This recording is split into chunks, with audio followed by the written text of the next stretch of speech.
പ്രതീക്ഷ. ഈ ഒരു താരം ഇങ്ങനെ ഒരു അഡ്വാൻസ്ഡ് റോളിൽ കളിക്കുമ്പോൾ അത് മലയാളികൾക്ക് ഒത്തിരി ഓർമ്മകൾ സമ്മാനിക്കുന്നില്ലേ, പ്രത്യേകിച്ചും പഴയ താരങ്ങളെ വെച്ചിട്ട് കമ്പയർ ചെയ്യുമ്പോൾ? യെസ് ജോസഫ്, തീർച്ചയായിട്ടും ഇന്നത്തെ മത്സരത്തിൽ നമുക്കറിയാം മുഹമ്മദൻ സ്പോർട്ടിങ്ങിന് ഡു ഓർ ഡൈ മാച്ചാണ്. അതുകൊണ്ട് അവർ അറ്റാക്കിംഗ് ഫുട്ബോൾ കളിക്കുമെന്ന് ഉറപ്പാണ്. പക്ഷേ മറുവശത്ത് നോക്കുക, കേരള ബ്ലാസ്റ്റേഴ്സിന് ആഷ്ലി വെസ്റ്റ്വുഡും സമാനമായ രീതിയിൽ അറ്റാക്കിംഗ് തന്നെയാണ്. അതാണ് താങ്കൾ ചോദിച്ച ചോദ്യത്തിനുള്ള ഉത്തരം. ആഷ്ലി വെസ്റ്റ്വുഡിനെ നമുക്ക് കാണാം, വിപിൻ മോഹനെയും ഫ്രാൻചുവിനെയും അവിടെ നിലനിർത്തുന്നു. രണ്ടുപേരും അറ്റാക്കിംഗ് കളിക്കാൻ താല്പര്യപ്പെടുന്ന താരങ്ങളാണ്. സോ ദാറ്റ് മീൻസ് ഫ്രെഡി അല്പം ഡിഫൻസീവ് റോളിൽ പോകുമ്പോൾ രണ്ടുപേരും മുന്നോട്ട് പോകുമെന്ന് ഉറപ്പാണ്. അങ്ങനെയാണെങ്കിൽ 5 പേരെ നിരന്തരമായി മുന്നേറ്റ നിരയിൽ കാണാൻ സാധിക്കും. സോ അതൊരു വളരെ പോസിറ്റീവായ സ്റ്റാർട്ടാണ്. കാരണം ഇനിയുള്ള മത്സരങ്ങളിലെ എല്ലാ മാച്ചും വളരെ നല്ല രീതിയിൽ തന്നെ ജയിച്ച് ഈ സീസൺ വളരെ ഭംഗിയാക്കി മാറ്റുക എന്നുള്ളതാണ്.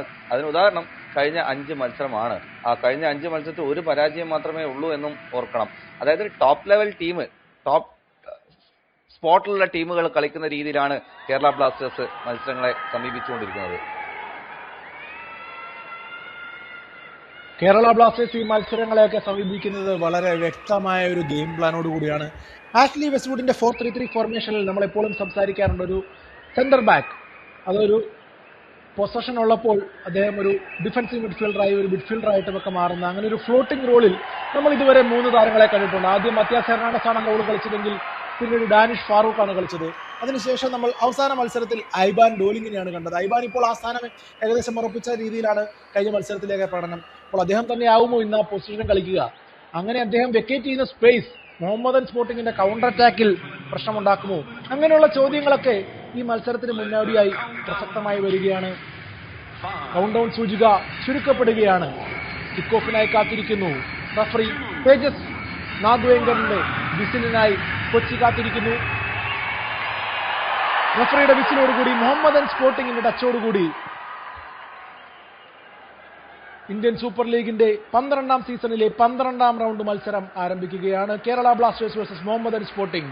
സ്ക്രീനിന്റെ വലത്തു നിന്നും ഇടത്തോട്ട് മുഹമ്മദൻ സ്പോർട്ടിംഗ് കളിക്കുന്നത് വെള്ള നിറത്തിലാണെങ്കിൽ ഇടത്തു നിന്നും വലത്തോട്ട് നീലയും മഞ്ഞയും അണിഞ്ഞ് ജേഴ്സി അണിഞ്ഞ് കേരള ബ്ലാസ്റ്റേഴ്സ് കളിക്കുന്നു. നമ്മൾ പ്രതീക്ഷിച്ചതുപോലെ തന്നെയാണ് ഹെഡ് ടു ഹെഡിൽ കേരള ബ്ലാസ്റ്റേഴ്സിന് മേധാവിത്വം നമുക്കറിയാം. കഴിഞ്ഞ സീസണിലെ 2 ISL മത്സരങ്ങളിലും കേരള ബ്ലാസ്റ്റേഴ്സ് തന്നെയാണ് ജയിച്ചത്, 3-0-നും 2-1-നും. അപ്പോൾ അതുപോലെ അതിലേക്ക് ഒരു മൂന്നാമത്തെ ഒരു വിജയവും കൂടെ ചേർക്കട്ടെ എന്ന് പ്രതീക്ഷിക്കാം. സമീപകാലത്തെ ഫോമിനെ കുറിച്ച് നമ്മൾ പറഞ്ഞു. 10 പോയിന്റാണ് അവസാന 4 മത്സരങ്ങളിൽ. ടൈറ്റിൽ കണ്ടന്റേഴ്സിന്റെ പെർഫോമൻസ് ആണത്. മറുവശത്ത് മുഹമ്മദൻ സ്പോർട്ടിംഗ് നോക്കുകയാണെങ്കിൽ അവരും ട്രാക്കിലേക്ക് തിരിച്ചു വരുന്നു. അവസാന 3 മത്സരങ്ങളിലാണ് 3 സമനിലയുമായി 3 പോയിന്റ് നേടിയത്. Unbeaten in 3. അപ്പോൾ നിലവിലെ പ്രകടനം ഇരു ടീമിനും പ്രതീക്ഷ നൽകുന്നു. കമന്ററി ബോക്സിൽ നിങ്ങൾ കേൾക്കുന്ന ശബ്ദം ജോസഫ് ജോർജ്, എന്നോടൊപ്പം ചേരുകയാണ് ബിനീഷ് കിരൺ. യെസ് പാർട്ട്ണർ, സൂചിപ്പിച്ച പോലെ തന്നെ കഴിഞ്ഞ 3 മത്സരങ്ങളൊക്കെ മികച്ച ഇംപ്രസീവ് പെർഫോമൻസ് ആണ് മുഹമ്മദൻ സ്പോർട്ടിംഗ് കാഴ്ചവെച്ചത്. കേരള ബ്ലാസ്റ്റേഴ്സിന്റെ ഇടതുവശത്ത് വിപിനിലൂടെയുള്ള ഒരു മുന്നേറ്റം അല്പം ഒന്ന് സ്ലോ ഡൗൺ ചെയ്യുന്നു. കെവിൻ യോക്കിന്റെ ക്രോസ് ശ്രമം പക്ഷെ തട്ടിത്തെറിച്ച് വിപിനിലേക്ക് എത്തുന്നു. വിപിന്റെ ബൈനേഴ്സ് ആരാണ് ആ പന്ത് പിടിക്കുന്നത് നോക്കുക. ഐബാൻ തിരിച്ച് വിപിനിലേക്ക്. കെവിൻ യോക്കിന്റെ റിവേഴ്സ്. ഫ്രാഞ്ചുവിന്റെ ടേൺ. വിപിൻ ബോക്സിനുള്ളിലെ കൂട്ടപ്പൊരിച്ചിലിൽ മുഹമ്മദൻ സ്പോർട്ടിംഗ് പ്രതിരോധിക്കാൻ വിജയിക്കുന്നു. നല്ല ടൈറ്റ് സ്പേസിലാണ് അങ്ങനെ കളിച്ച് കയറിയെന്ന് നോക്കുക. എത്ര കോൺഫിഡന്റ് ആയിട്ടുള്ള പാസിംഗ് ആണ് നമ്മൾ ഫൈനൽ തേർഡിൽ കാണുന്നത്. യെസ്, തീർച്ചയായിട്ടും കെവിൻ യോക്ക് ഒരു ഷോട്ട് എടുക്കുമെന്ന് തോന്നിപ്പിച്ച സമയത്താണ് അദ്ദേഹത്തിൽ നിന്നും ഒരു ഗംഭീരമായ ഒരു നല്ലൊരു പാസ് വരുന്നത്. ആ പാസിലെ ടേൺ ഫ്രാൻചൂടെ, പക്ഷേ അവിടെ അദ്ദേഹത്തിനെ ബ്ലോക്കിൽ പെടുത്തിയത് കൊണ്ട് മാത്രം അത് ഷോട്ട് കംപ്ലീറ്റ് ചെയ്യാൻ സാധിച്ചില്ല. നല്ലൊരു മൂവാണ് കേരള ബ്ലാസ്റ്റേഴ്സിന്റെ ഭാഗത്തുനിന്നും. ആ ഒത്തിണക്കം മികച്ചത്. ആ ഒത്തിണക്കത്തോടൊപ്പം തന്നെ ഞാൻ എടുത്തു പറയട്ടെ, അവിടെ ഫ്രെഡി എങ്ങനെയാണ് ആ കൗണ്ടർ അറ്റാക്കിനെ തടഞ്ഞിട്ടത് എന്നും മകൻ ചോത്തേക്ക് പോകാൻ വഴിയില്ലാതാക്കി. അതുപോലെ ഒരു ത്രോയിൻ വഴങ്ങി, അദ്ദേഹത്തെ ആ ലൈനിലോട് ചേർത്ത് വെച്ച് ത്രോയിൻ വഴങ്ങി അവിടെ ആ ശ്രമത്തെ പൂർണ്ണമായും വിഫലമാക്കുകയും ചെയ്തു. അങ്ങനെ കൃത്യമായ പ്ലാനിങ് നമുക്ക് 2 ബോക്സിലും കാണാൻ സാധിച്ചു. ഒരു വശത്ത് നല്ല പാസുകളിലൂടെ കളിച്ചു കയറിപ്പോയി. നമ്മൾ കെവിൻ യോക്കിൽ നിന്നൊന്നും അങ്ങനെയുള്ള പാസുകൾ പൊതുവെ കാണാറില്ല. നമ്മൾ പല മത്സരത്തിലും പറയാറുണ്ട് അതൊരു ഒറ്റയാൻ മുന്നേറ്റമാണ് കെവിൻ യോക്കിൽ നിന്ന് കാണാറുള്ളതെങ്കിൽ ഇന്ന് കെവിൻ യോക്ക് നന്നായിട്ട് കമ്പൈൻ ചെയ്ത് കളിക്കുന്ന ഒരു കാഴ്ചയാണ് ആദ്യത്തെ 2.5 മിനിറ്റിൽ കണ്ണിന് കുളിർമയേകുന്നത് എന്നും പറയാം. ശുഭലക്ഷണമാണെന്ന് പറയാം. കാരണം കെവിൻ യോക്കിന്റെ പാസ് വീണ്ടും കെവിൻ യോക്കിന്റെ ക്രോസ്. അല്പം കടുത്തുപോയ ആ ക്രോസ് ഡിഫ്ലക്ഷൻ ഒന്നും ഉണ്ടോ എന്ന് സംശയമുണ്ട്. എന്തായാലും ആഷ്ലി വെസ്റ്റ്വുഡിന്റെ കൈയ്യടി നേരിടുകയാണ് അവിടെ കെവിൻ യോക്ക്. തുടക്കത്തിലെ പാസ് ചെയ്ത് ഞെട്ടിച്ചെങ്കിൽ പിന്നീട് നിമിഷ നേരം കൊണ്ടാണ് അദ്ദേഹം ഗിയർ മാറ്റി ക്രോസ് കളിക്കുന്നത്. പക്ഷെ ക്രോസിന് അത്ര കൃത്യത കൊണ്ടുവരാൻ സാധിക്കുന്നില്ല. യെസ്, ആ ഫൈനൽ ക്രോസ്, ക്രോസ് ബാറിൽ തട്ടിയാണ് ആ പന്ത് പോകുന്നത്. അല്പം ഒന്ന് ജഡ്ജ് ചെയ്യാൻ പിഴവുണ്ടായിരുന്നു പദം ഛത്രിയുടെ. ക്യാപ്റ്റൻ റോളിലാണ് എന്നുള്ളത്. പദം ഛത്രി ആ ബോൾ ലീവ് ചെയ്തതാണ്. പദം ഛേത്രി പടമായേനെ. യെസ്, എന്തായാലും കെവിൻ യോക്കിന്റെ ആ റണ്ണ്, അദ്ദേഹത്തിന്റെ ആദ്യ ഒരു പാസ് ആണെങ്കിൽ രണ്ടാമത്തത് ഒരു ക്രോസ് ആണോ ഷോട്ട് ആണോ എന്ന് കെവിനോട് തന്നെ ചോദിക്കണം. കാരണം കെവിന്റെ മൂവുകളൊക്കെ വളരെ ഡെസ്പറേറ്റ് മൂവുകളാണ്. 100% ആണ്. കെവിൻ 100% എഫേർട്ട് ഇട്ട് കളിക്കുന്ന കളിക്കാരാണ്. വിക്ടറിലേക്ക് വന്നു കൊടുക്കുന്നു. വിക്ടർ നിന്നും നിഹാൽ, റൈറ്റ് ഫ്ലാങ്കിൽ നിഹാൽ. ഫ്രാഞ്ചുവിന്റെ റണ്ണുണ്ട് സപ്പോർട്ടിനായി. ഒരു ലോങ് റേഞ്ച് ശ്രമം ഫ്രെഡി ലല്ലമ്മാമയുടെ വക. തുടക്കത്തിൽ തന്നെ കേരള ബ്ലാസ്റ്റേഴ്സ് ആക്രമണമാണ് ഏറ്റവും മികച്ച പ്രതിരോധം എന്ന് കാണിച്ചു തരികയാണ്. അവസരം നൽകുന്നില്ല മുഹമ്മദൻ സ്പോർട്ടിങ്ങിന് കളിക്കാൻ എന്ന് പറയാം. Yes, attack is the best defence എന്ന് പറഞ്ഞ പോലെ തന്നെ ഫ്രെഡിയുടെ ആ ഷോട്ട് നേരത്തെ ജോസഫ് സൂചിപ്പിച്ച പോലെ തന്നെ അദ്ദേഹത്തിനെ ഏൽപ്പിച്ച ജോലി നമ്മൾ ആദ്യം തന്നെ ചെയ്യുന്നത് കണ്ടിരുന്നു. ഡിഫൻസീവ് മിഡ്ഫീൽഡർ റോളാണ്. അതോടൊപ്പം തന്നെ നേരത്തെ താങ്കൾ പറഞ്ഞ പോലെ തന്നെ ഐബാന്റെ റോള് ആദ്യം ഡാനിഷൊക്കെ കളിച്ച് അതേ രീതിയിൽ തന്നെ ഐബാൻ അവിടെ സെൻട്രൽ ഡിഫൻസിലേക്ക് ബോൾ വരുമ്പോൾ, സ്വന്തം ഹാഫിലേക്ക് വരുമ്പോൾ ആ ഒരു പൊസിഷൻ എടുക്കും. ആ രീതിയിൽ തന്നെയാണ്. അപ്പം 3 സെൻട്രൽ ബാക്ക് അവിടെ ഉറപ്പായിട്ടും ഉണ്ടാകും ഫുൾ ടൈം. യെസ്, ആ 3 പേരിൽ നല്ല ഉയരത്തിൽ നമുക്ക് എപ്പോഴും ഫാളു ഇന്ത്യയെ കാണാം. സഹീഫ് വളരെയധികം അദ്ദേഹത്തിന്റെ പൊസിഷനിങ്ങും ഗെയിമൊക്കെ ഇമ്പ്രൂവ് ചെയ്തിട്ടുണ്ട്. ഇനിയും ഒത്തിരി മെച്ചപ്പെടാനുണ്ട്, ഇല്ല എന്നൊന്നും പറയുന്നില്ല. പക്ഷേ ആഷ്ലി വെസ്റ്റ്വുഡിന്റെ കീഴിൽ ഒരു പുതുജീവൻ ലഭിച്ചിട്ടുണ്ട്. ഇന്ന് മറ്റൊരു മാറ്റം, നമ്മൾ ഈ മത്സരത്തിൽ ഒരേ ഒരു മാറ്റം ഹോർമിപ്പാം കളിക്കുന്നതാണ്. ഹോർമിപ്പാം ഈ സീസണിൽ ആഷ്ലിയുടെ കീഴിൽ, ആഷ്ലി വന്നതിന് ശേഷം തന്നെ ഏതൊക്കെ പൊസിഷൻ കളിച്ചു. ഡിഫൻസീവ് മിഡ്ഫീൽഡർ കളിച്ചു, റൈറ്റ് മിഡ്ഫീൽഡർ കളിച്ചു. ഇന്നിപ്പോൾ റൈറ്റ് ബാക്ക് ആയിട്ടാണ് അദ്ദേഹത്തിന്റെ സ്ഥാനം. നമുക്ക് ഒരിക്കൽ കൂടി കാണാം, ബിബിൻ അവിടെ ടൈറ്റ് സ്പേസിൽ നിന്നും ഹോർമിപ്പാമിലേക്കാണ് പന്ത് നൽകുന്നത്. ഹോർമിപ്പാം ഒരു സമയത്ത് നമുക്ക് ഒത്തിരി പ്രതീക്ഷ നൽകിയതാണ്. നമ്മുടെ ഇവാൻ ആസാന്റെ കീഴിൽ ഒരു വളരെ വലിയൊരു ഫൈൻഡായിട്ട് നല്ല കൺസിസ്റ്റന്റ് പ്രകടനം ഒരു സെന്റർ ബാക്കായി കളിച്ചുകൊണ്ടിരുന്ന ഒരു താരമാണ്. വീണ്ടും എത്തുന്നു കേരള ബ്ലാസ്റ്റേഴ്സ്. നല്ല ബിൽഡപ്പ് ബിബിൻ മോഹനിലേക്ക്. ഹാഫ് സ്പേസിലാണ് ബിബിൻ. ഫ്രാഞ്ചുവിനെ കണ്ടെത്തുന്നു. ഫ്രാഞ്ചുവിന്റെ ലോങ് റേഞ്ച് ഷോട്ട്, ഡിഫ്ലക്ഷൻ, നഷ്ടപ്പെട്ട് സേവ് ചെയ്യുകയാണ്. സെക്കൻഡ് ബോൾ പിടിച്ചെടുക്കുന്നു Bibin Mohanan. Cut back Kevin യോക്കിലേക്ക്. കെവിൻ യോക്കിന്റെ നിലം പറ്റിയുള്ള ക്രോസ് ശ്രമമായിരുന്നു, അതുകൊണ്ട് തന്നെ അത് വിജയിക്കുന്നില്ല. മുഹമ്മദൻ സ്പോർട്ടിങ്ങിന്റെ പക്കലാണ് പന്ത്. എന്തായാലും അവർക്ക് കടന്നു പോകാനുള്ള മാർഗമൊന്നുമില്ല. ഒരു ഫൗൾ നേടിയെടുക്കുന്നു. യെസ്, ഫ്രാൻസിയുടെ ഷോട്ട് അങ്ങനെ ബുദ്ധിമുട്ടാണ് ഗോൾ കീപ്പർക്ക് അതുപോലുള്ള ഷോട്ടുകൾ. നല്ല നിയന്ത്രണം ഉണ്ടായിരുന്നു ആ ഷോട്ടിൽ. അങ്ങനെ വെച്ച് നോക്കുമ്പോൾ പദം ചിത്രയുടെ സേവ് ബ്രില്യൻറ്റ് എന്ന് തന്നെ പറയേണ്ടി വരും. കാരണം ആ ഷോട്ടൊന്നും നോക്കുക, അവിടെ ബ്ലോക്കൊന്നും വരുന്നില്ല.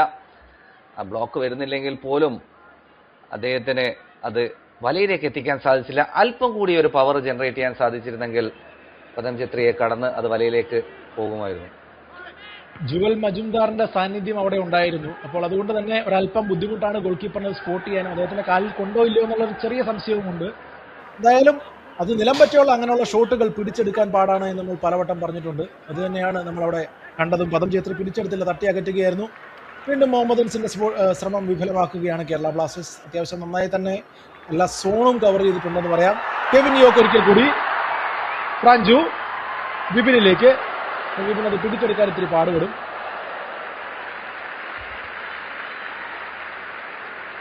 ആറര മിനിറ്റ് ആയതേ ഉള്ളൂ. ഇന്നാണ് ഈ സീസണിൽ കേരള ബ്ലാസ്റ്റേഴ്സിന്റെ ആരാധകർ പൂർണ്ണ പിന്തുണയുമായി ടീമിന്റെ പുറകിൽ നിൽക്കുന്ന ആ ഒരു ശബ്ദം കേൾക്കാൻ സാധിച്ചത്. യെസ്, തീർച്ചയായിട്ടും. പക്ഷേ നമ്മുടെ മോഹൻഡൻസ് പരിശീലകൻ മെഹറാജുദ്ദീൻ വാദു പറഞ്ഞത് ഈ കളിക്കാരുടെ, ഈ കാണികളുടെ ആവേശം നമുക്കും ഗുണം ചെയ്യുമെന്നാണ്. അവരുടെ കളിക്കാർക്ക് ഒരു ആത്മവിശ്വാസം നൽകുമെന്ന് തോന്നി. ബോക്സിനുള്ളിൽ വരെയൊക്കെ എത്തി. പക്ഷെ കൃത്യമായ ഇടപെടൽ കൊണ്ടുവരികയാണ് ഐബാൻ ഡോലിംഗ്. ഐബാൻ കൃത്യമായി തന്റെ സെന്റർ ബാക്ക് പൊസിഷനിലേക്ക് അവിടെ എത്തിയിരുന്നു എന്നുള്ളതും ശ്രദ്ധേയം. ഐബാൻ കൃത്യമായിട്ട് ആ പൊസിഷൻ എന്താണോ അദ്ദേഹത്തിന് നൽകിയിട്ടുള്ള റോള്, അതായത് ഡിഫൻഡ് ചെയ്യുമ്പോൾ സെൻട്രൽ ബാക്ക് പൊസിഷനിലേക്ക് തിരിച്ചു വരിക, അതിൽ അദ്ദേഹം വിജയിക്കുന്നു. പക്ഷേ കോർണറാണ് കൺസീഡ് ചെയ്തിരിക്കുന്നത്. കോർണറിനായി എൻഗായി റെഡിയായി കഴിഞ്ഞു. ഷോർട്ട് കോർണർ, അത്യാവശ്യം സ്പേസ് ഉണ്ട്. ഒരു ലോങ് റേഞ്ച് ശ്രമം. വിക്ടർ ബെർട്ടമോന്റെ ബ്ലോക്ക്. പക്ഷേ ഓഫ്സൈഡ് ഫ്ലാഗ് അവിടെ ഉയർന്നിട്ടുണ്ട്. കാരണം അദ്ദേഹത്തോടൊപ്പമുള്ള താരം ഓഫ്സൈഡ് പൊസിഷനിലായിരുന്നു. മുഹമ്മദൻ സ്പോർട്ടിങ്ങിൽ നിന്നും ഇതുപോലുള്ള ഷോർട്ട് കോർണറുകൾ പ്രതീക്ഷിക്കേണ്ടതാണ്. കാരണം അവരുടെ ഉയരം, ആവറേജ് ഉയരമൊക്കെ നോക്കിക്കഴിഞ്ഞാൽ അത്ര വലിയ ഉയരമുള്ള താരങ്ങളില്ല. അതുകൊണ്ട് ഈ രീതിയിലുള്ള അതൊരു ഹാൻഡ് ബോൾ ആണോ എന്നൊരു സംശയം കൂടെ ഉണ്ട്. കാരണം ദേഹത്ത് കയ്യിൽ തട്ടുന്നുണ്ടായിരുന്നു. ക്ലോസ് ടു ബോഡി ആയതുകൊണ്ട് തന്നെ അതിന് അത്ര ഒരു സാധ്യത കാണുന്നില്ല. പക്ഷെ അന്നേരം തന്നെ റഫറി ഓഫ് സൈഡ് ഫ്ലാഗ് അന്നേരം തന്നെ ഉയർത്തിയായിരുന്നു. അദ്ദേഹത്തിന് ലൈൻസ്മാൻ അങ്ങനെ ഒരു യാതൊരു സംശയവും നമ്മളവിടെ കണ്ടില്ല.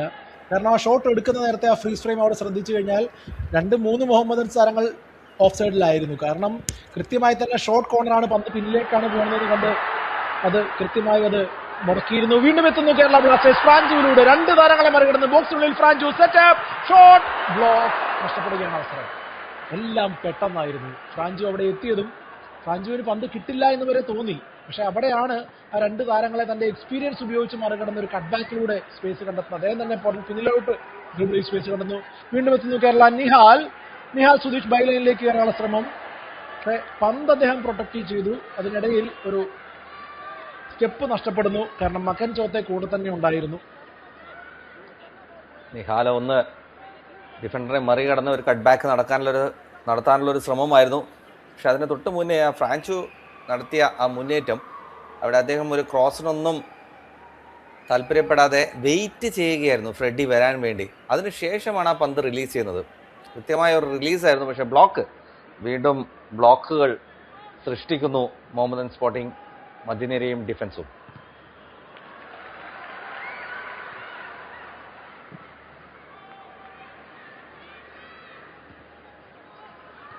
വീണ്ടും കേരള ബ്ലാസ്റ്റേഴ്സ് സെക്കൻഡ് ബോളുകൾ പിടിച്ചെടുക്കുന്നതിലും എല്ലാ ബോളുകൾക്ക് വേണ്ടി പോരാടുന്നതിലും ഇന്നൊരു പ്രത്യേക എഫേർട്ട് ഇടുന്നതായിട്ട് നമുക്ക് കാണാം. പെട്ടെന്ന് തന്നെ പന്ത് പിടിച്ചെടുത്ത് കളിക്കാൻ ശ്രമിക്കുന്നുണ്ട്. പൊസഷൻ കേരള ബ്ലാസ്റ്റേഴ്സിന്റെ പക്കൽ ഭദ്രമായിട്ട് തന്നെ നിൽക്കുന്നു. ഫ്രെഡി സഹീഫിലേക്ക്.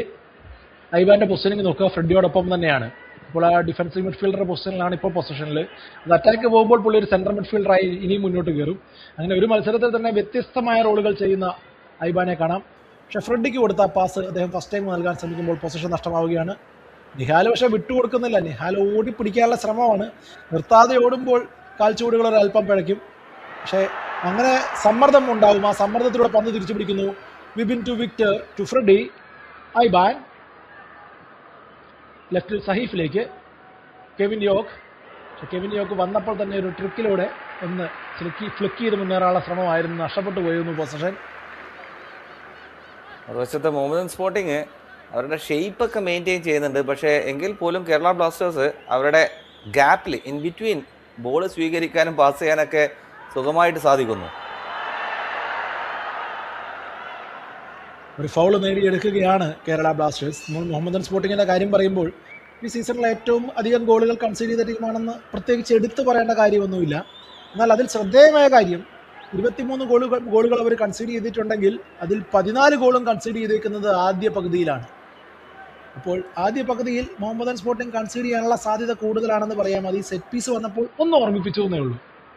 യെസ് സാർ, അങ്ങനെയാണെങ്കിൽ ആ സ്റ്റാറ്റ്സ് വെച്ചിട്ട് ആദ്യ പകുതിയിൽ തന്നെ എത്രയും പെട്ടെന്ന്, അതായത് സെറ്റിലാവുന്നതിന് മുന്നേ തന്നെ ഒരു ഗോള് കണ്ടെത്തേണ്ട ആവശ്യകത കൂടെയുണ്ട്. ആ ഒരു ഓപ്പർച്യൂണിറ്റി എന്താണോ സംഭവിക്കുന്നത് വ്യക്തമാണ്. കാരണം ആ ടീം ഒന്ന് സെറ്റ് ആകുന്നതിന് മുന്നേ തന്നെ ഗോള് കൺസീഡ് ചെയ്യുന്ന ഒരു സ്വഭാവമുണ്ട്. അതിലേക്ക് തന്നെ കേരള ബ്ലാസ്റ്റേഴ്സ് എത്താൻ സാധിക്കുകയാണെങ്കിൽ ആ പ്രതീക്ഷയുമായിട്ടാണ് സഹീഫ് നിൽക്കുന്നത്. ഫ്രാഞ്ചു ഓൾറെഡി ഒരു റൺ നടത്തി തിരിച്ചെത്തി. വീണ്ടും ഫ്രാഞ്ചു, പക്ഷേ അത് നേരെ ബ്ലോക്കിലേക്കാണ്. കബളിപ്പിക്കാനൊക്കെ ശ്രമിച്ചെങ്കിലും അതൊന്നും നടക്കുന്നില്ല. പക്ഷേ അവിടെ സഹീഫ് ആ കിക്ക് എടുക്കാൻ വേണ്ടി നിൽക്കുന്ന ഒരു ബോഡി ലാംഗ്വേജ് ഇല്ലായിരുന്നു. അപ്പോൾ ഫ്രാഞ്ചു തിരിച്ചു വന്നപ്പോൾ അവരും പ്രതീക്ഷിച്ചിട്ടുണ്ടാവും. പിന്നെ എക്സിക്യൂഷൻ ഒന്നും പാളി. സഹീഫിന്റെ ബോഡി ലാംഗ്വേജിൽ ആ കിക്ക് എടുക്കുമെന്ന് തോന്നിയിരുന്നില്ല. അങ്ങനെ തോന്നിച്ചാൽ മാത്രമേ എതിരാളികൾ അതിന് വീഴാൻ സാധ്യതയുള്ളൂ. തീർച്ചയായിട്ടും അവിടെ ഒരു ശരിക്കും നാടകമാണെങ്കിൽ പോലും ഒന്ന് വിശ്വസിപ്പിക്കണം, കബളിപ്പിക്കണം. അങ്ങനെയാണെങ്കിൽ ഫ്രാഞ്ചു നൽകിയത് എനിക്ക് തോന്നുന്നു അത് ഫാലുവയെ തേടി പോകേണ്ട ഒരു ഗ്രൗണ്ട് പാസ് തന്നെയാണ് ഉദ്ദേശിച്ചതും. അതുകൊണ്ടാണ് അല്പം വേഗതയിൽ ആ ഫ്രീ കിക്ക് എടുക്കാൻ ശ്രമിച്ചത്. അതെ, ഫ്രാഞ്ചു എടുക്കുന്നില്ല എന്ന് പറഞ്ഞു പോകുന്നു, തിരിച്ചു വരുന്നു, നീ എടുക്കുന്നില്ല എന്ന് ചോദിച്ച് അങ്ങനെ ഒരു വ്യക്തമായ പ്ലാനോട് കൂടി നടപ്പിലാക്കിയതാണ്. നമ്മൾ ഇതിനു മുമ്പും കേരള ബ്ലാസ്റ്റേഴ്സിന്റെ സെറ്റ് പീസുകൾ മനോഹരമായി വ്യത്യസ്തമായി എക്സിക്യൂട്ട് ചെയ്യുന്നത് കണ്ടിട്ടുണ്ട്.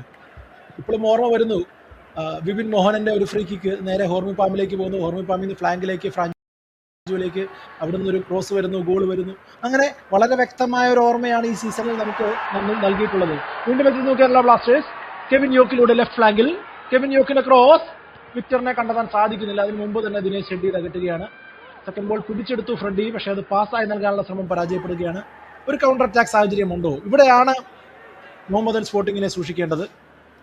മകൻ ചോത്തയിലേക്ക്, പക്ഷെ കൃത്യമായി വിപിൻ മോഹൻ അടക്കമുള്ള താരങ്ങൾ അവിടെ ട്രാക്ക് ബാക്ക് ചെയ്തിരുന്നു. പന്ത് പൊസിഷൻ നഷ്ടമായപ്പോൾ എല്ലാവരും തന്നെ വളരെ പെട്ടെന്ന് ട്രാൻസിഷന് റെഡി ആയിരുന്നു. ആഷ്ലി പ്രത്യേകം എടുത്തു പറയുകയുണ്ടായ ആഷ്ലി വെസ്റ്റ്വുഡ് എന്ന പരിശീലകൻ എതിരാളികളുടെ കൗണ്ടർ അറ്റാക്കിനെയും ട്രാൻസിഷനെയും സൂക്ഷിക്കണം. മുഹമ്മദൻ സ്പോർട്ടിങ്ങിന് വളരെ ട്രിക്കി ആയിട്ടുള്ള ഓപ്പോസിഷനാണ്, അതിനെ സൂക്ഷിക്കണമെന്ന്. അതുകൊണ്ട് തുടക്കത്തിൽ നമുക്ക് അതിന്റെ തയ്യാറെടുപ്പുകൾ വ്യക്തമാക്കി മനസ്സിലാക്കാം. മുഹമ്മദൻസിന് പന്ത് കിട്ടുമ്പോഴേ പെട്ടെന്ന് തന്നെ നമ്മൾ ഫാൾ ബാക്ക് ചെയ്യുന്നുണ്ട്. കേരള ബ്ലാസ്റ്റേഴ്സിന്റെ ഓരോ കളിക്കാരും അവരുടെ ജോലി ഭംഗിയായി ചെയ്യുന്നു. ജുവൽ മസുംദാറിന്റെ ഒരു സ്വിച്ച് ശ്രമം വിജയിക്കുന്നില്ല. കൃത്യമായി തന്നെ ഹോർമിപ്പാം ഇടപെടുന്നു.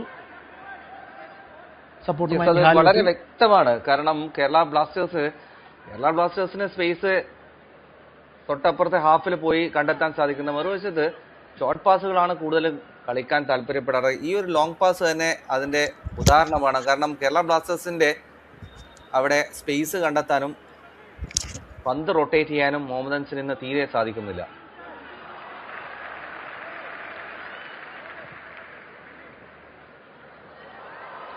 വീണ്ടും ഒരു കേരള ബ്ലാസ്റ്റേഴ്സിന് അറ്റാക്ക് സാധ്യതയുണ്ടോ? ഇല്ല, സമ്മതിക്കുന്നില്ല. അത് ടൈറ്റ് സ്പേസിൽ തന്നെ ഒരു ത്രോയിൻ നേടിയെടുക്കുകയാണ്.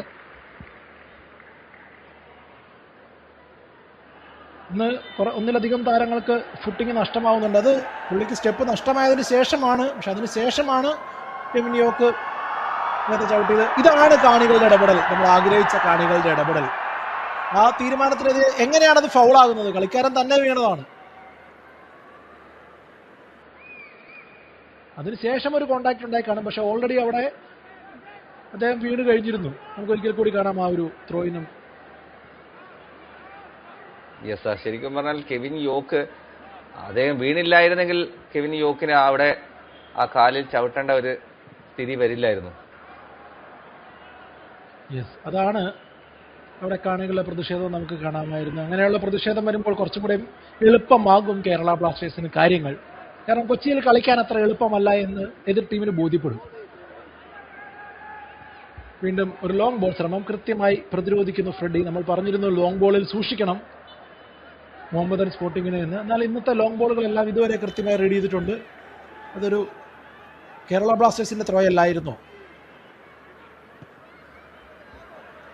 അത് തന്നെയാണ് റഫറി തിരിച്ചു വിളിച്ചിരിക്കുന്നതെന്നാണ് തോന്നുന്നത്.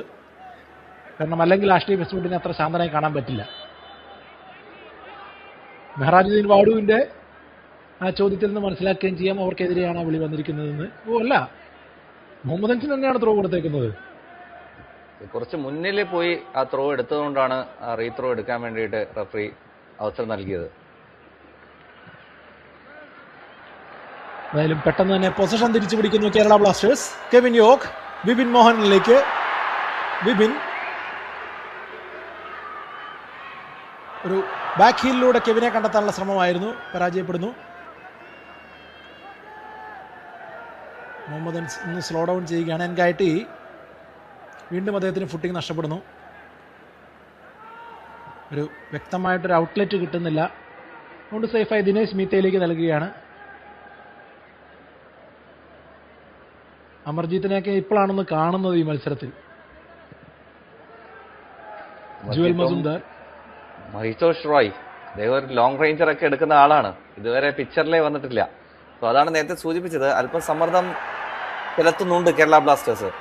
തീർച്ചയായും വിക്ടർ ബെർട്ടോമോയിലൂടെ പന്ത് വീണ്ടും പിടിച്ചെടുക്കുകയാണ് കേരള ബ്ലാസ്റ്റേഴ്സ്. സമ്മർദ്ദം നന്നായിട്ട് തന്നെ പോകുന്നു. വിപിൻ മോഹനനിലേക്ക്. വിപിനെ ടൈറ്റ് ആയിട്ട് ഫോളോ ചെയ്യുന്ന അമർജിത്തിനെ കാണാം. ഫൗൾ നേടിയെടുക്കുന്നു.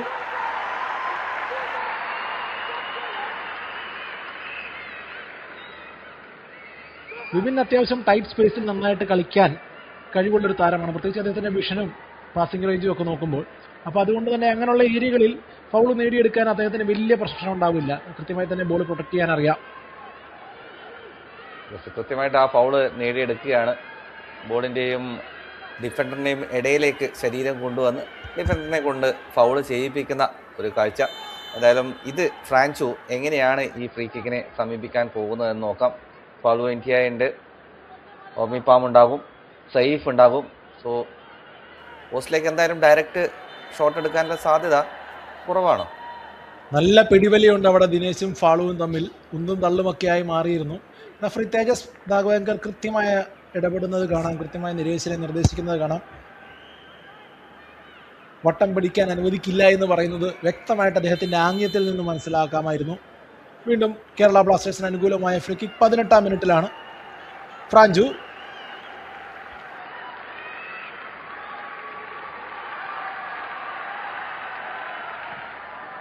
ഫ്രാഞ്ചുവിന്റെ കിക്ക് ഫാർ പോസ്റ്റിൽ ഫാളുവിലേക്ക്. ഫാളു മറിച്ചു നൽകാനുള്ള ശ്രമമായിരുന്നു.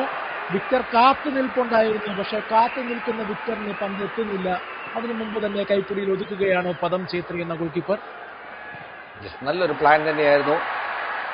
ഫാളു ആ പൊസിഷൻ എടുത്ത് ആ മൂവ്മെന്റ് കണ്ടാ അറിയാം ആ പന്ത് അവിടത്തേക്കാണ് വരാൻ പോകുന്നത്. എന്നിട്ട് പോലും ഡിഫൻസിനെ ഫാളുവെ പിടിക്കാൻ സാധിക്കുന്നില്ല. പക്ഷേ straight to the goalkeeper. അല്പം കൂടി പുറകിലേക്കായിരുന്നെങ്കിൽ മറിച്ച് നൽകിയാലും മതിയായിരുന്നു. ഫാളുവിന്റെ ആ കറങ്ങിയുള്ള ബെൻഡിങ് റണ്ണ് നോക്കുക. ഫാളു വാളിനോടൊപ്പം നിന്നിരുന്ന താരമാണ്, കറങ്ങി ഓടി എതിരാളികളെ എല്ലാം കബളിപ്പിച്ച് ഫ്രീ ഹെഡർ നേടിയെടുക്കുന്നത് അവിടെ. യെസ്, ആ ഫാളു ആ കറങ്ങി വരുമ്പോൾ തന്നെ അതാണ് ഞാൻ നേരത്തെ സൂചിപ്പിച്ച ഡിഫൻസിനെ അത് മനസ്സിലാക്കാൻ സാധിച്ചില്ലല്ലോ എന്നുള്ളത്. കാരണം അത്രയും ദൂരം ആ റണ്ണ് കണ്ടാൽ അറിയാം അവിടത്തേക്കാണ് ആ പന്ത് വരാൻ പോകുന്നത്. അപ്പോഴും പക്ഷേ ഫൈനൽ എൻഡിങ് ആ പാസ് അല്പം കൂടി ഒരു ക്രിയേറ്റിവിറ്റി കൊണ്ടുവരായിരുന്നു. പ്രത്യേകിച്ചിട്ട് ഫാർ പോസ്റ്റിൽ ബർട്ടമോ ഉണ്ടായിരുന്നു. യെസ്, അവിടെ അതിൽ രണ്ട് കാര്യങ്ങൾ അവിടെ എടുത്തു നിൽക്കുന്നു. ഒന്ന്, അദ്ദേഹത്തിന്റെ ആ ഒരു കൃത്യത കുറച്ചുകൂടെ കൊണ്ടുവരാമായിരുന്നു, കുറച്ചുകൂടെ നല്ലൊരു പാസ് അവിടുന്ന് പ്രതീക്ഷിച്ചിരുന്നു, ഹെഡഡ് പാസ്. അതുപോലെ പദം ഛേത്രി പിടിച്ചെടുത്തിട്ട് ഒരു കൗണ്ടർ അറ്റാക്കിന് ലോങ് ബോൾ കൊടുത്തു. ഹർഷ് വന്നിട്ടാണ് ഇവിടെ നിന്ന് രക്ഷപ്പെടുത്തിയത്, ഗോൾ കീപ്പർ അർഷാൻവർ ഷെയ്ഖ് വന്നിട്ട്. അപ്പോൾ ആ കൗണ്ടർ അറ്റാക്കിലുള്ള ലോങ് ബോളിലുള്ള ട്രാൻസിഷനിലുള്ള മുഹമ്മദൻ സ്പോർട്ടിങ്ങിനെ പേടിക്കണം. അവസരം നിഷേധിച്ചു കഴിഞ്ഞാൽ പെട്ടെന്നാണ് തിരിച്ചുള്ള അടി വരുന്നത്. ഓരോ അവസരം നഷ്ടമാക്കുമ്പോൾ അത് തിരിച്ചു വരുന്നില്ല എന്നോട് ഓർക്കണം Kerala Blasters.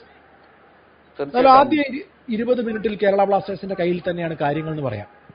Yes sir, Kerala ബ്ലാസ്റ്റേഴ്സിന്റെ കാലിൽ തന്നെയാണ് ബോൾ പൊസിഷനിൽ മുന്നിട്ട് നിൽക്കുന്നുണ്ടാകും. പക്ഷേ ഈ താങ്കൾ നേരത്തെ സൂചിപ്പിച്ച ആ ട്രാൻസിഷൻ ടു അറ്റാക്ക്, ആ അറ്റാക്കിലേക്ക് പോകുന്നത് അതൊരു പ്ലാനാണ്. അതായത് ഗോൾ കീപ്പറുടെ കയ്യിലാണ് കേരള ബ്ലാസ്റ്റേഴ്സിന്റെ മുന്നേറ്റം അവസാനിക്കുന്നെങ്കിൽ അത് ക്വിക്ക് ട്രാൻസിഷൻ അറ്റാക്കിലേക്ക് പോകും. അതിന് രണ്ടുപേര് റെഡിയായി, രണ്ട് ഫ്ലാങ്കിൽ റെഡിയായിരിക്കും. വീണ്ടും കേരള ബ്ലാസ്റ്റേഴ്സ് പൊസിഷനൊക്കെ കൈക്കലാക്കി നിൽക്കുന്നു. ഫ്ലാങ്കിൽ റെഡിയായിട്ട് നിൽക്കുന്ന താരങ്ങളെ കണ്ടെത്താൻ അവസരം കൊടുക്കാതിരിക്കട്ടെ എന്ന് പ്രതീക്ഷിക്കാം. എന്നാലും ഒരു ത്രോയിൻ നേടിയെടുക്കുകയാണ് കേരള ബ്ലാസ്റ്റേഴ്സ്. ആഷ്ലി വെസ്റ്റ്വുഡിന് കീഴിലുള്ള ഉയർത്തെഴുന്നേൽപ്പിനെ പൂർണ്ണമാക്കാൻ സാധിക്കുമോ എന്നുള്ള വലിയൊരു ചോദ്യമാണ്. മെഹറാജുദ്ദീൻ വാഡുവിന് മുമ്പിൽ ഒത്തിരി ചോദ്യചിഹ്നങ്ങളുണ്ട്. പ്രത്യേകിച്ചും അവർ പോകുന്ന സാഹചര്യങ്ങൾ സമാനതകളില്ലാത്തതാണ്. നിലനിൽപ്പിനായിട്ടുള്ള പോരാട്ടമാണ്. കാരണം ഇന്ത്യൻ സൂപ്പർ ലീഗിന്റെ ചരിത്രത്തിൽ ആദ്യമായിട്ടാണ് റിലഗേഷൻ ഇക്വേഷനിൽ വരുന്നത്. ഒരു പരിക്കിന്റെ കാഴ്ചയുണ്ട്, നമ്മൾ നേരത്തെ കണ്ടിരുന്നു. അദ്ദേഹത്തിന് ചൂട് പിഴയ്ക്കുന്നതും ആ കാലുകളിലേക്കാണ് കെവിൻ യോക്ക്, അതിന് നേരം വീഴുന്ന സമയത്ത് കാലുകളിലേക്കാണ് കെവിൻ യോക്ക് വരുന്നത്. ലാൽത്താൻ കീമയാണെന്നാണ് മനസ്സിലാക്കാൻ സാധിക്കുന്നത്. ഇന്ന് കൊച്ചിയിൽ ആരാധകരെത്തിയിട്ടുള്ളൊരു 17,000 കാണികൾ ഉണ്ടാവുമെന്നാണ് കണക്കുകൂട്ടൽ. ഇത് കണ്ടിട്ട് ഇതൊന്നും അല്ല നമ്മൾ കണ്ടേക്കുന്നത്. അതുകൊണ്ടാണ് അങ്ങനെ ആ ഒരു സംഖ്യ, ഒരു ഊഹം പറഞ്ഞത്. ഇതൊന്നുമല്ല, നമ്മൾ 10, 35,000, 65,000 ഒക്കെ കേരള ബ്ലാസ്റ്റേഴ്സിന് കണ്ടിട്ടുണ്ട്. കുറച്ചുകൂടെ മുമ്പോട്ട് പോവുകയാണെങ്കിൽ താങ്കളൊക്കെ കളിച്ച സമയത്ത് 1,00,000 മുകളിലൊക്കെ ഈ സ്റ്റേഡിയത്തിൽ കാണികളെ കണ്ടിട്ടുണ്ട്. അപ്പോൾ ഇതൊന്നും അല്ല. യെസ്, ഒന്നുമല്ല എങ്കിൽ പോലും ഉള്ള കാണികളെ വെച്ച് കൂടുതൽ കാണികളെ തിരിച്ച് ഗ്രൗണ്ടിലേക്ക് കൊണ്ടുവരാൻ വേണ്ടി ആഷ്ലി വെസ്റ്റ്വുഡിന്റെ വരവോടുകൂടി ഈ കേരള ബ്ലാസ്റ്റേഴ്സിന്റെ ഉയർത്തെഴുന്നേൽപ്പ് എന്ന് തന്നെ പറയണം. അത് മനോഹരമായ ഒരു ഫുട്ബോൾ കാഴ്ചവെച്ചിട്ടാണ്. റിസൾട്ട് ഉണ്ടാക്കുക മാത്രമല്ല, മികച്ച രീതിയിൽ ഫുട്ബോൾ കാഴ്ചവെക്കുന്നുണ്ട്. ഇപ്പോഴും ഈ 20 മിനിറ്റും ഭേദപ്പെട്ട പ്രകടനം തന്നെയാണ് കേരള ബ്ലാസ്റ്റേഴ്സിൽ നിന്നും കാണാൻ സാധിക്കുന്നത്. മികച്ച ഒരു ക്രോസ്, നല്ല ഹെഡർ കെവിൻ യോക്കിന്റേത്. ഗോൾ കീപ്പർ പദം ഛേത്രി രക്ഷപ്പെടുത്തുകയായിരുന്നു. ഹോർമിപ്പാം ആ ക്വിക്ക് ത്രോയിന്, ഷോർട്ട് ത്രോയിനായി എടുത്ത് തിരിച്ചു വാങ്ങിച്ച ആ ക്രോസ് നൽകുമ്പോൾ അത്ര അപകടം തോന്നിയിരുന്നില്ല നമുക്ക് പോലും ഇവിടെ. എന്നാൽ ആ ക്രോസ് നല്ല മികച്ച ക്രോസ് ആയിരുന്നു. കെവിൻ യോക്കിന്റെ ഹെഡർ വരുന്നു, ഓൺ ടാർഗറ്റ്. പദം ഛേത്രി രക്ഷപ്പെടുത്തുകയായിരുന്നു.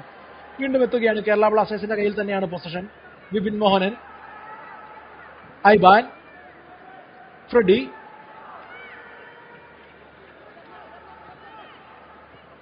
ഹോർമിപ്പാമിൽ നിന്ന് ഫ്രാഞ്ചുവിലേക്ക്. പക്ഷെ ഫ്രാഞ്ചുവിനെ ടൈറ്റായി മാർക്ക് ചെയ്ത് മകൻ ചോത്തെ പിടിച്ചെടുക്കുന്നു. മകൻ ചോത്തയുടെ റൈറ്റിലേക്കുള്ള സ്വിച്ച് എൻഗൈൻഡിയിലേക്കാണ്. ഫസ്റ്റ് ടൈം നന്നായി തന്നെ ട്രാപ്പ് ചെയ്യുന്നു ലാൽത്താൻ കീമ.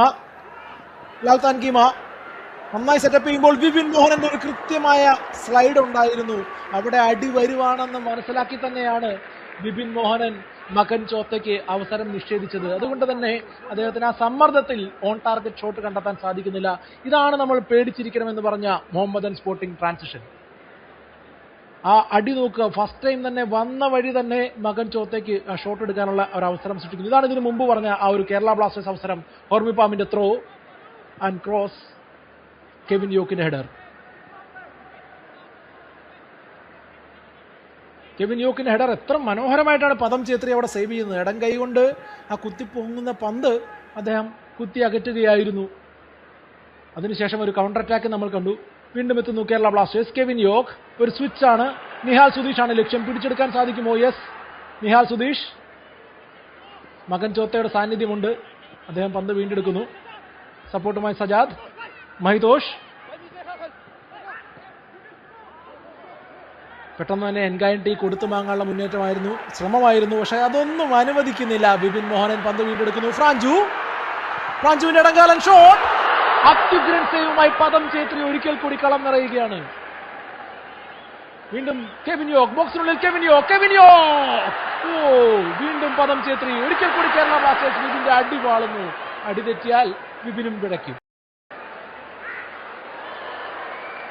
നല്ല അവസരങ്ങൾ കേരള ബ്ലാസ്റ്റേഴ്സ് ഓരോന്നായിട്ട് ഗോളിന് അരികിലേക്ക് എത്തുന്നുണ്ട്. പക്ഷെ അവിടെയൊക്കെ തടസ്സം നിൽക്കുന്നത് പദം ഛത്രിയാണ്. ക്യാപ്റ്റൻസ് ആംബാൻഡ് അണിഞ്ഞ പദം ഛത്രിയുടെ ഇന്നും പ്രകടനമാണ്. ഗംഭീര സേവുകൾ, റിഫ്ലക്സ് സേവുകളൊക്കെ നമ്മൾ കെവിൻ യോക്കിന്റെ ഹെഡറിൽ കണ്ടു. അതിനുശേഷം നടത്തിയ മികച്ച സേവും. സോ കേരള ബ്ലാസ്റ്റേഴ്സിന് ഇതുപോലുള്ള അവസരങ്ങൾ ഗോളിലേക്ക് കൺവേർട്ട് ചെയ്യേണ്ട ആവശ്യകതയുണ്ട്. കാരണം അവസരങ്ങൾ ഓരോന്നും നഷ്ടപ്പെട്ടു കഴിഞ്ഞാൽ അതൊക്കെ തിരിച്ച് പ്രശ്നമായി മാറാനുള്ള ഒരു സാധ്യത, പ്രത്യേകിച്ചിട്ട് മുഹമ്മദൻ സ്പോർട്ടിങ്. നമുക്കറിയാം ആദ്യ പകുതിയിലൊക്കെ ഗോൾ കൺസീഡ് ചെയ്യുന്ന ടീമാണ്. അഥവാ അവർ ഗോൾ കൺസീഡ് ചെയ്തില്ലെങ്കിൽ പിന്നെ രണ്ടാം പകുതിയിൽ വളരെയധികം പോരാട്ടം കാണിക്കുന്ന ഒരു ടീമാണ്.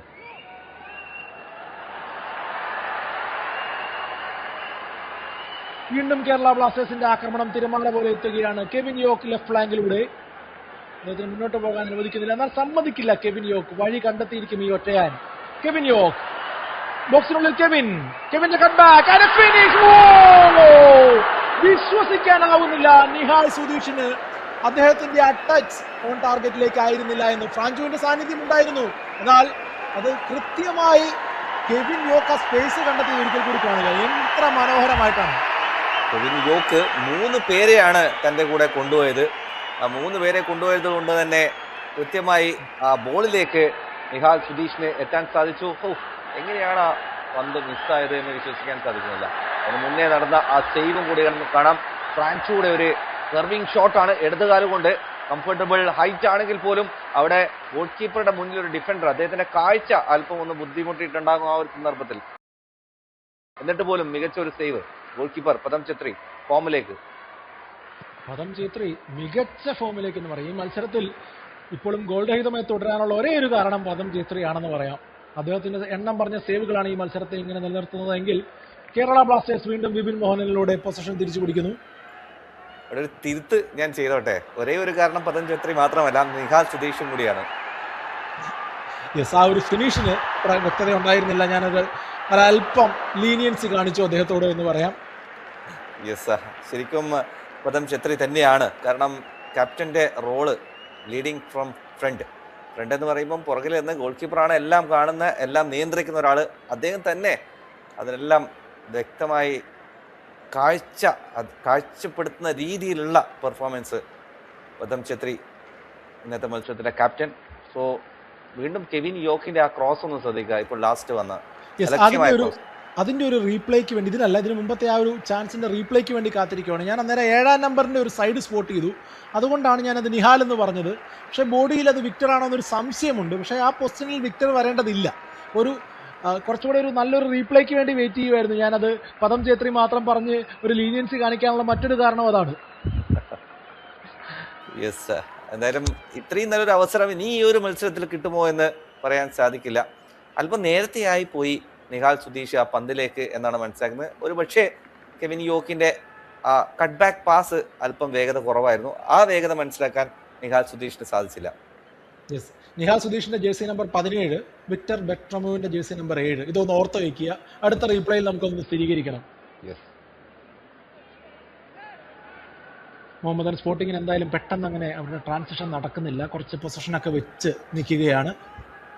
NKT ഒക്കെ എത്ര ഡീപ്പായിട്ടാണ് വന്നേക്കുന്നത്. മകൻ ചോത്തയും NKT സ്വിച്ച് ചെയ്തെന്ന് മനസ്സിലാക്കാം. അമർജീത്ത് ഇവിടെയാണ് സൂക്ഷിക്കേണ്ടത്, പക്ഷേ അത് ആ പാസ് നേരെ അർഷ് അൻവർ ഷെയ്ഖിന്റെ കരങ്ങളിലേക്കാണ് പോകുന്നത്. നല്ല ഹെവി ആയി പോയി, കാരണം കേരള ബ്ലാസ്റ്റേഴ്സ് ഹൈലൈൻ ഡിഫൻസ് കളിക്കുന്നു, ഏരിയലി ഫാളു ഇന്ത്യയെ ഡൊമിനേറ്റ് ചെയ്യുന്നു. അപ്പോൾ അവരുടെ മുമ്പിൽ ഗ്രൗണ്ടിലൂടെ ഇങ്ങനെയുള്ള ത്രൂ ബോളുകൾ കളിക്കുക എന്നുള്ളൊരു ഓപ്ഷനിലേക്ക് മാറുകയാണ്. ലോങ് ബോളുകൾ കളിക്കണം, അതാണ് അവരുടെ ശൈലി. ആ ലോങ് ബോൾ കുറേ കൂടെ ഗ്രൗണ്ട് ഡിഫൻസ് സ്പ്ലിറ്റിംഗ് ത്രൂ ബോളുകളായി മാറാൻ സാധ്യതയുണ്ട്. അതുകൊണ്ട് സൂക്ഷിച്ചിരിക്കണം, കാരണം ആദ്യത്തെ 28 മിനിറ്റിൽ നിന്ന് മെഹ്റാജുദ്ദീൻ വാഡുവും കൂട്ടരും അത് മനസ്സിലാക്കി കഴിഞ്ഞു. അമർജിത്തിനും മഹിതോഷിനും ഏത് രീതിയിലും കളിക്കാൻ അറിയാം. അതുകൊണ്ട് തന്നെയാണ് കേരള ബ്ലാസ്റ്റേഴ്സിന്റെ ആ ഡിഫൻസ് നോക്കുക, വലിയ ഒരു ഹൈലൈൻ ഡിഫൻസിലേക്കൊന്നും പോകുന്നില്ല. അല്പം ഒന്ന് പുറകിലേക്ക് ഇറങ്ങി തന്നെയാണ് മുന്നേറ്റം നടത്തുമ്പോൾ പോലും പുറകിലേക്ക് ഇറങ്ങി തന്നെയാണ് ആ സ്ഥാനമെടുക്കുന്നത്. അതിൽ ഏറ്റവും നിർണായകമായ റോൾ കളിക്കാൻ പോകുന്ന താരമാണ് ജേഴ്സി നമ്പർ 6 ഫ്രെഡി ലല്ലമാമ. കോർമിപ്പാമിന്റെ ബോൾ വിക്ടറും ഫ്രാഞ്ചുവും കൂടെ കമ്പൈൻ ചെയ്യാനുള്ള ശ്രമമായിരുന്നു. സജാദിന്റെ ക്ലിയറൻസ്, അത്ര ഡിസ്റ്റൻസ് കിട്ടിയിട്ടില്ല. ഐബാൻ ഭംഗിയായിട്ട് തന്നെ ആ പന്ത് കൃത്യമായി പൊസിഷൻ ചെയ്ത് വീണ്ടെടുക്കുന്നു. വീണ്ടും വിപിൻ ഒത്തിരി ബോളുകൾ റിക്കവർ ചെയ്തിട്ടുണ്ട്, അതും ഓപ്പോസിഷൻ ഹാഫിൽ. ഇന്ന് വിപിൻ നേടിയെടുത്തേക്കുന്ന ഇന്റർസെപ്ഷനുകൾ ആദ്യം 30 മിനിറ്റിൽ എണ്ണാൻ പറ്റത്തില്ല എന്നാണ് എനിക്ക് തോന്നുന്നത്. കുറച്ച് 4-5 തവണ ഞാൻ അദ്ദേഹത്തിന്റെ പേര് പറഞ്ഞത്. നല്ലൊരു സ്വാതന്ത്ര്യം ലഭിക്കുന്നുണ്ട് ഇന്ന് വിപിന്, കാരണം ഒരു അറ്റാക്കിംഗ് മിഡ്ഫീൽഡർ, അതായത് നമ്പർ 10 റോളിലല്ല. അതോടൊപ്പം തന്നെ ഇന്നലെ നമ്മൾ സഹലിന്റെ കാര്യം പറഞ്ഞിരുന്നു, സഹലിനും സമാനമായ ഒരു പൊസിഷനാണ് രണ്ടാമത് കിട്ടിയത്. അപ്പോൾ ആ പൊസിഷൻ കിട്ടിയപ്പോൾ നന്നായി എൻജോയ് ചെയ്തിരുന്നു. സോ ഏറ്റവും കൂടുതൽ എൻജോയ് ചെയ്യാൻ പറ്റുന്ന ഒരു പൊസിഷനാണ് നമ്പർ 8 റോള്. അതായത് ഡിഫൻസിലും പോകാം, മുന്നേറ്റ നിരയിലും പോകാം, കളം നിറഞ്ഞ് കളിക്കാം, ഏറ്റവും കൂടുതൽ പന്ത് അവരിലേക്ക് എത്തും. അത് ഉപയോഗപ്പെടുത്തുകയാണ് വിപിൻ ഇന്ന്. തീർച്ചയായും വിപിൻ അത് നന്നായിട്ട് തന്നെ ഉപയോഗിച്ച് കളിക്കുന്നു എന്ന് പറയാം. വിപിൻ പൊതുവെ ഇഷ്ടപ്പെടുന്ന പൊസിഷനും അത് തന്നെയാണ്. വിപിൻ ഒരു നമ്പർ 8 ആണ്, അദ്ദേഹം ഒരു ബോക്സ് ടു ബോക്സ് മിഡ്ഫീൽഡർ ആണെന്നാണ് സ്വയം വിശേഷിപ്പിക്കുന്നതും. അപ്പോൾ വിപിൻ അതാണ് കൂടുതൽ ഇഷ്ടവും, അങ്ങനെ ഒരു റോള്. ആഷ്ലി വന്നതിന് ശേഷമാണ് നമ്മൾ അദ്ദേഹത്തെ ഒരു നമ്പർ 10 റോളിൽ കാണാൻ തുടങ്ങിയത്. ഇന്ന് കുറച്ചുകൂടെ ഒരു സ്വാതന്ത്ര്യമുണ്ട് അദ്ദേഹത്തിന്. അത് പൊതുവെ അദ്ദേഹത്തിന് ഫ്രാഞ്ചുവിനും 2 പേർക്കുണ്ട്. ആദ്യ പകുതിയുടെ ഡ്രിങ്ക്സ് ബ്രേക്ക് വരുമ്പോൾ മലയാളികൾക്ക് മറ്റൊരു സന്തോഷ വാർത്ത നൽകാം. ഇന്ന് ലാലിഗ എൽ ക്ലാസിക്കോയുടെ ദിനമാണ്. ഇന്ന് രാത്രി 12:30 ലാലിഗയും മലയാളത്തിൽ തത്സമയത്തിലുണ്ടാകും ഫാൻകോഡിനൊപ്പം. മലയാളികൾക്ക് ഗംഭീരമായ ഒരു സമ്മാനമാണ് ഫാൻകോഡ് നൽകിയിരിക്കുന്നത്, എൽ ക്ലാസിക്കോ മലയാളത്തിൽ. സോ ഇതായിരുന്നു ആ ഫ്രീ കിക്ക്. ആ ഫ്രീ കിക്കിൽ വന്ന ബാക്ക് പാസ് ആണോ ഗോൾ കീപ്പർക്കാണ് ഡയറക്റ്റ് ഒരു പോസ്റ്റിലേക്ക് ലക്ഷ്യം വെക്കുകയാണ്. അങ്ങനെയാണെങ്കിൽ തന്നെ അത് ഫസ്റ്റ് പോസ്റ്റ് ആയിരുന്നു ലക്ഷ്യം വെക്കേണ്ടിയിരുന്നത്. എന്തായാലും മറ്റൊരു അവസരവും കൂടെ ഉണ്ടായിരുന്നു. കെവിൻ യോക്കിന്റെ ആ ഹെഡർ ക്ലിയറൻസ് സേവ് ചെയ്തത് റിഫ്ലക്സ് ആക്ഷനാണ്. ആ സേവില് അദ്ദേഹം കൈ ഉയർത്തി പന്തിനെ മുകളിലേക്ക് വളരെ ദൂരത്തേക്ക് കളയുന്ന മനോഹരമായ ഒരു കാഴ്ചയും കണ്ടിരുന്നു. ഇതാണ് കെവിൻ യോക്ക് 2-3 ഡിഫൻഡേഴ്സിനെ ഒരുപോലെ കബളിപ്പിച്ച് മുന്നേറാനുള്ള ഒരു ശ്രമമുണ്ടായിരുന്നു. കെവിൻ യോക്കിന്റെ ആ മുന്നേറാനുള്ള ശ്രമം. നിഹാൽ സുധീഷ് തന്നെയാണ് ആദ്യം. നമ്പർ 7 ഉണ്ട്, 17 ഉണ്ട്. സോ കൺഫ്യൂഷൻ വരുന്നതിൽ ഒരു സംശയവുമില്ല, കാരണം ആദ്യം നമ്പർ 7 മിസ്സാവുന്നു, രണ്ടാമത്തേതിൽ 17 വ്യക്തമായി മിസ്സാക്കുന്നു. അത് നമ്മൾ ആദ്യം കണ്ട കാഴ്ച കൃത്യമായിരുന്നു, കണ്ണുകൾക്ക് പ്രശ്നമൊന്നുമില്ല എന്ന് ഉറപ്പുവരുത്താനും സാധിച്ചു. എന്തായാലും അതിനു വേണ്ടി വെയിറ്റ് ചെയ്യുമായിരുന്നു, കാരണം നമ്മൾ ഒരാളെ വിമർശിക്കുമ്പോൾ അതാണെന്ന് ഉറപ്പുവരുത്തണമല്ലോ. ആ മിസ്സിന് നിഹാലിനൊന്നും പറയാനില്ല എന്നും വേണമെങ്കിൽ പറയാം, കാരണം യുവതാരമാണ്, അദ്ദേഹം വളർന്നു വരുന്നതേ ഉള്ളൂ. ഇതുപോലുള്ള അവസരങ്ങൾ പക്ഷെ പാഴാക്കരുത്, കിട്ടുന്ന അവസരങ്ങൾ ഗോൾ അടിക്കണം. കേരള ബ്ലാസ്റ്റേഴ്സിന്റെ ഈ ആധിപത്യം ഗോളുകളിലേക്ക് മാറണം, ഗോളുകളിലേക്ക് മാറണം. ഓർമ്മിപ്പാമ്പിന്റെ ലോങ് ബോൾ വിക്ടറാണ് ലക്ഷ്യം. നിഹാലുണ്ട് സപ്പോർട്ടിന്. നിഹാൽ പക്ഷെ പാസ് ഒരല്പ ഷോർട്ടായി പോകുമ്പോൾ തിരിച്ചു പിടിക്കുന്നു നിഹാൽ. ബോക്സിൽ കെവിനുണ്ട്.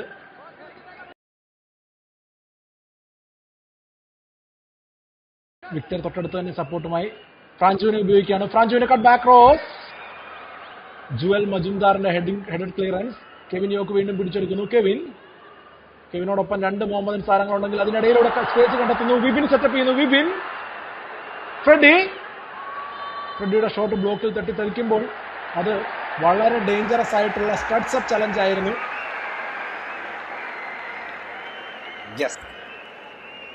നല്ല ഒരു അവസരം വന്നു ചേർന്നിരിക്കുകയാണ് കേരള ബ്ലാസ്റ്റേഴ്സിന്. ഫ്രാൻചോ ഉണ്ട് അവിടെ, അതുപോലെ തന്നെ വിക്ടർ ബെർട്ടമോ ഉണ്ട്.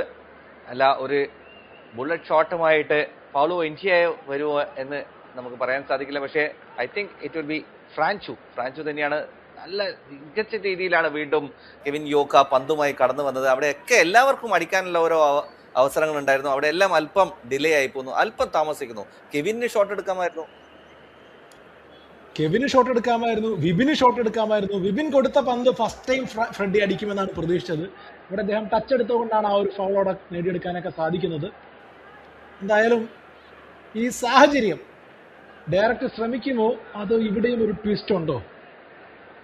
ഫ്രാൻജുവും വിപിൻ മോഹനനുമാണ് അവിടെ റെഡി ആയിട്ടുള്ളത്. വിക്ടറും അതുപോലെ ഫാളുവും എല്ലാം തന്ത്രം പറഞ്ഞു കൊടുത്തതിന് ശേഷം പിന്മാറി.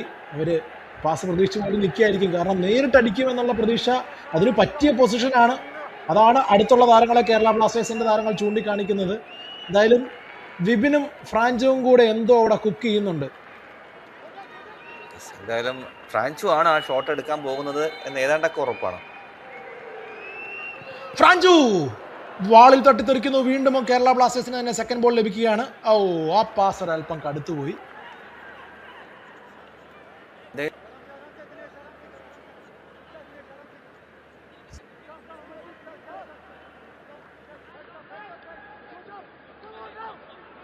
മുഹമ്മദൻ സ്പോർട്ടിങ് സജാദ് ഹുസൈൻ്റെ ഒരു ത്രോ ബോൾ.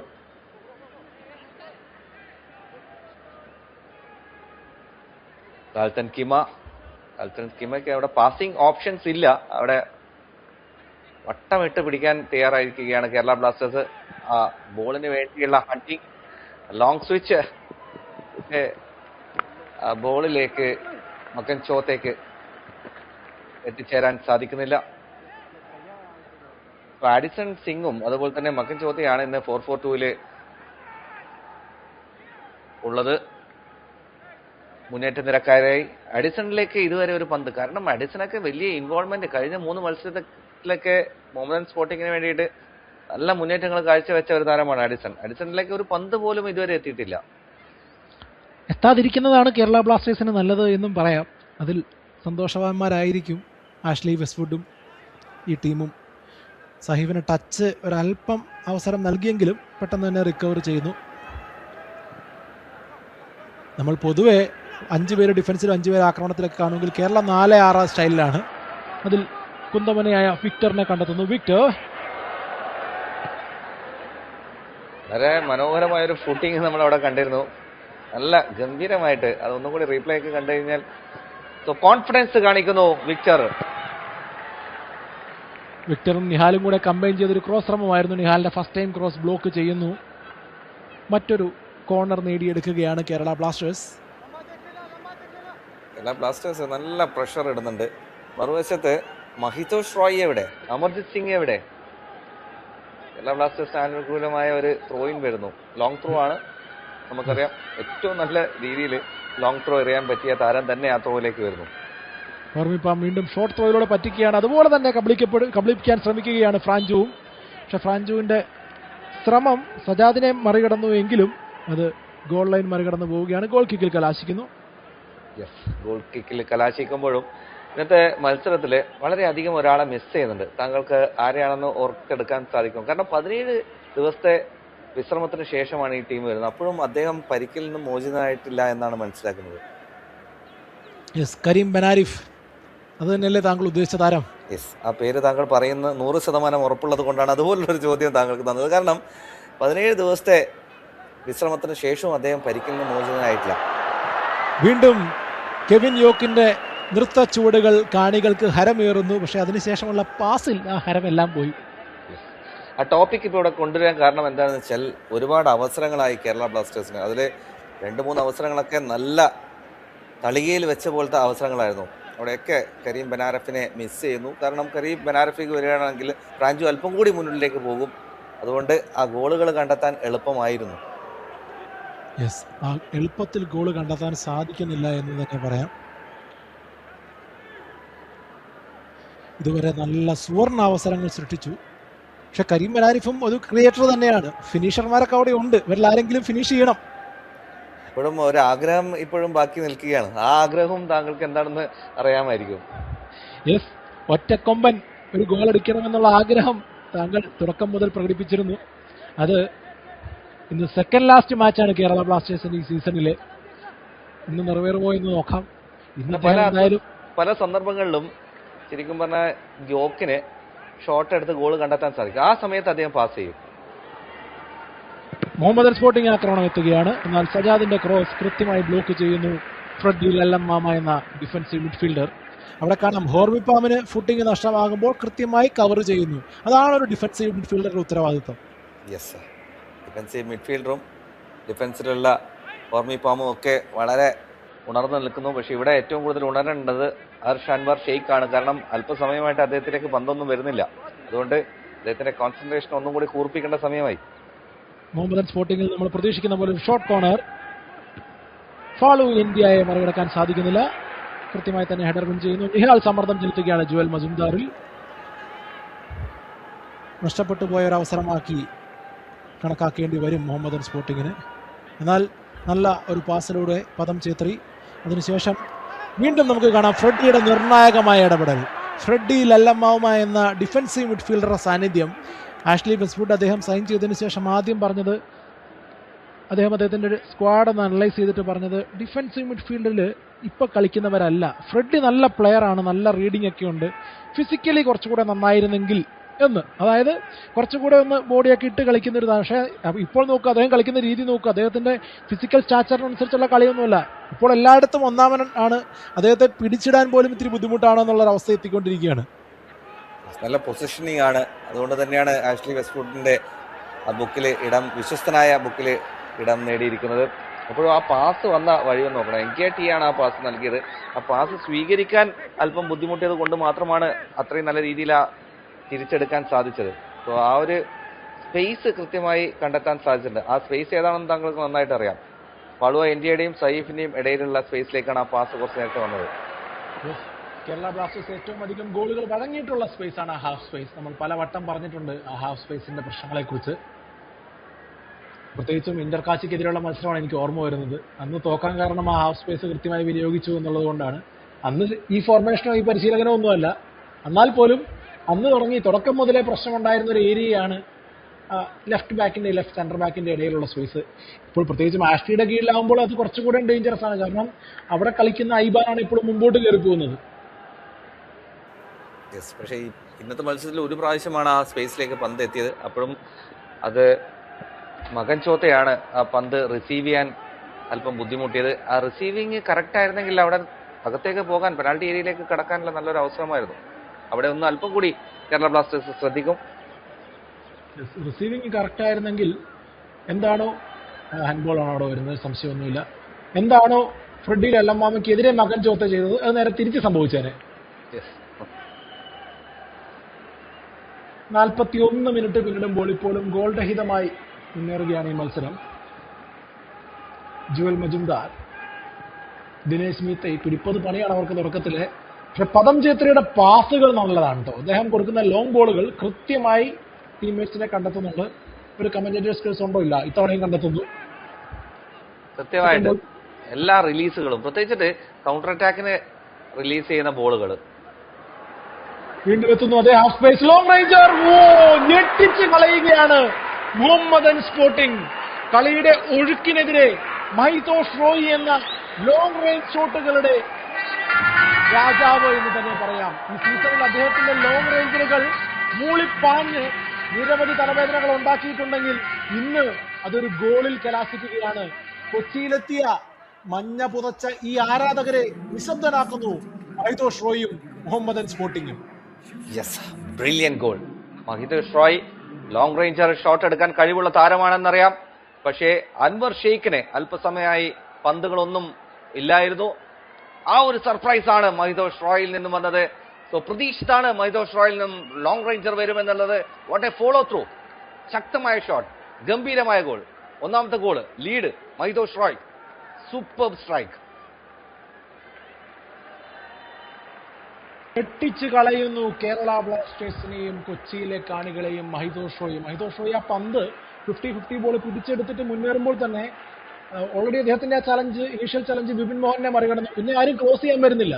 ഐബാൻ ഒരല്പം കൺഫ്യൂസ്ഡ് ആയിരുന്നു, കാരണം അദ്ദേഹത്തിന്റെ പുറകിലായി മറ്റൊരു താരമുണ്ടായിരുന്നു. ആ പാസിംഗ് ആംഗിൾ ബ്ലോക്ക് ചെയ്യണോ എന്നുള്ളൊരു കൺഫ്യൂഷനിലായിരുന്നു. അത് മുതലെടുത്തുകൊണ്ട് മഹിതോഷ് റോയ്ക്ക് അങ്ങനെ യാതൊരു സംശയവും ഇല്ലായിരുന്നു, ഒരു കൺഫ്യൂഷനും ഇല്ലായിരുന്നു. ഒരു ഷോട്ട് അടിക്കുക, കാരണം നമ്മൾ എല്ലാ മത്സരങ്ങളിലും കാണുമ്പോൾ വ്യക്തമായി പറയാറുണ്ട് ഇദ്ദേഹത്തിൽ നിന്നും ലോങ് റേഞ്ച് ഷോട്ട് വരും. അപ്പോൾ ആ പന്ത് എടുത്ത് മുന്നേറിയപ്പോൾ തന്നെ മഹിതോഷ് റോയുടെ ഉദ്ദേശം അത് തന്നെയായിരുന്നു. ഒരു കൃത്യമായിട്ടത് ഒരു ഗോളിൽ കലാശിക്കുന്നു. 43 മിനിറ്റ് പിന്നിടുമ്പോൾ മുഹമ്മദൻ സ്പോർട്ടിംഗ് ഒഴുക്കിനെതിരെ ഒരു ലീഡ് നേടിയിരിക്കുകയാണ്. വീണ്ടും അതുപോലെ ശ്രമമായിരുന്നു. നല്ലൊരു മുന്നേറ്റത്തിനുള്ള അവസരം കേരള ബ്ലാസ്റ്റേഴ്സ്. കെവിൻ യോക്കിലൂടെ, Kevin Yoke versus Joseph Lalmuanama. കെവിന്റെ റിവേഴ്സ് ബോൾ, ഫ്രാഞ്ചുവിന് ഫിനിഷ്. കൊടുത്താൽ തിരിച്ചടിച്ചിരിക്കും, കൊടുത്താൽ കൊല്ലത്തും കിട്ടുമെന്നുള്ളൊരു ചൊല്ലുണ്ട്. അതുപോലെ കേരള ബ്ലാസ്റ്റേഴ്സ് കിട്ടിയാൽ നിമിഷ നേരത്തിനകം തിരിച്ചടിച്ചിരിക്കും.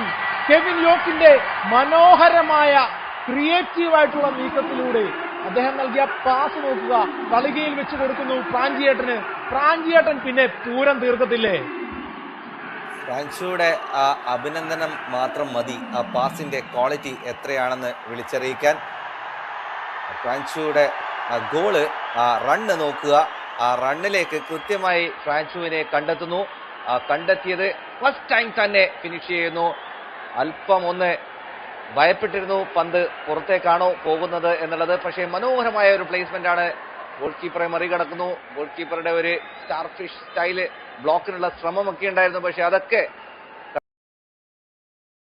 കടന്നുകൊണ്ട് ഫ്രാൻസു കേരള ബ്ലാസ്റ്റേഴ്സിനെ സമനിലയിലേക്ക് എത്തിക്കുന്നു. സോ അതിനുശേഷമുള്ള ഒരു അഭിനന്ദനം ഉണ്ട് യോക്കിനെ. അതിലെല്ലാം ഉണ്ടായിരുന്നു ആ പാസിന്റെ ക്വാളിറ്റി. Love you darling. ആ ഗോളിലെ ഫിനിഷിംഗ് ടച്ചിനേക്കാൾ പ്രാധാന്യമുണ്ടായിരുന്നു ആ അസിസ്റ്റിന്റെ, ആ റിവേഴ്സ് ബോളിന്റെ അളന്നു മുറിച്ചുള്ള ആ വരവില്. കാരണം കെവിൻ യോക്കിനെ പോലെ വേഗതയിൽ ഗ്രിപ്പ് ചെയ്ത് മുന്നേറുന്ന കാരണം. വീണ്ടും ഫ്രാഞ്ചു. അപ്പൊ ഇത്തവണ മഹിതോഷ് റോയ് വന്ന് പിടിച്ചെടുക്കുന്നു. ഒരു ഹെവി ബാക്ക് പാസ് ആണ്. നിഹാൽ സുധീഷ്, അദ്ദേഹം നന്നായി തന്നെ സമ്മർദ്ദം ചെലുത്തി. എന്നിട്ട് പോലും നോക്കാം, സമ്മർദ്ദത്തിൽ കൊടുക്കുന്ന ലോങ് ബോളും കൃത്യമായി ടാർഗറ്റിലാണ്. ഐബാൻ ഒരു അല്പ സമ്മർദ്ദത്തിലാണ്, രക്ഷപ്പെടുന്നു എന്ന് പറയാം. സഹീഫ് കെവിൻ യോക്കിലേക്ക്. മനോഹരമായി തന്നെ കെവിൻ യോക്ക് എത്ര ക്ലവർ ആയിട്ടാണ് ആ പന്ത് കളിക്കുന്നത്. പക്ഷെ സഹീഫ് ഒരു അല്പം ധൃതി വിളിച്ചു പോയി. സോ കെവിൻ യോക്കിന്റെ ഒരു അസിസ്റ്റ് നമ്മൾ കണ്ടു കഴിഞ്ഞിരിക്കുകയാണ്. അതും ബ്രില്യൻറ്റ് പാസ്സാണ്, ക്രിയേറ്റീവ് പാസ്സാണ്. എങ്ങനെയാണ് അവിടെ ഫ്രാൻസുവിനെ കണ്ടെത്തിയത്? അത്രയും നല്ല വിഷൻ ഉണ്ടായിരുന്നു ആ പാസിൽ. സോ ഗംഭീരമായ ഒരു കെവിൻ യോക്കിന്റെ പ്രകടനം. കെവിൻ യോക്ക്, നമ്മൾ പലപ്പോഴും ഒരു കൺഫ്യൂഷനിൽ എത്താറുണ്ടായിരുന്നു. കെവിൻ യോക്ക് പാസ് ചെയ്യേണ്ട സ്ഥലത്ത് ഷോട്ട് എടുക്കും, ക്രോസ് എടുക്കും, അല്ലെങ്കിൽ ക്രോസ് ചെയ്യേണ്ടടുത്ത് പാസ് ചെയ്യും. പക്ഷേ ഇത് എക്സാക്ട്ലി പെർഫെക്റ്റ്. ഒറ്റയാൻ മുന്നേറ്റങ്ങൾ നമ്മൾ പല വട്ടം കണ്ടിട്ടുണ്ട്. എന്നാൽ ഇന്ന് ഒറ്റക്കൊമ്പൻ ടീമിന് കൂട്ടായ ഒരു ആക്രമണം നയിക്കുകയാണ് എന്ന് പറയാം. കൃത്യമായി തന്നെ സഹതാരങ്ങളെ വിനിയോഗിക്കുന്നു. കെവിൻ യോക്കിന്റെ കോൺഫിഡൻസ് നോക്കുക. വിപിൻ മോഹനൻ, ഹോർമിപ്പാം, നല്ല സ്പേസ് ഉണ്ട്. തിരിച്ച് വിപിനിലേക്ക്. ഹോർമിപ്പാമിന് തന്നെ കണ്ടെത്തുന്നു. നല്ല സ്പേസിലാണ് ഹോർമിപ്പാം. ഒരു ഫസ്റ്റ് ടൈം ക്രോസിനുള്ള സാധ്യത. ഹോർമിപ്പാമിന്റെ ക്രോസ്, നിർണായകമായ ഇടപെടൽ ഉണ്ടായിരുന്നു. ജുവൽ മജുംദാറിന്റെ ഒരു കോർണർ നേടിയെടുക്കുന്നു. അല്ലെങ്കിൽ ഫാർ പോസ്റ്റിൽ എത്തിയിരുന്നു കേരള താരങ്ങൾ. യെസ്, സ്വന്തം ഹാഫിൽ നിന്നും തുടങ്ങി വെച്ച് ഹോർമിപ്പാം കൃത്യമായി തിരിച്ച് പന്ത് സ്വീകരിക്കുന്നു. ആ ക്രോസ് അല്പം ബുദ്ധിമുട്ടുള്ള ഒരു ബോഡി ഷേപ്പിൽ നിന്നാണ് അദ്ദേഹത്തിന് വരുന്നത്. നല്ലൊരു ക്രോസിലുള്ള ഒരു പൊസിഷനിലായിരുന്നില്ല. എന്നിട്ട് പോലും മനോഹരമായി ആ പന്ത് എത്തിക്കാൻ സാധിച്ചു. അപ്പോഴൊക്കെ അത് നിരാശപ്പെടുത്തിയത് ബർത്തോമോ ആയിരുന്നു. എന്തായാലും ഒരു കോർണർ കിക്ക് ലഭിക്കുന്നു കേരള ബ്ലാസ്റ്റേഴ്സ്. സഹീഫിന്റെ ഷോട്ട് കോർണർ ഫ്രാഞ്ചുവിലേക്ക്. സഹീഫിന്റെ ക്രോസ്. ഓ, ഹോർമിപ്പാമിന് മിസ്സായി, വിപിൻ മോഹനന് മിസ്സായി. ഹോർമിപ്പാമിന് കുറച്ചുകൂടെ അറ്റാക്കിംഗ് ആയിരുന്നു, വിപിൻ അറ്റാക്കിംഗ് ആയിരുന്നു. എന്നാൽ രണ്ടുപേർക്ക് മിസ്സായി. അതിനുശേഷം സെക്കൻഡ് ബോൾ പിടിച്ചെടുത്ത് നിഹാൽ സുധീഷിന്റെ മുന്നേറ്റ ശ്രമവും പരാജയപ്പെടുകയാണ്. ആദ്യ പകുതിയിൽ 4 മിനിറ്റാണ് അധിക സമയം അനുവദിച്ചിരുന്നത്. അതിൽ 2 മിനിറ്റ് പിന്നിട്ട് കഴിഞ്ഞു. ഇനിയും 2 മിനിറ്റ് കൂടെയുണ്ട്. നിർണായകമായ മറ്റൊരു ഗോൾ വരുമോ? യെസ്, മറ്റൊരു ഗോൾ വരണം. എന്തായാലും കേരള ബ്ലാസ്റ്റേഴ്സിന് തക്ക സമയത്ത് തന്നെ ഈ മത്സരത്തിലേക്ക് തിരിച്ചു വരാൻ സാധിച്ചു. അത് വലിയൊരു കിട്ടലാണ്. കാരണം ഒന്നാം പകുതി ഒരു ഗോളിന് പിന്നിട്ടാണ് പോകുന്നതെങ്കിൽ വീണ്ടും ഒരു റീസ്റ്റാർട്ട് വരിക എന്ന് പറയുന്നത് ബുദ്ധിമുട്ടാണ്. എന്തായാലും ഹോർമി പാമിന്റെ ഒരു ലോങ് ത്രോന് വേണ്ടി കാത്തിരിക്കാം കേരള ബ്ലാസ്റ്റേഴ്സ്. 1 മിനിറ്റ് സമയം ശേഷിക്കുന്നു. ഹോർമി പാം, അദ്ദേഹത്തിന്റെ ത്രോ നേരെ ഫ്രാഞ്ചുവിലേക്ക്. ഫ്രാഞ്ചു നന്നായിട്ട് ഇൻവോൾവ് ആണെന്ന്. നിഹാൽ ഫ്രാഞ്ചു അവിടെ ഉണ്ടാവുന്നുള്ള പ്രതീക്ഷയിൽ ബ്ലൈൻഡായി കളിച്ചതാണ്. ഫ്രാഞ്ചു മുന്നേറിയിരുന്നു. ഒരു കൗണ്ടർ അറ്റാക്ക് സാഹചര്യം ഉണ്ടെന്നാൽ സഹീഫ് ആയിരുന്നു എന്ന് തോന്നുന്നത്. സഹീഫ് എങ്ങനെ അവിടെ എത്തിയ? സഹീഫാണ്. അദ്ദേഹം നേരത്തെ ആ ഒരു അറ്റാക്കിന് ശേഷം ആ പൊസിഷൻ ഒന്ന് മാറി നിൽക്കുകയായിരുന്നു. എന്നാൽ ഇപ്പോൾ കൃത്യം പൊസിഷനിലേക്ക് പോകുന്നതും കാണാം. ലോങ് ത്രോന് വന്നതാണ് സൈഫ്. എന്തായാലും അതിനെ കൊണ്ട് വലിയ ഗുണമുണ്ടായി. ആ പന്ത് തിരിച്ച് റീകളക്ട് ചെയ്യാൻ സാധിച്ചു. നമ്മുടെ നേരത്തെ ഒന്നാം പകുതിയിലെ 20ാമത്തെ മിനിറ്റിലാണെന്ന് തോന്നുന്നു മൈതോഷ് റോയിനെ ഇതുവരെ കണ്ടില്ല, അദ്ദേഹത്തിന്റെ ലോങ് ഷോട്ടുകൾ ഇതുവരെ ഇത്രയും സമയമായിട്ട് വന്നില്ല എന്ന് പറയുമ്പോഴും അദ്ദേഹം തന്നെ ഗോള് കണ്ടെത്തി. അതേ സമയത്ത് കേരള ബ്ലാസ്റ്റേഴ്സ് അപ്പൊ തന്നെ മറുപടി ഗോള് കണ്ടെത്തിയതും അത് അവർക്ക് വലിയ ഒരു ഗുണം ചെയ്യും. ഇനി അങ്ങനെയുള്ള ആഗ്രഹം വല്ലതും ഉണ്ടെങ്കിൽ പറഞ്ഞേക്കരുത് കേട്ടോ. 1.5 ഗോളാണ് കേട്ടോ. യെസ്, 1.5 അടിയായിരുന്നു. ആ അടിക്ക് തിരിച്ചടി കൊടുക്കാൻ പറ്റി എന്നുള്ളതാണ് കേരള ബ്ലാസ്റ്റേഴ്സിന്റെ വിജയം. ആ അടി താങ്ങാൻ പറ്റുന്നതിലുമൊക്കെ അപ്പുറമായിരുന്നു. അതായത് നിമിഷ നേരം കൊണ്ട് തിരിച്ചടിച്ചു. ഇതാണ് ആഷ്ലി വെസ്റ്റ്വുഡിന്റെ കേരള ബ്ലാസ്റ്റേഴ്സ്. യെസ്, അതാണ് ഞാൻ പറഞ്ഞത്. ഇത് വളരെയധികം ഗുണം ചെയ്യും അപ്പൊ തന്നെ തിരിച്ചടിച്ചത്. കാരണം ആ ഗോള് നമ്മൾ 1.5 ഗോൾ എന്ന് പറഞ്ഞില്ലേ, അതുപോലത്തെ ഗോളുകൾ ശരിക്കും പറഞ്ഞാൽ ഒരു ടീമിന്റെ കോൺഫിഡൻസ് വരെ നശിപ്പിച്ചു കളയും എതിർ ടീമിന്റെ. റോങ് റേഞ്ചർ, വാവ്, ഒരു മിസൈൽ. പാളു ഇന്ത്യയെ കൊണ്ട് നന്നായി ഏരിയയിൽ ഡൊമിനേറ്റ് ചെയ്യാനാണെന്ന് നമുക്കറിയാം. നല്ലൊരു ഫിസിക്കൽ പ്രസൻസ് ആണെന്നറിയാം. എന്നാൽ അദ്ദേഹത്തിന്റെ കയ്യിൽ ഇങ്ങനെ ഒരു വജ്രായുധമുണ്ടെന്ന് ഇപ്പോഴാണ് കാണുന്നത്. എന്തായിരുന്നു ഷോട്ട്! ഗംഭീരം. അതിശക്തമായ ഒരു ഷോട്ട്. ഈ ഷോട്ട് നൽകുന്ന ഒരു ആത്മവിശ്വാസം ചെറുതൊന്നായിരിക്കില്ല. ഒരുപക്ഷെ അതൊരു ഡിഫ്ലക്ഷൻ കിട്ടിയിരുന്നെങ്കിൽ അത് ഗോളായി മാറുന്നു. പക്ഷേ ഡിഫ്ലക്ഷൻ കിട്ടണമെങ്കിൽ അതിന് ആരെങ്കിലും ശരീരം വെക്കണം. അദ്ദേഹം പോലും പേടിച്ച് വലിച്ചു പോയ കാഴ്ചയായിരുന്നു. യെസ്, വിക്ടർ ബെർട്ടമോ മാറാൻ താമസിച്ചിരുന്നെങ്കിൽ എന്ന് ആഗ്രഹിച്ചു പോവുകയാണ്. റഫറി തേജസ് നാഗവേങ്കറിന്റെ വിസിലെത്തുമ്പോൾ ആദ്യ പകുതി അവസാനിക്കുന്നു. Kerala Blasters 1, Mohammedan Sporting 1. മഹിതോഷ് റോയുടെ വണ്ടർ സ്ട്രൈക്കിന് ഫ്രാഞ്ചുവിലൂടെ മറുപടി നൽകിയിരിക്കുകയാണ് കേരള ബ്ലാസ്റ്റേഴ്സ്. അതിൽ നിർണായക പങ്ക് വഹിച്ചിരിക്കുന്നത് കെവിൻ യോക്ക് ആണെന്നും കൂടി എടുത്തു പറയാം. കൂടുതൽ വിശകലനവുമായി മടങ്ങി വരാം ഒരു ഇടവേളയ്ക്ക് ശേഷം.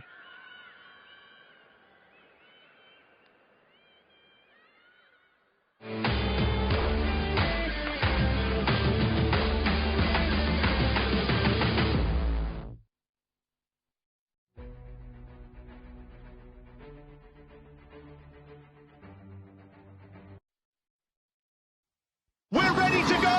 Compass down! Team Apache, let's light up the track. Apache! Apache! We have a race! TVS Apache RTR 4V series with projector headlamp. Eurogrip's Tread Smart technology, an advanced tread design engineered for lasting grip, so your ride feels brand new year after year. Eurogrip Tires, the bike tire specialist. We're ready to go! Compass down! Team Apache, let's light up the track. Apache! Apache! We have a race! TVS Apache RTR 4V series with projector headlamp.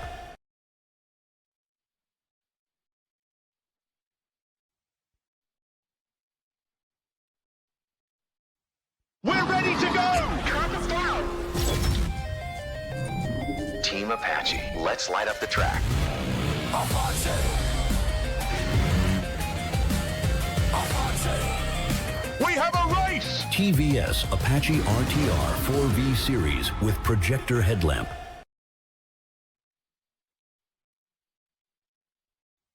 We're ready to go! Compass down! Team Apache, let's light up the track. Apache! Apache! We have a race! TVS Apache RTR 4V series with projector headlamp. पापा कहते हैं बड़ा नाम करेगा, mummy कहती है बड़ा काम करेगी, मगर ये तो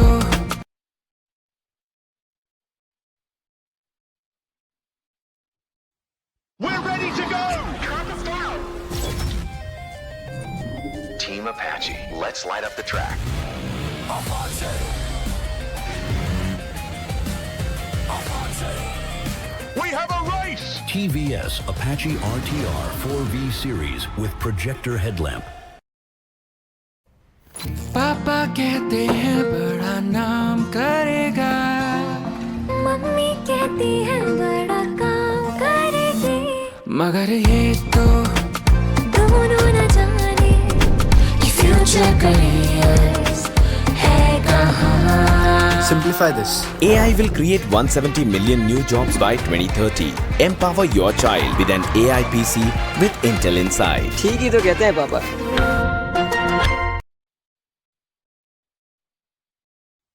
We're ready to go! Team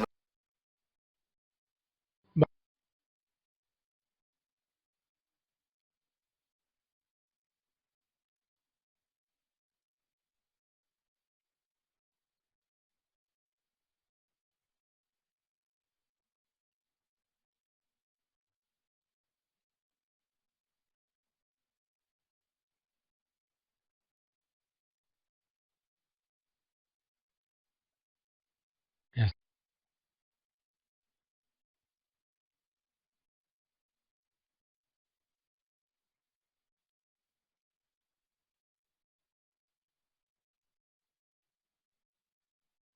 കിട്ടല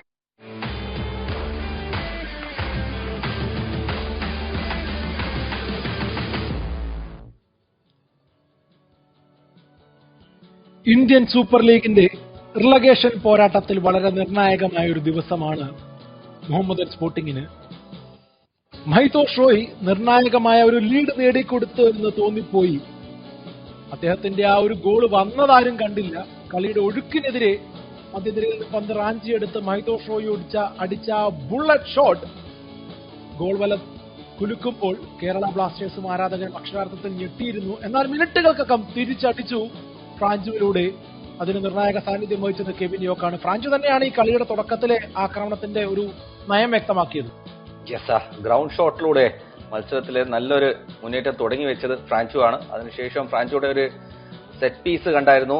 അത് ഫാളോയിലേക്കാണ്. ഫാളോ മറിച്ച് നൽകാനുള്ള ഒരു ശ്രമമായിരുന്നു. പക്ഷേ അതിലും കൃത്യമായി പദം ഛത്രി ഇന്ന് അദ്ദേഹത്തിന്റെ മിന്നും പ്രകടനം ഒരു ഭാഗത്തുണ്ടായിരുന്നു.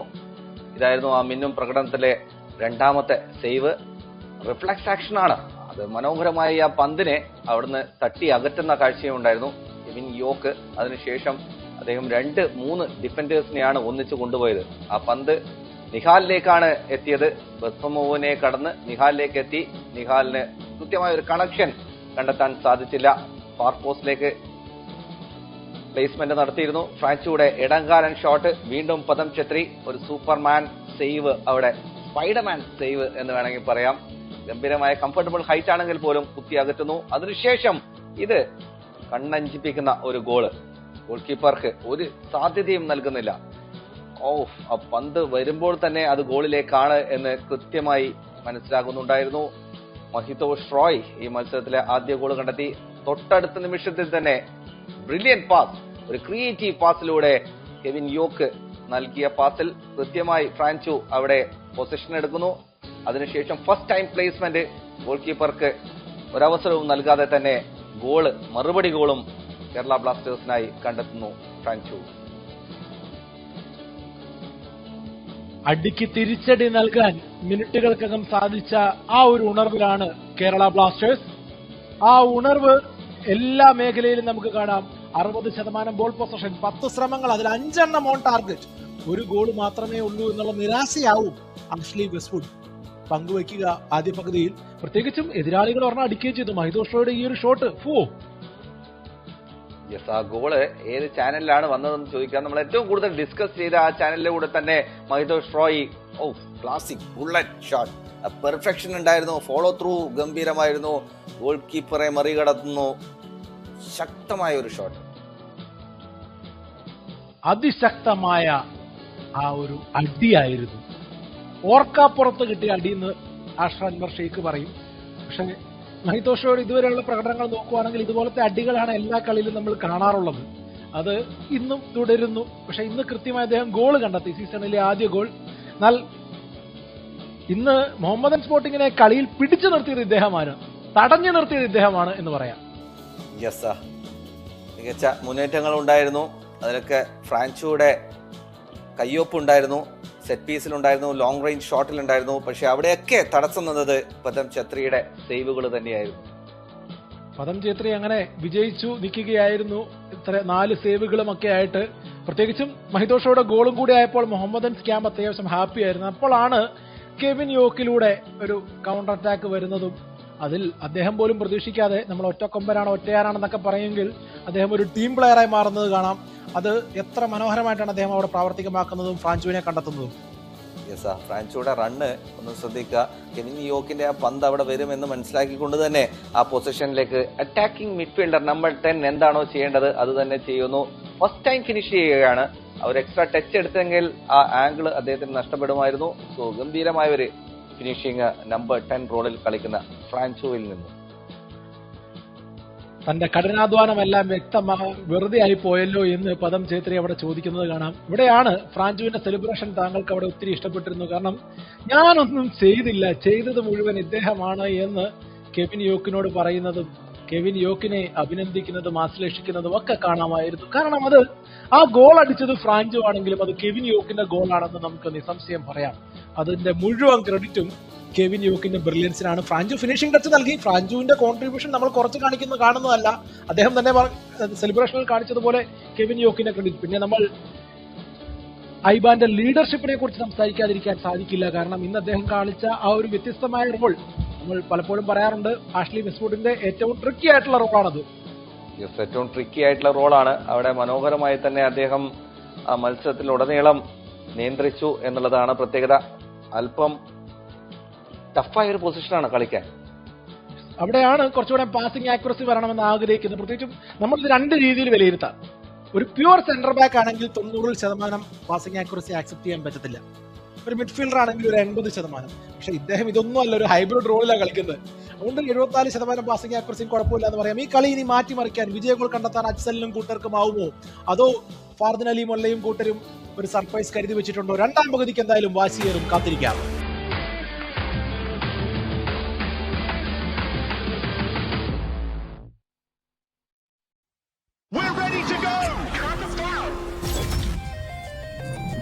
Team Apache, let's light up the track.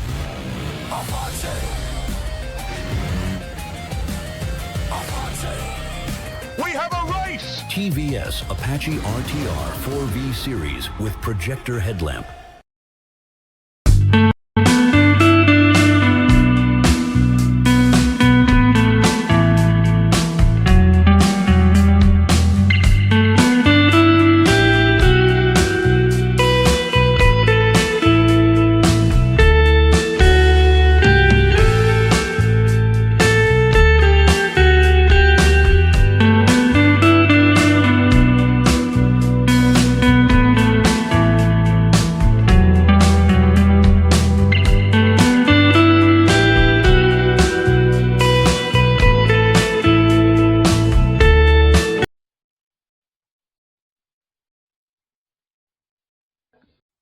We're ready to go!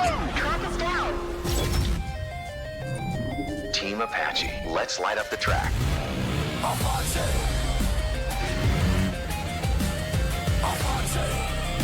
We have a race! TVS Apache RTR 4V series with projector headlamp.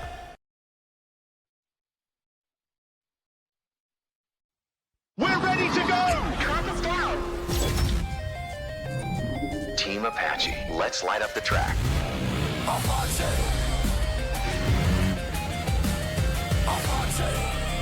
We have a race! TVS Apache RTR 4V series with projector headlamp.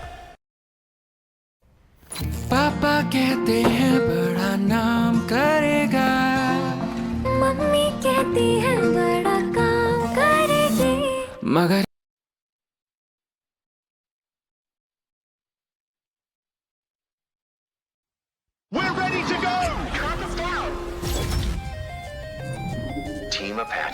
Let's light up the track.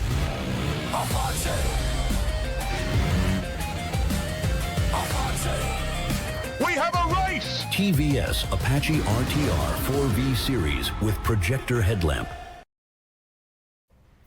पापा कहते हैं बड़ा नाम करेगा, mummy कहती है बड़ा काम करेगी, मगर ये तो दोनों न जाने ये फ्यूचर करियर्स है कहाँ. Simplify this. AI will create 170 million new jobs by 2030. Empower your child with an AI PC with Intel Inside. ठीक ही तो कहते हैं पापा.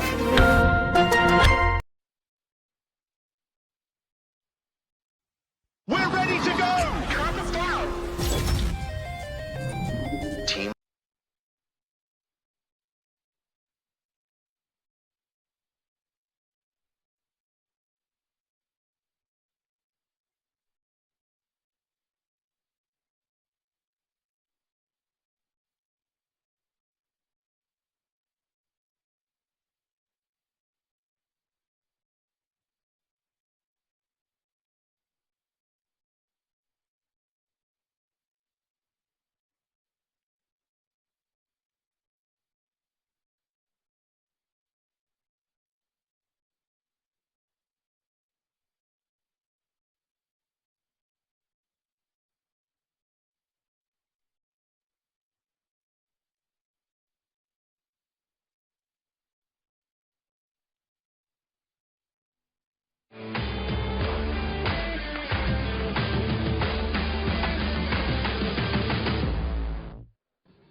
ഇന്ത്യൻ സൂപ്പർ ലീഗിന്റെ 12ാം സീസണിലെ 12ാം റൗണ്ട് മത്സരത്തിന് ഇറങ്ങുന്ന കേരള ബ്ലാസ്റ്റേഴ്സിന് മടങ്ങിയെത്തിയ ഈ കാണികൾ ഒത്തിരി പ്രതീക്ഷ നൽകുന്നുണ്ട്. കാരണം അവരുടെ പിന്തുണ നല്ലൊരു പ്രകടനത്തിലേക്ക് മാറ്റാൻ സാധിച്ചിട്ടുണ്ട് കേരള ബ്ലാസ്റ്റേഴ്സിന്.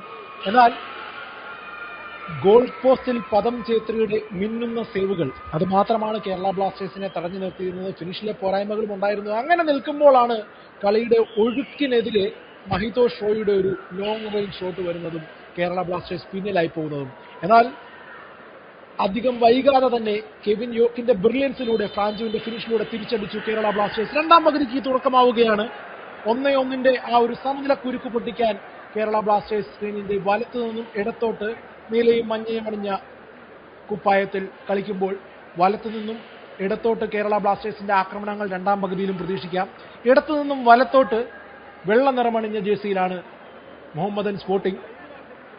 ആദ്യ ഗോളിന്റെ ആത്മവിശ്വാസം അവർക്കുണ്ടാവും.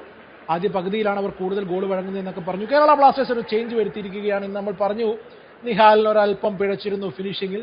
നിഹാലിന് പകരം വരുന്നു ശ്രീകുട്ടൻ എന്ന മറ്റൊരു മലയാളി താരം. ശ്രീകുട്ടന്റെ ദിവസമാകുമോ ഇന്ന് എന്ന് കാത്തിരുന്ന് കാണാം. കമന്ററി ബോക്സിൽ നിങ്ങൾ കേൾക്കുന്ന ശബ്ദം ജോസഫ് ജോർജിനോടൊപ്പം ചേരുന്നു പ്രിയപ്പെട്ട ബിനീഷ് കിരൺ. ജോസഫ്, നിഹാലിന് പകരം ശ്രീകുട്ടനെ കൊണ്ടുവരുന്നു. നിഹാൽ അല്പം നിറം മങ്ങിപ്പോയിരുന്നു എന്ന് തോന്നിയിരുന്നു, പ്രത്യേകിച്ചിട്ട് ആ ഒരു അവസരം.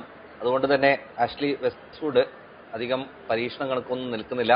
സോ ആ ഹാഫ് ടൈമിനുള്ള ആ ചാൻസ്, അതായത് സബ്സ്റ്റിറ്റ്യൂഷൻ നടത്താനുള്ള അവസരം ഉപയോഗപ്പെടുത്തുക കൂടെ ചെയ്യുന്നു. ശ്രീകുട്ടനെ കൊണ്ടുവരുന്നു. നമുക്ക് നോക്കാം ശ്രീകുട്ടന് അവസരങ്ങൾ ലഭിക്കുമ്പോൾ എന്താണ് അദ്ദേഹത്തിൽ നിന്നും പ്രതീക്ഷിക്കുന്നത്.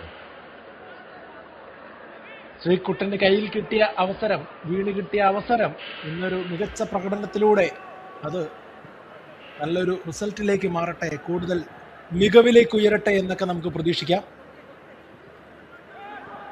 കേരള ബ്ലാസ്റ്റേഴ്സ് എത്തുകയാണ്. ഐബാന്റെ പൊസിഷനിങ് നോക്കുക. ഫൈനൽ തേർഡിലാണ് ഐബാൻ. ഇതാണ് നമ്മൾ പറഞ്ഞ ഒരു കോംപ്ലക്സ് റോളും അദ്ദേഹത്തിന്റെ പാസിംഗ് ആക്യുറസിയെ നമ്മൾ ന്യായീകരിച്ചതൊക്കെ കാരണം ഇതാണ്. ഇത്ര അഡ്വാൻസ് ആയിട്ട് കളിക്കുമ്പോൾ പ്രത്യേകിച്ചും ഫൈനൽ തേർഡിലൊക്കെ നമ്മൾ 70 എബോവ് പാസിംഗ് ആക്യുറസി ഉണ്ടെങ്കിൽ നല്ലതാണെന്ന് പറയും. അപ്പോൾ ഒരു കോംപ്ലിക്കേറ്റഡ് റോള് കളിക്കുന്ന ഐബാന് നമ്മൾ ആ ഒരു പരിഗണന നൽകണം. വിക്ടർ ബെട്ടമോ സഹീഫിലേക്ക് ഫാളു സ്വിച്ച് ചെയ്യുകയാണ്. റൈറ്റിലേക്ക് ഹോർമിപ്പാം. ശ്രീകുട്ടൻ നന്നായിട്ട് തന്നെ റൊട്ടേറ്റ് ചെയ്യാൻ തീരുമാനിക്കുകയാണ് കേരള ബ്ലാസ്റ്റേഴ്സ്. പന്ത് കൈവശം വെച്ചുകൊണ്ട് ആദ്യ പകുതിയേക്കാൾ മനോഹരമായി തന്നെ രണ്ടാം പകുതി തുടങ്ങുക. എതിരാളികൾക്ക് അവസരമൊന്നും നൽകാതിരിക്കുക എന്നുള്ളത് തന്നെ വിക്ടറിനെ കണ്ടെത്താനുള്ള ശ്രമമായിരുന്നു. വിക്ടറിന് ബോൾ തന്നെ നഷ്ടപ്പെട്ടു പോയി. ബോൾ എവിടെയാണെന്ന് മനസ്സിലായില്ല. ക്ലീൻ ആയിട്ടുള്ള ഡിഫൻഡിങ് ആയിരുന്നില്ല. പക്ഷെ എന്നാൽ പോലും മുഹമ്മദ് അൻസ് പിടിച്ചെടുക്കുന്നു. അതിനുശേഷം പദം ചേത്രി ക്ലിയറൻസ്, ഐബാൻ അത് കൃത്യമായ ഹെഡ് വിജയിച്ചു. അതിനുശേഷം തിരിച്ചു നൽകാനുള്ള ശ്രമം ഫാളവും ഐബാനും ചേർന്ന് പ്രതിരോധിക്കുന്നു. ഹോർമിപ്പാമും ഉണ്ട് കൂടെ. ഇവിടെ പെട്ടെന്നൊരു കൗണ്ടർ അറ്റാക്കിനുള്ള ഒരു സാധ്യത ഉണ്ടാക്കാം, ഒരു സാഹചര്യം ഉണ്ടാക്കാം. ശ്രീകുട്ടൻ കുറച്ചുകൂടെയും ഒന്ന് കൃത്യത കൊണ്ടുവരണം. ഫ്രാഞ്ചു സേഫായിട്ടാണ് രണ്ടാം പകുതി തുടങ്ങിയിരിക്കുന്നത്. ആദ്യ പകുതിയിൽ അത്രയും ഒരു എനർജി കാണുന്നില്ല. സേഫായിട്ട് തന്നെയാണ് രണ്ടാം പകുതി തുടങ്ങിയിരിക്കുന്നത്. അപ്പോഴും ഡിഫൻസ് അല്പം കൂടി മുകളിലേക്ക് വരാൻ താല്പര്യം കാണിക്കുന്നുണ്ട്. നേരത്തെ സൂചിപ്പിച്ച പോലെ തന്നെ ശ്രീകുട്ടൻ ആ പന്ത് ഫ്രീ ആയിട്ട് ലഭിച്ചപ്പോൾ അല്പം കൂടി വേഗത്തിൽ മുന്നോട്ടേക്ക് പോകാമായിരുന്നു, ഒരു കൗണ്ടർ അറ്റാക്ക് സാധ്യത നോക്കാമായിരുന്നു. എന്തായാലും ഒന്ന് സെറ്റിൽ ആവാൻ ശ്രമിക്കുകയാണ് രണ്ടാം പകുതിയിൽ. കേരള ബ്ലാസ്റ്റേഴ്സ് റൊട്ടേറ്റ് ചെയ്യുന്നു, മൊത്തം റൊട്ടേറ്റ് ചെയ്ത് നമ്പർ ഓഫ് പാസസ് കളിക്കാൻ സാധിക്കുന്നുണ്ട്. അത് നല്ലൊരു ആത്മവിശ്വാസമുള്ളത് കൊണ്ടാണ് കൃത്യമായിട്ട് എത്ര പാസുകളാണ് ഇപ്പോൾ. അതേസമയത്ത് അവിടെ വന്ന് പ്രസ് ചെയ്യാനൊന്നും താല്പര്യം കാണിക്കുന്നില്ല. നല്ല ഒരു പാസ് വിപിൻ മോഹനിലേക്ക് എത്തുമ്പോൾ, പക്ഷെ വിപിന്റെ പാസ് അത്ര പോരായിരുന്നു. ഞാനതൊരു ലൈൻ ബ്രേക്കിംഗ് പാസ് ആയതുകൊണ്ട് വിപിനിൽ നിന്നും അതുപോലെ ഒരു പാസ് തന്നെയാണ് പ്രതീക്ഷിച്ചാണത് ചാടിയെടുത്തത്. അതൊരു ഗോൾ ആകുമോ എന്നുള്ളൊരു ചിന്തയുണ്ടായിരുന്നു. കാരണം കേരള ബ്ലാസ്റ്റേഴ്സിന്റെ ആക്രമണങ്ങൾ ആദ്യ പകുതിയിൽ അങ്ങനെയായിരുന്നു, വളരെ പെട്ടെന്ന് ഞൊടിയിടയിൽ എതിരാളികളുടെ ബോക്സിലേക്ക് കയറിയിരുന്നു. പക്ഷെ ഇത്തവണ അത് കാണുന്നില്ല. വീണ്ടും നമുക്ക് ആ ഒരു ബിൽഡപ്പിലേക്ക് പോകാം.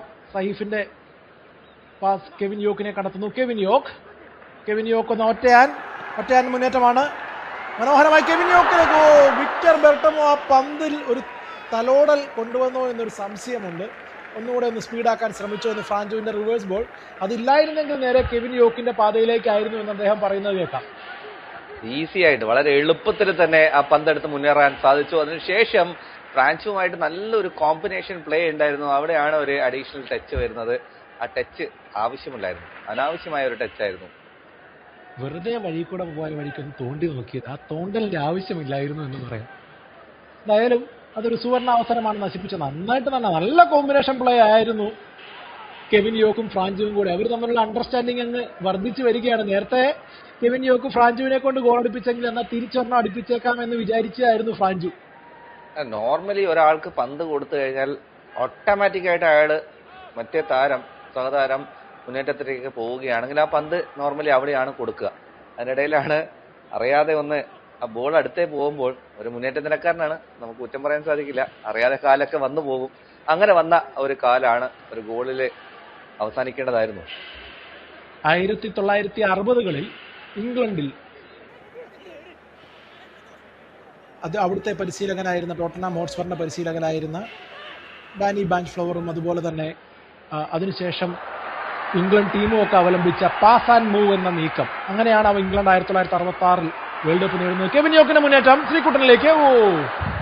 അങ്ങനെ പാസ് ആൻഡ് മൂവിന്റെ അടിസ്ഥാന തത്വം എന്ന് പറഞ്ഞു കഴിഞ്ഞാൽ പന്ത് കൊടുക്കുന്നയാൾ ആ പന്ത് റിസീവ് ചെയ്യാനായിട്ട് മൂവ് ചെയ്യണം, അയാൾക്കൊരു പാസിംഗ് ഓപ്ഷൻ നൽകണം. അതാണ് പിന്നീട് ഫുട്ബോളിൽ കാലാകാലങ്ങളായിട്ട് എത്ര ദശാബ്ദങ്ങളായി, അതിനുശേഷം 8 ദശാബ്ദങ്ങളോളമായി, എന്നിട്ടും അത് കണ്ടിന്യൂ ചെയ്തു പോകുന്നത്. അപ്പോൾ അങ്ങനെ ഒരു പാസ് കളിക്കുമ്പോഴേ ആ ഒരു സ്പേസ് കൃത്യമായി ക്രിയേറ്റ് ചെയ്ത് പോകുന്നുണ്ട്, അങ്ങനെ അത് മുന്നോട്ട് പോകുന്നുണ്ട്. ആ ഒരു ശ്രമമായിരുന്നു കെവിൻ യോക്കും ഫ്രാഞ്ചുവും കൂടെ നടത്തിയത്. അപ്പോൾ ആ 1960കളിൽ ഇംഗ്ലണ്ട് ടീമും അത് തുടങ്ങിയത് ആദ്യത്തെ ഫസ്റ്റ് ഡബിൾ വിന്നിംഗ് ടീം യൂറോപ്പിലെ ടോട്ടൻഹാം ഹോട്ട്സ്പർ ആയിരുന്നു. 61-62 സീസണുകളൊക്കെ ഇംഗ്ലീഷ് പ്രീമിയർ ലീഗും അതുപോലെ തന്നെ FA കപ്പും ഒക്കെ ആദ്യമായി ഡബിൾ ജയിച്ച, ഇംഗ്ലണ്ടിൽ ആദ്യമായി മേധാവിത്വം കൊണ്ടുവന്ന ടീമാണെന്ന്. അപ്പൊ അങ്ങനെ ഉള്ള ഒരു തന്ത്രമാണ് ഇന്നും വിജയകരമായി പരീക്ഷിച്ചു പോകുന്നത്. വീണ്ടും എത്തുന്നു കേരള ബ്ലാസ്റ്റേഴ്സ്. ഫ്രാഞ്ചു കെവിൻ യോക്കിലേക്ക്. കെവിൻ യോക്കിന്റെ ക്രോസ് ഫാർ പോസ്റ്റിൽ ശ്രീകുട്ടനും പിഴയ്ക്കുകയാണ്. ഇന്ന് റൈറ്റ് വിംഗർമാരുടെ ദിവസമല്ലേ എന്ന് തോന്നിപ്പോവുകയാണ്. മലയാളി താരങ്ങളായ റൈറ്റ് വിംഗർമാർ. ആദ്യ പകുതിയിൽ നിഹാൽ, രണ്ടാം പകുതിയിൽ ശ്രീകുട്ടൻ. രണ്ടുപേർക്കും ഗോളൊന്ന് ഏകദേശം ഉറപ്പിക്കാവുന്ന അവസരമാണ് കിട്ടിയത്, പക്ഷേ ഫിനിഷ് ചെയ്യാൻ സാധിക്കുന്നില്ല. ഈ മത്സരത്തിലെ രണ്ടാമത്തെ അസിസ്റ്റും കെവിൻ യോക്കിൽ നിന്നും മനോഹരമായൊരു പന്താണ്.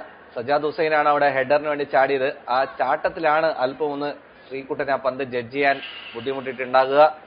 അല്പസമയം ആ പന്തിന്റെ കാഴ്ച ഒന്നും നഷ്ടപ്പെട്ടിട്ടുണ്ടാകും. അതുകൊണ്ട് തന്നെ അത് ശ്രീകുട്ടനെ വലയിലേക്ക് എത്തിക്കാൻ സാധിക്കുന്നില്ല. എന്തായാലും അതൊരു എക്സ്ക്യൂസ് അല്ല. ശരിക്കും പറഞ്ഞാൽ ആ പന്ത് അവിടെ വരും എന്ന് പ്രതീക്ഷിക്കുക തന്നെ വേണം. അത് വലയിലേക്ക് എത്തിക്കുക, അറ്റ്ലീസ്റ്റ് ടാർഗറ്റിലേക്കെങ്കിലും എത്തിക്കേണ്ട ഉത്തരവാദിത്തം ഉണ്ടായിരുന്നു ശ്രീകുട്ടന്. വീണ്ടും വലതുവശത്തുള്ള താരത്തിൽ നിന്നും പിഴവ്.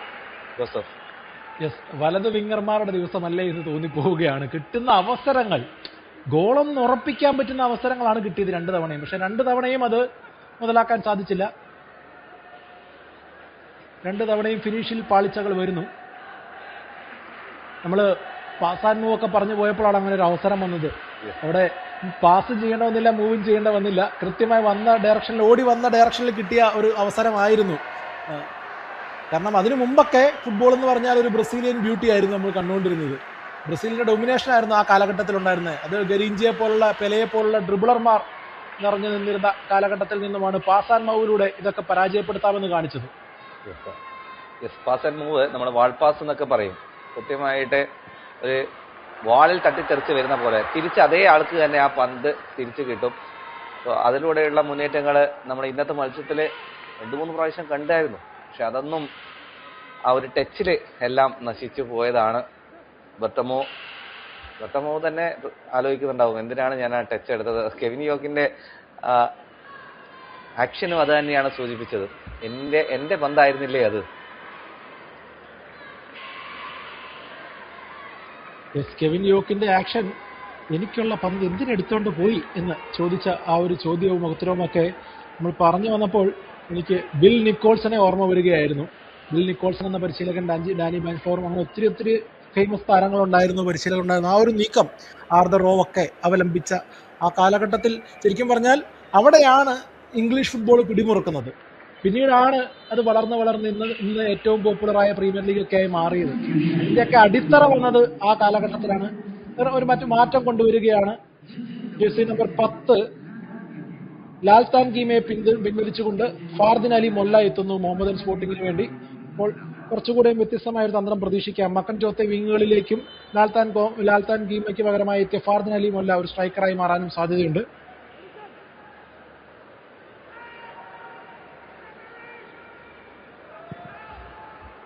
പദം ചേത്രിയുടെ ലോങ് കിക്ക് കൃത്യമായി ഏരിയൽ ഡൊമിനേഷൻ കാണിക്കുകയാണ്. അവിടെ ഒന്നും ഒരു ചലഞ്ച് പോലും ഇല്ല. ഫാളു ഇന്ത്യയുടെ ഇമ്പാക്ട് അതാണ്. അദ്ദേഹത്തിലേക്കാണ് പോകുന്നതെന്ന് തോന്നിയാൽ വെറുതെ ശ്രമിച്ച് പരാജയപ്പെടണ്ട. മുഹമ്മദൻ സ്പോർട്ടിങ്ങിന്റെ ആക്രമണം റൈറ്റ് ഫ്ലാങ്കിൽ ആഡിസൺ ഫ്രീ ആയിട്ടുണ്ട്. എന്തായാലും ഒരു ഡിഫ്ലക്ഷൻ കോർണറിൽ കലാശിക്കുന്നു. കാരണം ആഡിസൺ അവിടെ ഒരു ബ്ലൈൻഡ് സൈഡിലായിരുന്നു വന്നുകൊണ്ടിരുന്നത്. സഹീഫ് കണ്ടിട്ടുണ്ടോ എന്നുള്ള കാര്യം വ്യക്തമല്ലായിരുന്നു. ഞാനും പെട്ടെന്ന് ആ പന്ത് ശരിക്കും ആഡിസണിലേക്ക് എത്തിപ്പോയോ എന്ന് സംശയിച്ചു പോയി. അപ്പോഴാണ് കോർണർ കിക്ക് ഡിഫ്ലക്ഷനിൽ പോകുന്നത്. ലൈൻ സൈഡിലാണ് വന്നത്. സൈഫിന്റെ പുറകിലൂടെയാണ് ആഡിസൺ വരുന്നുണ്ടായിരുന്നത്. വീണ്ടും എത്തുന്നു മുഹമ്മദൻ സ്പോർട്ടിംഗ്. ഷോർട്ട് കോർണർ അവരുടെ പതിവ് തന്ത്രങ്ങളൊക്കെ തന്നെയാണ്. ലെഫ്റ്റ് ഫ്ലാങ്കിൽ നിന്ന് ഒരു ക്രോസ്, ഫാർ പോസ്റ്റിൽ ആഡിസന്റെ ഫസ്റ്റ് ടച്ചിൽ വരുതിയിലാക്കുന്നു.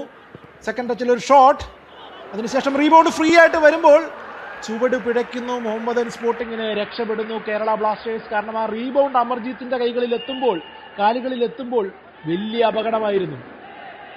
ആഡിസന്റെ ഷോട്ട് നേരെ റീബൗണ്ട് വന്നത് അമർജിത്തിലേക്കാണ്. അമർജിത്ത് വളരെ എക്സ്പീരിയൻസ് താരമാണ്. അദ്ദേഹത്തിൽ നിന്നും ഒരു ചുവടെത്തിയത് കേരള ബ്ലാസ്റ്റേഴ്സിന്റെ ഭാഗ്യം എന്ന് പറയാം. രണ്ടുപേരും ബ്ലോക്കിന് എത്തിയെങ്കിൽ പോലും എന്തായാലും അല്പം കൂടി ശ്രദ്ധിക്കണം. കാരണം കേരള ബ്ലാസ്റ്റേഴ്സ് നമ്മൾ കണ്ടതാണ്, അപ്രതീക്ഷിതമായിട്ടൊരു അടിയാണ് ആദ്യം മഹിതോഷ് റോയിലൂടെ കിട്ടിയത്. മാത്രമല്ല രണ്ടാം പകുതിയിലൊക്കെ മികച്ച പ്രകടനം അവസാന മിനിറ്റ് വരെ. നമുക്ക് ഈ മുഹമ്മദൻ സ്പോർട്ടിങ്ങിന്റെ അവസാനത്തെ മത്സരങ്ങളൊക്കെ നമുക്കറിയാം, മികച്ച രീതിയിൽ ഫൈറ്റ് ചെയ്യുന്ന ടീം. അപ്പോഴാണ് ടീം ഒന്ന് ശരിക്കും സെറ്റായിട്ടുള്ളത്. രണ്ടാം പകുതിയിൽ പ്രത്യേകിച്ചിട്ട് അവർ ഫിറ്റ്നസ് ലെവല്, ഭേദപ്പെട്ട ഫിറ്റ്നസ് ലെവൽ കാഴ്ചവെക്കാറുണ്ട്. വീണ്ടും കേരള ബ്ലാസ്റ്റേഴ്സ് എത്തുന്നു. ഫ്രാഞ്ചിൽ നിന്നും ശ്രീകുട്ടനിലേക്കുള്ള പന്ത് അല്പം വൈഡായി പോയോ അതോ ശ്രീകുട്ടൻ ആദ്യമേ ഇൻസൈഡിലേക്ക് മൂവ് ചെയ്തു? എന്തായാലും കേരള ബ്ലാസ്റ്റേഴ്സിന് നല്ലൊരു അവസരമായി മാറിയേനെ, അത് നഷ്ടപ്പെടുന്നു. ശ്രീകുട്ടൻ കുറച്ചുകൂടി ഈഗർനെസ് കാണിച്ച് അകത്തേക്ക് വന്നതുപോലെയാണ് തോന്നിയത്. കാരണം ഫ്രാഞ്ചു ആദ്യം കണ്ട പൊസിഷനിലായിരുന്നില്ല ശ്രീകുട്ടൻ ആ പാസ് ചെയ്തപ്പോൾ ഉണ്ടായിരുന്നത്. ഫ്രാഞ്ചു ബ്ലൈൻഡ് ആയിട്ട് തന്നെ ആ പന്ത് കളിക്കുമ്പോൾ ഒരു പ്രതീക്ഷയുണ്ടായിരുന്നു ശ്രീകുട്ടൻ അകത്തേക്ക് ഓടി അങ്ങനെ വരുമെന്ന്. മറുവശത്ത് ആഡിസണിലൂടെ മുഹമ്മദൻ സ്പോർട്ടിംഗ് എത്തുകയാണ്. സഹീഫ് കൂടെ തന്നെയുണ്ട്. ആഡിസൺ അദ്ദേഹത്തിന്റെ റിവേഴ്സ് ബോൾ ഐബാൻ പിടിച്ചെടുക്കുന്നു. അപകടം ഒഴിവാകുന്നു. രണ്ടാം പകുതിയിൽ കുറച്ചുകൂടിയൊക്കെ കോൺഫിഡന്റ് ആണ് മുഹമ്മദൻ സ്പോർട്ടിംഗ്. കേരള ബ്ലാസ്റ്റേഴ്സ് അതുകൊണ്ട് കൃത്യത കൊണ്ടുവരണം. ഒഴുക്കിനെതിരെ നീന്താൻ നന്നായിട്ട് അറിയാം മുഹമ്മദൻസിന്. യെസ്, പ്രത്യേകിച്ചിട്ട് അവരുടെ കൗണ്ടർ അറ്റാക്ക്. മാത്രമല്ല രണ്ടാം പകുതിയിൽ കൗണ്ടർ അറ്റാക്കിന് മാത്രമല്ല ശ്രമിക്കുന്നത്. അതിന് കാരണം ആഡിസൺ അല്പം വൈഡായിട്ട്, നമ്പർ 17 ജേഴ്സിയിൽ വലതുവശത്ത് അല്പം വൈഡായിട്ട്, അതായത് കേരള ബ്ലാസ്റ്റേഴ്സിന്റെ ഡിഫൻസിനെ ഒന്ന് സ്ട്രെച്ച് ചെയ്യുക എന്നുള്ള ഉദ്ദേശത്തിലാണ്. ആ പൊസിഷനിലേക്ക് ഇപ്പോൾ ഫർദിൻ അലി മൊല്ലയാണ് വന്നിരിക്കുന്നത്, നമ്പർ 9 ജേഴ്സി. സോ കേരള ബ്ലാസ്റ്റേഴ്സിനെ ഒന്ന് അല്പം സ്ട്രെച്ച് ചെയ്യുക, അതിനുശേഷം ഒരു സെൻട്രലിൽ ഒരു സ്പേസ് കണ്ടെത്തുക, അത് തന്നെയാണ് ഉദ്ദേശിക്കുന്നത്. യെസ്, ആ ഒരു ഉദ്ദേശമാണ് മുഹമ്മദൻ സ്പോർട്ടിംഗ് പ്രാവർത്തികമാക്കാൻ സാധ്യത. അപ്പോൾ നല്ല ഒഴുക്കുണ്ടെങ്കിലും കേരള ബ്ലാസ്റ്റേഴ്സിന് അനുകൂലമായ ഒഴുക്ക് നന്നായിട്ടുണ്ടെങ്കിലും അതിനെതിരെ സൂക്ഷിച്ചിരിക്കണം. ശ്രീകുട്ടന്റെ നിലം പറ്റിയുള്ള ക്രോസ് ശ്രമമായിരുന്നു, പക്ഷെ അത് വിജയിക്കുന്നില്ല. ക്ലിയർ ചെയ്യാൻ കുറച്ചുകൂടി എളുപ്പമായി എന്ന് പറയാം. മകൻ ചോത്തയുടെ ശ്രമം ഫ്രെഡി കൃത്യമായി തന്നെ റീഡ് ചെയ്യുന്നു. ഫ്രെഡിയുടെ ടാക്ലിംഗ് നോക്കുക. ഫ്രെഡി എന്ന ഡിഫൻസീവ് മിഡ്ഫീൽഡറെ ഓരോ കളിയിലും ഓരോ മിനിറ്റ് കഴിയുന്തോറും കൂടുതൽ ഇഷ്ടപ്പെടുകയാണ് എന്ന് പറയാം. Vipin Mohanan to Kevin Yoke. Kevin യോക്കിന് ക്രോസ് ആൻഡ് ഫിനിഷ്. കൃത്യമായ ഫിനിഷ് കൊണ്ടുവരികയാണ് വിക്ടർ ബെർത്തമോ. കെവിൻ യോക്ക് ഒരിക്കൽ കൂടി ആരാധകരുടെ ഹൃദയത്തിൽ ഇരിപ്പുറപ്പിക്കുന്നു. ഈ നഗരത്തിന്റെ ഹൃദയമിടിപ്പ് കൂടുകയാണ്. ഇവിടെ ഫുട്ബോൾ ഒരു കളിയല്ല, അതൊരു വികാരമാണ്. ആ വികാരം നെഞ്ചിലേറ്റിയ താരങ്ങൾ കേരള ബ്ലാസ്റ്റേഴ്സിനെ മുന്നിലെത്തിക്കുന്നു. വിപിൻ മോഹന്റെ പ്രീ അസിസ്റ്റ് വരുന്ന ആ പാസിന്റെ ക്വാളിറ്റി ഒന്ന് നോക്കുക. ഡിഫൻസിനെയും ഗോൾ കീപ്പറെയും കൺഫ്യൂഷനിലേക്ക് ആക്കുന്നു. ആ പൊസിഷനിലേക്ക് ബെർത്തമോ ഓടി വരുന്നു, അത് കൃത്യമായി വലയിലേക്ക് എത്തിക്കുന്നു. Quality creative pass. ക്രോസ് ആണ് ഗോൾ കീപ്പറെയും ഡിഫൻസിനെയും കൺഫ്യൂഷനിലാക്കുന്നു. ആ പന്തിലേക്ക് പോകണം എന്നുള്ള ഒരു കൺഫ്യൂഷൻ അത് മുതലെടുക്കാൻ വിക്ടർ ബെർത്തമോവിന് സാധിക്കുന്നു. മനോഹരമായ ഒരു രണ്ടാമത്തെ ഗോളാണ്. കേരള ബ്ലാസ്റ്റേഴ്സിന്റെ ലീഡ് എടുക്കുന്നു കേരള ബ്ലാസ്റ്റേഴ്സിന്റെ രണ്ടാമത്തെ ഗോൾ, രണ്ടാമത്തെ അസിസ്റ്റുമായി കെവിൻ യോക്ക്. ഒറ്റയാൻ ഇന്ന് ആഘോഷിക്കാനുള്ള മൂഡിലാണ്. ആ ആഘോഷത്തിന് കൂടെ കൂട്ടിയിരിക്കുന്നു കേരള ബ്ലാസ്റ്റേഴ്സിനെ. പലവട്ടം പറഞ്ഞിട്ടുണ്ട്, ആഷ്ലി വെസ്റ്റ്വുഡ് എന്ന് പറഞ്ഞാൽ ചക് ദേ ഇന്ത്യയിലെ കബീർ ഖാന് തുല്യമാണ്. കബീർ ഖാൻ ചെയ്തത് എന്താണ്? ഒറ്റയാന്മാരെയൊക്കെ ഒരു ടീമായി മാറ്റി, ഒരു യൂണിറ്റാക്കി മാറ്റി.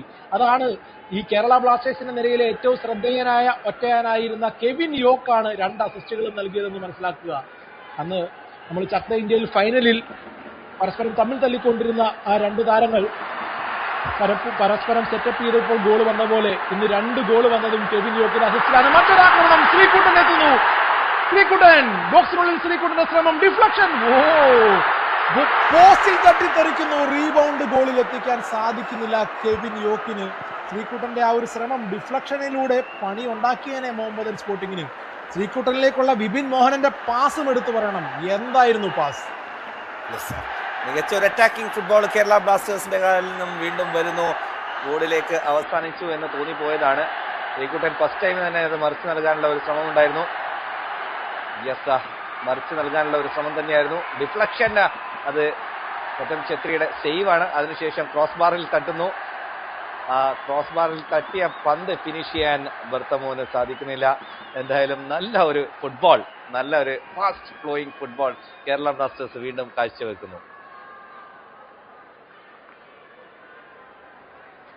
കേരള ബ്ലാസ്റ്റേഴ്സ് അർമാദിക്കുകയാണ് കൊച്ചിയിൽ എന്ന് പറയാം. ആഷ്ലി വെസ്റ്റ്വുഡിന്റെ ചക് ദേ ബ്ലാസ്റ്റേഴ്സ്. ചക് ദേ ബ്ലാസ്റ്റേഴ്സ് എന്ന് പറയുമ്പോൾ എന്താണ് താങ്കൾ ഉദ്ദേശിച്ചത് എനിക്ക് കൃത്യമായിട്ട് മനസ്സിലായത്. അതായത് പാസ് ചെയ്യും, അതായത് ഷോട്ട് എടുക്കും, ഒറ്റയ്ക്ക് മുന്നേറും എന്ന് കാൽക്കുലേഷനാണ് മുഹമ്മദൻ സ്പോർട്ടിങ്ങിന് കെവിൻ യോക്കിനെ പറ്റി ഉണ്ടായിരുന്നത്. പക്ഷെ അദ്ദേഹത്തിൽ നിന്ന് പാസുകളുടെ ഒരു പെരുമഴ, അതും ക്രിയേറ്റീവ് പാസുകൾ, ബ്രില്യൻറ്റ് ടാക്ടിക്സ്. അതാണ് ആ പരിശീലകൻ ഈ ടീമിനെ ഒരു യൂണിറ്റ് ആക്കി മാറ്റി എന്നുള്ളതിന്റെ ഇതിലും വലിയ ഉദാഹരണം വേണം. ടീമിൽ സഹതാരങ്ങൾക്ക് വേണ്ടി, ടീമിന് വേണ്ടി പൊരുതുന്ന ഒരു പറ്റം താരങ്ങൾ. ആര് കളിക്കളത്തിൽ ഇറങ്ങിയാലും സ്വന്തം ലാഭമല്ല, ടീമിന്റെ നേട്ടമാണ് ലക്ഷ്യം. അതാണ് ചക് ദേ ബ്ലാസ്റ്റേഴ്സ് എന്ന് ഇവരെ വിളിക്കാൻ കാരണം. ആഷ്ലി വെസ്റ്റ്വുഡിന്റെ ചക് ദേ ബ്ലാസ്റ്റേഴ്സ് എന്ന് എടുത്തു പറയണം. കാരണം ഈ അവസാന മത്സരങ്ങളിൽ കൊണ്ടുവന്ന റിസൾട്ട് ഒന്ന് ശ്രദ്ധിക്കുക. അതായത് ഈ ലീഗിന്റെ ഏറ്റവും ടോപ്പിൽ നിൽക്കുന്ന ടീമുകൾ നേടുന്ന റിസൾട്ട്, അതായത് ഏറ്റവും കൂടുതൽ പോയിന്റുകൾ നേടുന്ന രാഷ്ട്രീയക്കുഴപ്പം. ഫാളുവിന് പാസ് നൽകി വിപിൻ മോഹനൻ ഒന്നും അറിയാത്ത പോലെ മുന്നോട്ട് പോയിരുന്നു. ഫാളു തിരിച്ച് പാസ് നൽകിയത് അറിഞ്ഞു പോലുമില്ല. അവിടെ ഒരു കമ്മ്യൂണിക്കേഷൻ ഉണ്ടായില്ല.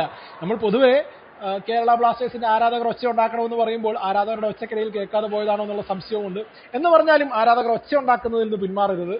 അങ്ങനെയുള്ള കാര്യങ്ങളൊക്കെ സംഭവിക്കും. അത് കൂടുതൽ എതിരാളികളിൽ നിന്നാണ് സംഭവിക്കാറുള്ളത്. ഒരിക്കൽ കൂടി ഇതിനു മുമ്പത്തെ അവസരം കാണാം. പദം ഛേത്രി വോളിബോളൊക്കെ കളിച്ച് നല്ല പരിചയമുണ്ടെന്ന് തോന്നുന്നു. പതഞ്ജേത്രി എന്തായാലും തന്നെ കൊണ്ടാവുന്ന പരമാവധി ശ്രമിച്ചിട്ടുണ്ട് അവിടെയും. എന്തായാലും താങ്കൾ നേരത്തെ പറഞ്ഞ ആ ഒരു പോയിന്റിലേക്ക് ഞാൻ തിരിച്ചു വരാം.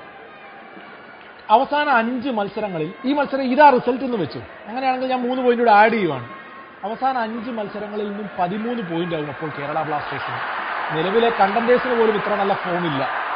കേരള ബ്ലാസ്റ്റേഴ്സ് വീണ്ടും എത്തുന്നു. ഫ്രാഞ്ചുവിന്റെ ശ്രമം, അത് ദിനേശ് മീത്തയിൽ തട്ടിത്തെറിക്കുകയാണ്. ക്ലിയർ ചെയ്യാനേ സാധിക്കുന്നുള്ളൂ. സെക്കൻഡ് ബോൾ പിടിച്ചെടുക്കുന്നു ഹോർമിപ്പാം. ഫ്രെഡിയിലേക്ക് വിപിനാണ് ആക്രമണത്തിന്റെ കടിഞ്ഞാൻ. വിപിനാണ് ഇരുന്ന് ആ പാവകളെല്ലാം നിയന്ത്രിക്കുന്നത്. ചുറ്റുമുള്ള പാവകൾക്ക് കൃത്യമായി സപ്ലൈ നൽകുന്നു വിപിൻ മോഹനൻ. നമ്മൾ പാവകളിയിൽ എങ്ങനെയാണോ കടിഞ്ഞാൻ നിയന്ത്രിക്കുന്നത്, എങ്ങനെയാണോ ചരട് വലിക്കുന്നത്, അതുപോലെയാണ് വിപിൻ മോഹനൻ ഓരോ നീക്കങ്ങളും മെനയുന്നത്. മൈതാന മധ്യം അടക്കി ഭരിക്കുന്നു ഈ മലയാളി താരം. ജേഴ്സി നമ്പർ 8 വിപിൻ മോഹനൻ വീണ്ടും വിപിനിലേക്ക് എത്തുന്നു. പ്രതീക്ഷകൾ കൂടുകയാണ്. ശ്രീകുട്ടന്റെ സ്പേസ് ഉണ്ട്. ഫ്രാഞ്ചുവിനെ കണ്ടെത്തുന്നു. ഫ്രാഞ്ചുവിൽ നിന്നും ശ്രീകുട്ടൻ ഡ്രിബിളിൽ ശ്രീകുട്ടൻ മുന്നേറുമ്പോൾ കെവിൻ യോക്ക് ഫ്രീ ഉണ്ട് ലെഫ്റ്റില്. വിപിൻ ഒരല്പം ഫുട്ടിങ് നഷ്ടപ്പെടുകയാണ്. പൊതുവെ ആരെങ്കിലും പൊക്കി പറഞ്ഞാൽ അപ്പം തന്നെ ഒരു കമന്റേറ്റർ സംഭവിക്കാറുണ്ട്. യെസ്, നമ്മൾ നേരത്തെ സൂചിപ്പിച്ചതാണ്, വിപിൻ മോഹൻ നല്ല മൂഡിലാണ്, നന്നായി എൻജോയ് ചെയ്യുന്നു തനിക്ക് കിട്ടിയ ആ പൊസിഷൻ. അതേ ഒരു ഫ്രീ ഫ്ലോ ഫുട്ബോൾ കളിക്കാൻ കിട്ടിയ ഒരു അവസരം കൃത്യമായി വിപിൻ മുതലാക്കുന്നു. കാരണം ആ പാസുകൾ പ്രീ അസിസ്റ്റ്, ആ ഗോളിലേക്ക് വന്ന അസിസ്റ്റിന് തൊട്ട് മുന്നിലുള്ള അസിസ്റ്റ് വിപിന്റെയാണ്.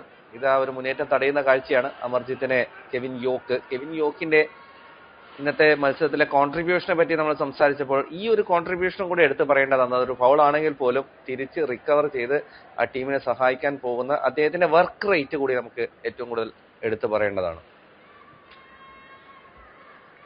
മികച്ച വർക്ക് റേറ്റ് ആണ് അദ്ദേഹം എപ്പോഴും കാണിക്കുന്നത്, അതിൽ യാതൊരു സംശയവും ഇല്ല. ട്രാക്ക് ബാക്ക് ചെയ്യുന്നതിലൊക്കെ എപ്പോഴും മുന്നിൽ തന്നെയുണ്ട്. അവിടെ നിന്നാണ് അദ്ദേഹത്തിന്റെ ഓട്ടം തുടങ്ങുന്നതും. കെവിൻ ഫസ്റ്റ് ടൈമാണ്. സൈഫ് ഐബാൻ നല്ല ആത്മവിശ്വാസം വന്നിരിക്കുകയാണ്. അതുകൊണ്ട് തന്നെ പന്തലുള്ള നിയന്ത്രണമൊക്കെ നോക്കുക സൈഫിന്റെ. ലോങ് ബോൾ, പക്ഷെ അവിടെ ഒരു ഫൈനൽ പാസിൽ അല്പം ഒരു പിഴവ് വരുന്നു. ആ പന്ത് അവിടെ തന്നെ തിരിച്ചെടുക്കുന്നു കെവിൻ. ഒരു ഫൗൾ വിസിൽ അതിനിടയിൽ മുഴങ്ങി, പക്ഷെ കാണികളുടെ ശബ്ദത്തിനിടയിൽ അതൊന്നും കേൾക്കാൻ പറ്റുന്നില്ല. ഇതാണ് കാണികൾ കൊണ്ടുവരുന്ന ആ ഒരു ഇമ്പാക്ട്. അങ്ങനെയുള്ള ഫൗളൊന്നും അംഗീകരിച്ചു കൊടുക്കേണ്ട ഒരു കാര്യമില്ല. ഫൗള് അംഗീകരിച്ചു കൊടുക്കേണ്ട ആവശ്യം, ഫൗള് എന്താണെന്ന് മനസ്സിലായില്ല. ആ കെവിന്റെ ആ മുന്നേറ്റം കാണുമ്പോൾ ആ കമന്ററി അങ്ങ് തുടർന്നു പോയി. ദാറ്റ് മീൻസ് അവിടെ ഒരു ഫൗൾ ഉണ്ടായിരുന്നു എന്ന് പോലും നമ്മൾ സംശയിച്ചു പോയി. ഫെയർ ആയിട്ടല്ലേ പന്ത് തിരിച്ചു പിടിച്ചത്. അതാണ് അങ്ങനെയുള്ള കോളുകൾ, ഒരു 50-50 കോളുകളിൽ ഹോം ടീമിനൊരു ആധിപത്യം നേടാൻ സഹായിക്കും കാണികളുണ്ടെങ്കിൽ, കാണികളുടെ പിന്തുണയുണ്ടെങ്കിൽ. അതാണ് കേരള ബ്ലാസ്റ്റേഴ്സിന്റെ ഇതുവരെയുള്ള ചരിത്രത്തിലെ ഏറ്റവും വലിയ അഡ്വാൻറ്റേജും ഏറ്റവും വലിയ മുതൽക്കൂട്ടും.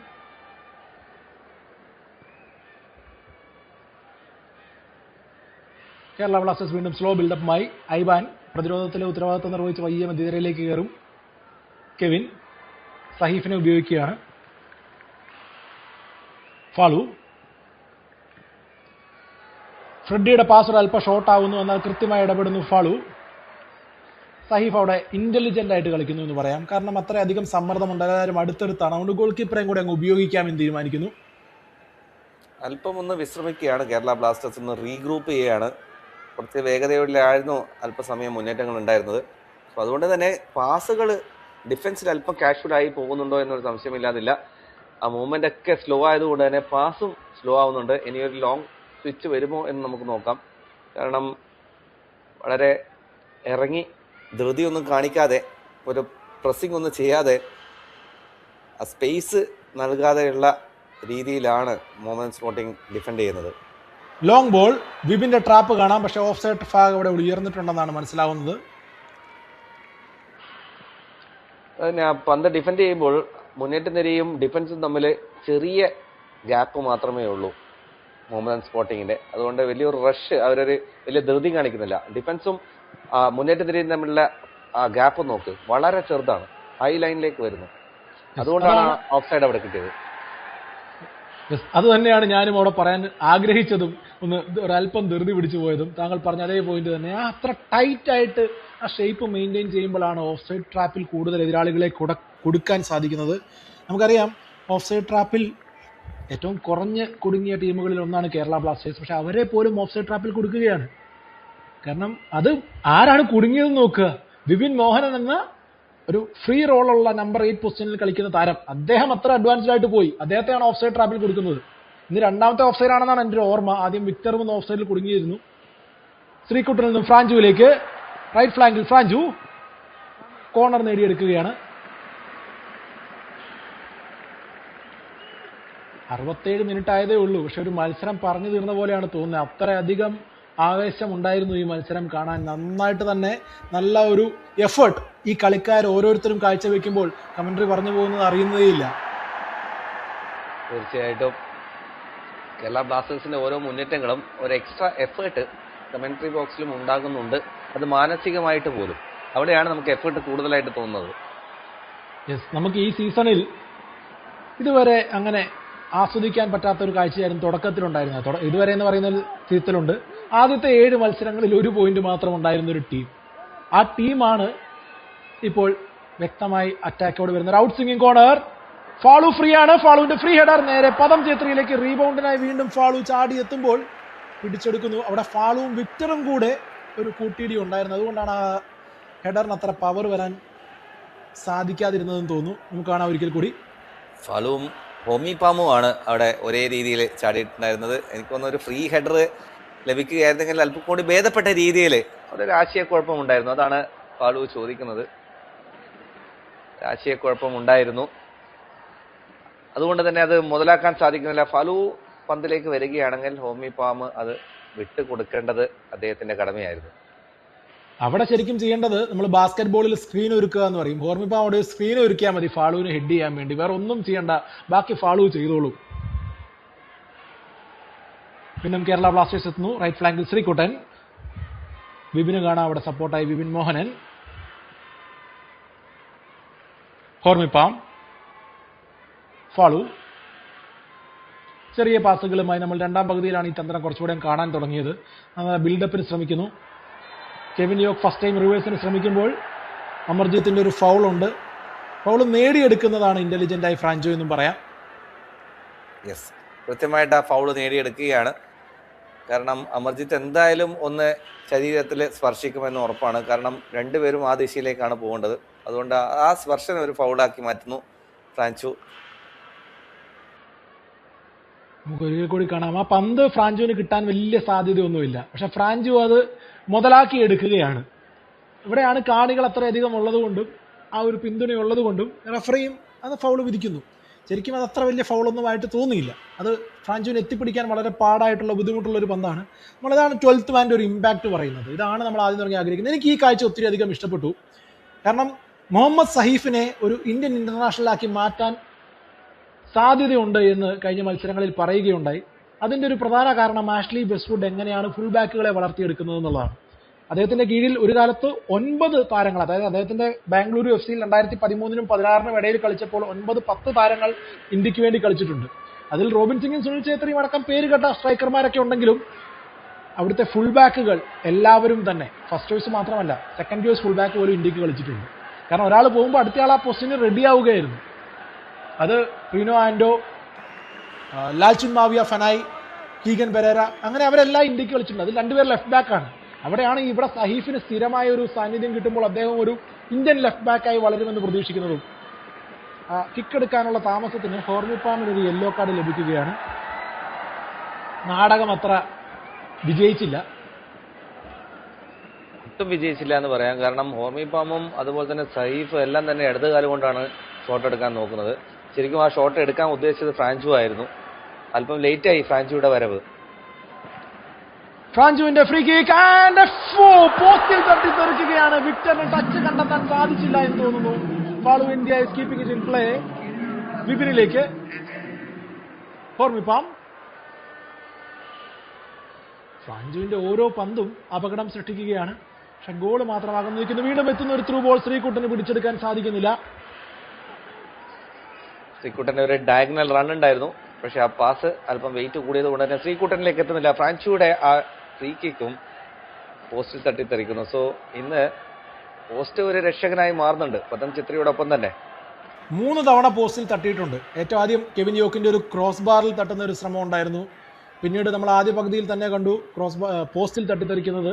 അതിനുശേഷം കുറച്ചു മുമ്പും നമ്മൾ വോളിബോൾ എന്നൊക്കെ പറഞ്ഞതുപോലെ ഇന്ന് പദം ഛത്രിയുടെ പല സേവുകളും കാണുമ്പോൾ ഇദ്ദേഹം വോളിബോളിൽ ഒരു ലിബറോ ആയിരുന്നു എന്ന് തോന്നി. കാരണം മലയാളികൾക്ക് ഒത്തിരി ഇഷ്ടപ്പെട്ട സ്പോർട്ടാണ് വോളിബോൾ. അതിൽ നമ്മൾ ലിബറോയുടെ കളി കാണാറുണ്ട്. അദ്ദേഹം മെയിനായിട്ട് സേവ് ചെയ്ത് കളിയിൽ നിലനിർത്തുകയാണ് ചെയ്യാറുള്ളത്. മുഹമ്മദ് അൻസ് ബോക്സിനുള്ളിൽ എന്നാൽ Kerala Blasters as A unit ഭംഗിയായി പ്രതിരോധിക്കുന്നു. വീണ്ടും എത്തുകയാണ് മുഹമ്മദ് അൻസ് ലെഫ്റ്റ് ഫ്ലാങ്കിലൂടെ. മകൻ ചോത്തെ, സജാദ്, മഹിതോഷ് റോയിലേക്ക്, വിപിനുണ്ടൊപ്പം തന്നെ. എന്നിട്ട് പോലും അദ്ദേഹം ഒരു ലോങ് റേഞ്ച് ഷോട്ടിനുള്ള അവസരം കണ്ടെത്തുകയാണ്. അത് റൈറ്റിൽ മാത്രമേ അടിക്കുകയുള്ളൂ എന്ന് പ്രതീക്ഷയാണ് കേരള ബ്ലാസ്റ്റേഴ്സിന്റെ താരങ്ങൾ വിപിൻ മോഹൻ അടക്കം അവിടെ നിന്നിരുന്നത്. അന്നേരം ഇടങ്കാല് കൊണ്ട് ഒരു ലോങ് റേഞ്ച് ശ്രമം നടത്തുന്നു, ഓഫ് ടാർഗറ്റ്. ഫ്രാൻസിയുടെ ഫ്രീ കിക്ക്, കുറച്ച് നേരത്തെ നടന്ന ആ ഫ്രീ കിക്ക് അവിടെ എല്ലാവരും ബീറ്റണാവുന്ന കാഴ്ച. എനിക്ക് തോന്നുന്നു ബർത്തമോന് ആ പന്തില് സ്പർശിക്കാനൊന്നും സാധിച്ചില്ല. അതുകൊണ്ട് തന്നെയാണ് പതം ഛത്രിയും കൺഫ്യൂസ്ഡ് ആയത്. എന്തായാലും പോസ്റ്റ് അവിടെ രക്ഷകനാകുന്നു മുഹമ്മദ് അൻസിന്. കെവിൻ യോക്കിന്റെ ഒരു റിവേഴ്സ് ബോൾ വിപിനിലേക്ക്. വിപിനിൽ നിന്നും വിക്ടറിന്റെ കട്ട് ബാക്ക് കെവിൻ യോക്കിനെ കണ്ടെത്തുന്നു. കെവിൻ യോക്കിന്റെ ഒറ്റയാൻ മുന്നേറ്റം. ഒറ്റക്കൊമ്പൻ ഇത്തവണ വലയടിച്ച് പൊട്ടിക്കുമോ? കെവിനെ വീഴ്ത്തുകയാണ്. പക്ഷെ വിപിനും ഫ്രാഞ്ചുവും കൂടെ കമ്പൈൻ ചെയ്ത് ബോക്സിനുള്ളിൽ ഫ്രാഞ്ചു, ഫാർ പോസ്റ്റിൽ ശ്രീകുട്ടൻ ഫ്രീ.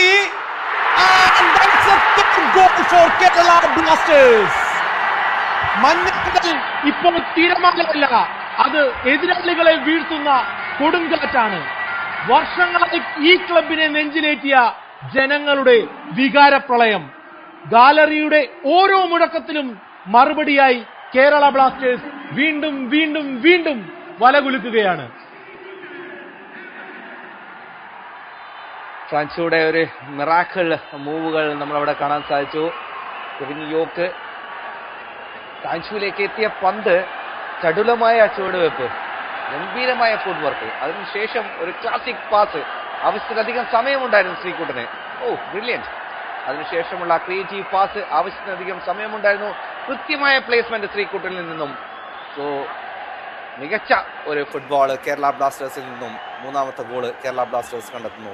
ഗംഭീരമായ ഒരു ഫുട്ബോൾ, ഗംഭീരമായ ടീം ഫുട്ബോൾ. ചക് ഡേ ബ്ലാസ്റ്റേഴ്സ് നമ്മൾ പറഞ്ഞു വെച്ചില്ല. വീണ്ടും ഒരു ചക് ഡേ മൊമെന്റ്. നല്ലൊരു ക്രോസ് വരുന്നു, ഫ്രീ ആയി ഫാർ പോസ്റ്റിൽ വന്ന് ടാപ്പിൻ ചെയ്യുന്ന ചക് ഡേ ഇന്ത്യയെ അനുസ്മരിപ്പിക്കുന്ന ഒരു ശ്രീകുട്ടൻ ഫിനിഷ്. മലയാളികളുടെ പുതിയ താരോദയമാണ് നമ്മൾ ഇന്ന് കാണുന്നത്. മറ്റൊരു മലയാളി താരോദയം ശ്രീകുട്ടൻ MS എന്ന പകരക്കാരനിലൂടെ. രണ്ടാം പകുതിയുടെ ഡ്രിങ്ക്സ് ബ്രേക്ക് എത്തുമ്പോൾ കേരള ബ്ലാസ്റ്റേഴ്സ് 3-1 ക്രൂയിസ് ചെയ്യുകയാണ്. ഇന്ന് മെയ് 10 ലോക ഫുട്ബോളിലെ ഏറ്റവും അധികം ആളുകൾ കണ്ണും തട്ടു നോക്കുന്ന ഒരു മത്സരമുണ്ട്. El Clasico, the Spanish derby. Catalan giants Barcelona അവരുടെ കിരീട പോരാട്ടത്തിന് മാഡ്രിഡ് തലസ്ഥാനത്തു നിന്നുള്ള ലോകത്തിലെ ഏറ്റവും വലിയ ക്ലബിലൊന്നായ റിയൽ മാഡ്രിഡിനെ നേരിടുകയാണ്. രാത്രി 12:30 ഫാൻകോഡിൽ തത്സമയം മലയാളം സംപ്രേഷണം ഉണ്ടായിരിക്കുന്നതാണ്. ഞങ്ങളും ഉണ്ടാവും നിങ്ങളോടൊപ്പം. വിപിൻ മോഹന്റെ ക്ലാസിക് പാസുകൾ, കെവിൻ യോക്കിന്റെ മുന്നേറ്റം, ക്രോസ് വരുന്നത് ഡിഫൻസിന്റെയും ഗോൾ കീപ്പറിന്റെയും ഇടയിലേക്കാണ്. അതിലേക്ക് കൃത്യമായി തലവെക്കാൻ വിക്ടർ ബെർട്ടമോ. കൃത്യസമയത്ത് കൃത്യസ്ഥലത്ത് ബെർട്ടമോ എത്തിച്ചേരുന്നു. ആ സ്ഥലത്തേക്ക് തന്നെ കെവിൻ യോക്കിന്റെ പാസും വരുന്നു. സോ കേരള ബ്ലാസ്റ്റേഴ്സിന്റെ രണ്ടാമത്തെ ഗോളായിരുന്നു അത്. കെവിൻ യോക്കും വിക്ടർ ബെർട്ടോവും ചേർന്ന് ഒന്നിച്ച് ആഘോഷിക്കുന്ന ആ ഗോളിന്റെ എത്ര മനോഹരമായ ഒരു കാഴ്ചയായിരുന്നു. കേരള ബ്ലാസ്റ്റേഴ്സ് ആടി തിമിർക്കുകയാണ് കൊച്ചിയിൽ. മറ്റൊരു മാറ്റം വരുന്നു. മത്യാസ് ഹെർണാണ്ടസ് എത്തുന്നു കെവിൻ യോക്കിന് പകരം. അസിസ്റ്റുകൾ ഇന്ന് വരിയായി തീർത്ത കെവിൻ യോക്ക് ഇന്നൊരു സ്റ്റാൻഡിംഗ് ഓവേഷൻ അർഹിക്കുന്നു. അത് നൽകും ഈ കൊച്ചിയിലെത്തിയ ഫുട്ബോളിനെ സ്നേഹിക്കുന്ന കാണികളെന്നും പ്രതീക്ഷിക്കുന്നു. കാരണം അത്യുഗ്രൻ പ്രകടനമായിരുന്നു. അവരുടെ നിരാശ താങ്കളുടെ അതേ നിരാശ തന്നെയാണ്. അദ്ദേഹത്തിൽ നിന്ന് ഒരു ഗോളും കൂടെ കാരണമായിരുന്നു.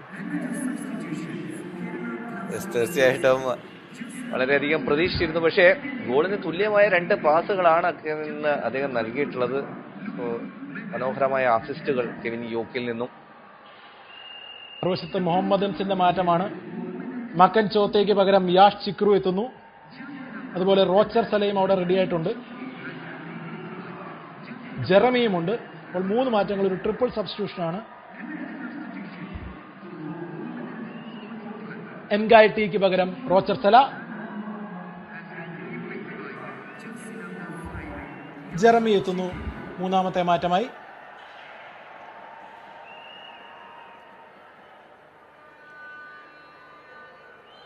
കൊച്ചിയിലെ ആരാധകർ രസിക്കുകയാണ്, ആഘോഷിക്കുകയാണ്, ആഹ്ലാദിക്കുകയാണ്.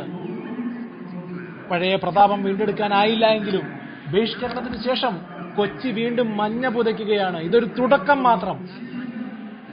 5 മത്സരങ്ങളിൽ 13 പോയിന്റ് എന്ന് പറയുന്നത് നിലവിൽ പോയിന്റ് പട്ടികയിൽ 1-ാം സ്ഥാനത്തുള്ള ടീമിന് അവകാശപ്പെടാൻ പറ്റില്ല. ആദ്യ 7 സ്ഥാനങ്ങളിൽ കിരീട പോരാട്ടം നടത്തുന്ന ടീമുകൾക്കൊന്നും അവകാശപ്പെടാൻ പറ്റില്ല. അതായത് എന്താണോ കാണികൾ ആഗ്രഹിച്ചിരുന്നത്, ഒരു കിരീട പോരാട്ടം നടത്താൻ പ്രാപ്തിയുള്ളൊരു ടീം വേണമെന്ന്, അതിനുള്ള ഫൗണ്ടേഷൻ വേണമെന്ന്, അത് വലിയ ഇൻവെസ്റ്റ്മെന്റ് ഒന്നും ഇല്ലാതെയാണ് ആഷ്ലി വെസ്റ്റ്വുഡ് കാണിച്ചു കൊടുക്കുന്നത് ഇതിനൊക്കെ പറ്റുമെന്ന്. ഇത് മുഹമ്മദൻസിനെതിരെയുള്ള വിജയം കൊണ്ട് മാത്രം പറയുന്നതല്ല. ആദ്യ 7 സ്ഥാനങ്ങളിലുള്ള ബാംഗ്ലൂരുവിനെ ജംഷഡ്പൂരിനെയൊക്കെ തോൽപ്പിച്ചിട്ടാണ് ഈ 5 കളികളിൽ നിന്നും 13 പോയിന്റ് ആക്കാൻ പോകുന്നത്. യെസ്, മാത്രവുമല്ല നമുക്ക് ആ കൺഫർമേഷൻ ഒന്ന് കാണാം. കെവിൻ യോക്കിന് പകരം മത്യാസ് ഹെർണാണ്ടസ് വരുന്നു. സോ മാത്രവുമല്ല ജോസഫ്, ഏറ്റവും കൂടുതൽ ശ്രദ്ധിക്കേണ്ടത് ഈ മത്സരങ്ങളൊക്കെ ജയിച്ച് കയറിയപ്പോഴും പകുതിയിലധികം എന്നല്ല, ഭൂരിഭാഗം കാണികളുടെ സപ്പോർട്ടും ഇല്ലാതെയാണ് ഈ മത്സരങ്ങൾ ജയിച്ച് കയറി വന്നത്. സോ അതൊരു ബ്രില്യൻ്റ് ആണ്. കേരള ബ്ലാസ്റ്റേഴ്സിന്റെ ആരാധകരും കേരളത്തിലെ കാണികളും ഒക്കെ കേരള ബ്ലാസ്റ്റേഴ്സിന് എന്നും ഒരു പിന്തുണയായിരുന്നു. പക്ഷെ ആ പിന്തുണയൊന്നും ഇല്ലാതെയാണ് ഇത്രയും മത്സരം വിജയിച്ച് കയറി വന്നത്. ഫുട്ബോൾ അന്യം നിന്ന് പോകരുത് എങ്കിൽ ഫുട്ബോളിനെ പ്രേമിക്കുന്ന ആരാധകർക്ക് എന്നും ഒരു ടീം വേണമെങ്കിൽ ഈ ടീം നിലനിന്ന് പോകണം. ഈ ടീം ഇല്ലാതായി പോകരുത്. ഇതിനു മുമ്പ് കേരളത്തിൽ സംഭവിച്ചതുപോലെ FC കൊച്ചിന്റെയും വിവാ കേരളയുടെയും ഒന്നും ഗതി വരരുത് എന്ന് പല മത്സരങ്ങളിലും പറയുകയുണ്ടായി. അത് തന്നെ ആവർത്തിക്കുകയാണ്. കാരണം ഫുട്ബോളിനെ സ്നേഹിക്കുന്ന എല്ലാവർക്കും ഫുട്ബോൾ ഒരു ജീവവായുവാണ്, അത് ഉണ്ടാവണം. ഇതിനിടയിൽ മറ്റൊരു മാറ്റം കൂടി വരുത്തിയിട്ടുണ്ട്. എബിൻ ദാസ് യേശുദാസിന് എത്തിയിരിക്കുന്നു വിപിൻ മോഹനിന് പകരം. എബിൻ ദാസ് ഈ സീസണിൽ ഏറ്റവും അധികം അസിസ്റ്റ് നേടിയ താരമാണ്. ഇനിയും ഗോൾ പ്രതീക്ഷിക്കാമോ? ഇനിയും ഒരു അസിസ്റ്റും കൂടി ഈ രാജകുമാരനിൽ നിന്നുണ്ടാകുമോ? അസിസ്റ്റുകളുടെ രാജകുമാരൻ എബിൻ ദാസും കൂടെ കളത്തിലെത്തുമ്പോൾ എബിൻ ദാസ് പന്തുമായി. എബിൻ ദാസ് മറികടന്ന് മുന്നേറാൻ ശ്രമിക്കുമ്പോൾ അമർജീത്ത് അത് കായികമായിട്ടാണ് അദ്ദേഹത്തെ നേരിടുന്നത്. അതും ആഷ്ലി വെസ്റ്റ്വുഡിന്റെ കൺമുമ്പിൽ യെല്ലോ കാർഡിൽ കുറഞ്ഞൊന്നും പറ്റില്ല അവിടെ. തീർച്ചയായിട്ടും യെല്ലോ കാർഡാണ്. കാരണം എബിൻ ദാസ് ആ ഫ്ലാങ്കിലൂടെ മുന്നേറുന്നു. അത് ഫൗളിൽ മാത്രമല്ല, അദ്ദേഹത്തിന്റെ ആ ഒരു അവസരം നഷ്ടപ്പെടുത്തിയതിന് കൂടെയാണ് ആ യെല്ലോ കാർഡ് വരുന്നത്. എന്തായാലും എബിൻ ദാസിന് നല്ലൊരു അവസരമാണ് വന്നിരിക്കുന്നത്. സമയമുണ്ട് ഒരു ഗോള് അടിപ്പിക്കാനും അടിക്കാനും. കാരണം അടിപ്പിക്കാനെന്നുള്ള വാക്ക് ഞാൻ കൂടുതൽ പറയുകയാണ്. കാരണം ഇന്ത്യൻ സൂപ്പർ ലീഗിൽ ഏറ്റവും കൂടുതൽ അസിസ്റ്റ് ചെയ്ത വ്യക്തി ആണ് ഇപ്പോൾ എബിൻ ദാസ്. യെസ്, 5 അസിസ്റ്റുകളാണ് എബിൻ ദാസിൽ നിന്ന് വന്നിരിക്കുന്നത്. എബിൻ ദാസിന്റെ കയ്യിൽ പന്ത്. എബിൻ ദാസ് വിക്ടറിനെ കണ്ടെത്താനുള്ള ശ്രമം അത്ര നല്ല പാസ്സായിരുന്നില്ല. പക്ഷെ വിക്ടർ അത് ട്രാപ്പ് ചെയ്ത് അകത്തേക്ക് കയറാൻ ശ്രമിക്കുമ്പോൾ പൊസിഷൻ നഷ്ടപ്പെടുന്നു. പക്ഷെ കൗണ്ടർ അറ്റാക്കിന് സാഹചര്യം ഒരുക്കുന്നില്ല. കൃത്യമായി തന്നെ ഐബാൻ വന്ന് പ്രതിരോധിക്കുകയാണ്. ഫാളുവിന്റെ ബാക്ക് പാസിന് അത്ര വെയിറ്റ് ഇല്ല എങ്കിലും മാർഷ് പുറത്തേക്ക് ഇറങ്ങി വന്നിട്ടുണ്ട്. ഫാളുവിന് തന്നെ നൽകുന്നു. ഫാളുവിന്റെ ഈ പാസ് അത്ര കൃത്യമല്ല. പിടിച്ചെടുക്കുന്നു ഫാർദിൻ അലിയുമല്ല. ഹാഫ് സ്പേസ് ഉപയോഗിക്കുകയാണ് മഹിതോഷ് റോയ്. കൃത്യമായി കവർ ചെയ്യുന്നു ഫ്രെഡി ലാലമ്മാമ എന്ന ഡിഫൻസീവ് മിഡ്ഫീൽഡർ.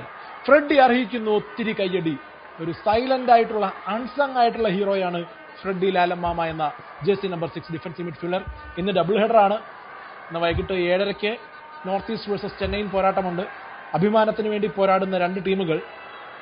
മുഹമ്മദൻസ് തോൽക്കുന്നത് അവർക്ക് സന്തോഷം നൽകും. കാരണം 12ഉം 13ഉം സ്ഥാനങ്ങളിലാണ് അവർ. അവർക്കാണ് ഏറ്റവും കൂടുതൽ ത്രെട്ടുള്ളത് റിലഗേഷന്റെ.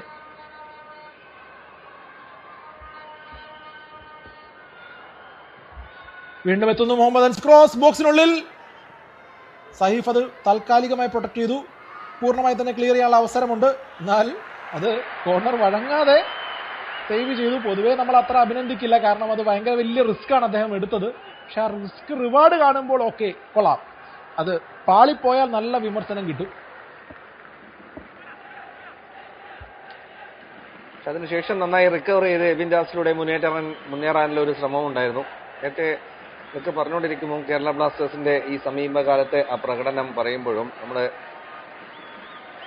ഈ ടീമിനെ പിന്തുണക്കുന്നവർ അല്പം ഒന്ന് മാറി നിന്നപ്പോഴും ആ ടീം മാത്രമല്ല, കേരളത്തിലെ ഒരുപാട് കുട്ടികളടക്കം ഫുട്ബോളിനെ പ്രണയിച്ച് അതിലേക്ക് ആകൃഷ്ടരായി പന്ത് കളിയെ ഒരു പ്രൊഫഷനായി കാണുന്ന ആൾക്കാരുണ്ട്. അവരെയും കൂടി നമ്മൾ ഉൾക്കൊള്ളണം ഇതുപോലുള്ള തീരുമാനങ്ങൾ എടുക്കുമ്പോൾ എന്ന് മാത്രമേ ഈ ഒരു അവസരത്തിൽ പറയാനുള്ളൂ. താങ്കൾ പറഞ്ഞത് എനിക്ക് വ്യക്തമാണ്. ഞാനത് കുറച്ചുകൂടെ എലാബറേറ്റ് ചെയ്യാൻ ആഗ്രഹിക്കുന്നു. ആ കുട്ടികളുടെ ഭാവിയാണ് ഈ ക്ലബ്ബ് ഇല്ലാതായാൽ നഷ്ടമാകുന്നത്. അത് നമ്മൾ ചുമ്മാ പറയുന്നതല്ല, ക്ലബിന് ത്രട്ടാണ് എന്ന് മാനേജ്മെന്റ് പറയുന്ന പോലെ പറയുന്നതല്ല. കാരണം ഇതിനു മുമ്പ് നമ്മൾ ചരിത്രം കണ്ടിട്ടുണ്ട് വിവാ കേരളയും FC കൊച്ചിനും. FC കൊച്ചിൻ എന്ന് പറഞ്ഞു കഴിഞ്ഞാൽ അത് ഇന്നത്തെ ജനറേഷന് മനസ്സിലാവില്ല, പണ്ടത്തെ ആൾക്കാർക്ക് വ്യക്തമായിട്ട് അറിയാം. 1,00,000-ന് മുകളിൽ ആളുകൾ തടിച്ചുകൂടിയിരുന്നു ഓരോ FC കൊച്ചിൻ മത്സരങ്ങൾക്കും ഈ സ്റ്റേഡിയത്തിൽ. ഈ സ്റ്റേഡിയത്തിന്റെ ലൈറ്റിൽ വരെ, മുകളിലുള്ള ലൈറ്റുകളിൽ വരെ ഇരുന്ന ആളുകൾ കളി കണ്ടിരുന്ന കാഴ്ചകളൊക്കെ ഉണ്ട്. പണ്ടത്തെ പത്രങ്ങളൊക്കെ എടുത്തു നോക്കിയാൽ ആ ഫോട്ടോകൾ കാണാൻ പറ്റും. അപ്പോൾ അങ്ങനെ ഒരു ടീമാണ് ഇല്ലാതായി പോയത്. അത് ഇന്ത്യയിലെ ആദ്യത്തെ പ്രൊഫഷണൽ ക്ലബ്ബായിരുന്നു. ബാംഗ്ലൂരു FC ഒക്കെ വരുന്നതിനൊക്കെ ഒത്തിരി മുമ്പ്. വീണ്ടും എത്തുന്നു കേരള ബ്ലാസ്റ്റേഴ്സ്. വിക്ടറിന്റെ ശ്രമമൊക്കെ കൊള്ളാം, ശ്രമത്തിന് കൊടുക്കാൻ മാർക്ക്, ഫിനിഷിന് കൊടുത്തില്ല. വിക്ടർ അല്പം ഒന്ന് ധൃതിയിലായി പോയി. കാരണം ആ പന്തിലേക്ക് ചെസ്റ്റ് ട്രാപ്പ് ചെയ്തതിനു ശേഷം ഡിഫൻസ് ഒന്നും അദ്ദേഹത്തിന്റെ അടുത്തേക്ക് വരുന്നുണ്ടായിരുന്നില്ല. അല്പം കൂടി സമയമുണ്ടായിരുന്നു അത് നിയന്ത്രിച്ച് ഒരു ഷോട്ട് എടുക്കാനുള്ളത്, അല്ലെങ്കിൽ ഒന്ന് മറിച്ച് നൽകാനുള്ളത്. പക്ഷേ ഒന്ന് ക്യാരിഡ് അവേ ആയിപ്പോയി. ആ പന്ത് ഒന്ന് ചെസ്റ്റിലൊക്കെ ഇട്ട് അങ്ങനെ പൊങ്ങി വെക്കുമ്പോൾ അതൊന്ന് ആസ്വദിക്കുക എന്ന് വിചാരിച്ചു, അതൊന്ന് കംപ്ലീറ്റ് ചെയ്യാന്ന് വിചാരിച്ചു. അല്പം നേരത്തെ ആയിപ്പോയി. എന്തായാലും നല്ലൊരു പാസ്സാണ് എബിൻ ദാസിൽ നിന്നും ആ രണ്ട് ഡിഫൻസിന്റെ ഇടയിലേക്ക് വിക്ടറിനെ കൃത്യമായി കണ്ടെത്താൻ സാധിച്ചു. എബിൻ ദാസ് യേശുദാസിന്റെ ക്രിയേറ്റിവിറ്റിയാണ് ഇനി നമ്മൾ കാണാൻ പോകുന്നത്. കാരണം ഇതുവരെ വിപിൻ മോഹനന്റെ ഊഴമായിരുന്നു, ഇനി എബിൻ ദാസിന്റെ. ഇതുപോലെ ആദ്യ പകുതിയിൽ നിഹാൽ സുധീഷിന്റെ ഊഴമായിരുന്നു. രണ്ടാം പകുതിയിൽ വന്ന ശ്രീകുട്ടൻ ഒരു ഫിനിഷിംഗ് ടച്ച് കൂടെ നൽകിയപ്പോൾ വിപിൻ മോഹനൻ കളിമനഞ്ഞ് അസിസ്റ്റ് നേടാനായില്ല. ആ അസിസ്റ്റ് നേടാൻ എബിൻ ദാസിനാവുമോ എന്നുള്ളതാണ് ഇനി അവശേഷിക്കുന്ന മിനിറ്റുകളിലെ ചോദ്യം. കാരണം എബിൻ ദാസിന് ഈ സീസണിലെ ഏറ്റവും മികച്ച ക്രിയേറ്റർ ആയിട്ടുള്ള അസിസ്റ്റുകളുടെ പട്ടികയിൽ 1-ാം സ്ഥാനം കിട്ടണം. നിലവിൽ 1-ാം സ്ഥാനക്കാരനാണ്. പക്ഷേ ഈസ്റ്റ് ബംഗാളിന്റെ താരം തൊട്ടു പുറകിലുണ്ട് മിഗുവൽ ഫെരേര എന്ന നല്ല അടിപൊളി player, one of the best players in the league. അപ്പോൾ അദ്ദേഹത്തെയൊക്കെ മറികടന്ന് ആ ഒരു ചാർട്ടിൽ 1-ാം സ്ഥാനം നേടുക എന്ന് പറഞ്ഞാൽ നിസ്സാരമല്ല. ആ ഒരു ആഗ്രഹമാണ് അവിടെ പങ്കുവച്ചത്. മുഹമ്മദ് അൻസ് എത്തുന്നു. വീണ്ടും ഇടത് ഫ്ലാങ്കിലൂടെ Mohammedans Sporting long range effort, വലിയ മാർജിനിലാണ് അത് പുറത്തേക്ക് പോകുന്നത്. മത്യാസ് കളിക്കളത്തിലേക്ക് വന്നിട്ട് ഐബാന്റെ അതേ പൊസിഷൻ തന്നെ എടുക്കുന്നു. അല്പം ഒന്ന് പ്രതീക്ഷിച്ചത് ഹോമി പാമിന്റെ പൊസിഷൻ എടുക്കുന്നു. അല്പം ഒന്ന് പ്രതീക്ഷിച്ചത് അദ്ദേഹം ഒരു ബാക്ക് ഫോറിലേക്ക് കേരള ബ്ലാസ്റ്റേഴ്സ് പോകുമെന്നൊക്കെയായിരുന്നു. പക്ഷേ മാറ്റമൊന്നുമില്ല. കെവിൻ യോക്കിന്റെ പൊസിഷനിലേക്ക് എബിൻ ദാസ് യേശുദാസൻ പോയി. മത്യാസ് കുറേ കൂടെ വിപിന്റെ റോള് കുറച്ചുകൂടെ ഡീപ്പായിട്ട് കളിക്കുന്നു, അല്ലെങ്കിൽ എബിൻ ദാസും ആ റോള് കളിക്കുന്നു. അങ്ങനെ ഒരു സ്വാപ്പ് കൊണ്ടുവന്നിരിക്കുകയാണ്. ഒരു ഡേഞ്ചറസ് ബോൾ. പക്ഷേ സഹീഫ് അത് കൃത്യമായി മനസ്സിലാക്കി അവിടെ അപകടം ഒഴിവാക്കി. അതിനുശേഷം ഫൗൾ വഴങ്ങേണ്ടി വരികയാണ്. കാരണം ആ പന്തിന് സഹീഫ് റിയാക്ട് ചെയ്തില്ലായിരുന്നെങ്കിൽ അതൊരു മുഹമ്മദ് അൻസ് അറ്റാക്കായി മാറിയാനെ. മഹിതോഷ് റോയി, അമർജീത്, മുഹമ്മദ് അൻസ് ആ ഷോട്ട് ഫ്രീ കിക്കിലൂടെ ഏത് നിമിഷവും ഒരു ലോങ് സ്വിച്ച് പ്രതീക്ഷിക്കാം. കാരണം മുഹമ്മദ് അൻസിന്റെ പൊതുവെയുള്ള ശൈലി പെട്ടെന്ന് ആക്രമിക്കുക എന്നുള്ളതാണ്. ഇന്നത് നടന്നിട്ടില്ല അവർക്ക്, എന്നാൽ അതങ്ങനെ മറക്കാൻ അവർക്ക് പറ്റില്ല. വരുന്നു ദിനേശിൽ നിന്നും ആ ലോങ് ബോൾ ബോക്സിനുള്ളിലേക്ക്. ഫാളു എങ്ങനെയൊക്കെയോ തത്രപ്പെട്ട് ക്ലിയർ ചെയ്യുകയാണ്.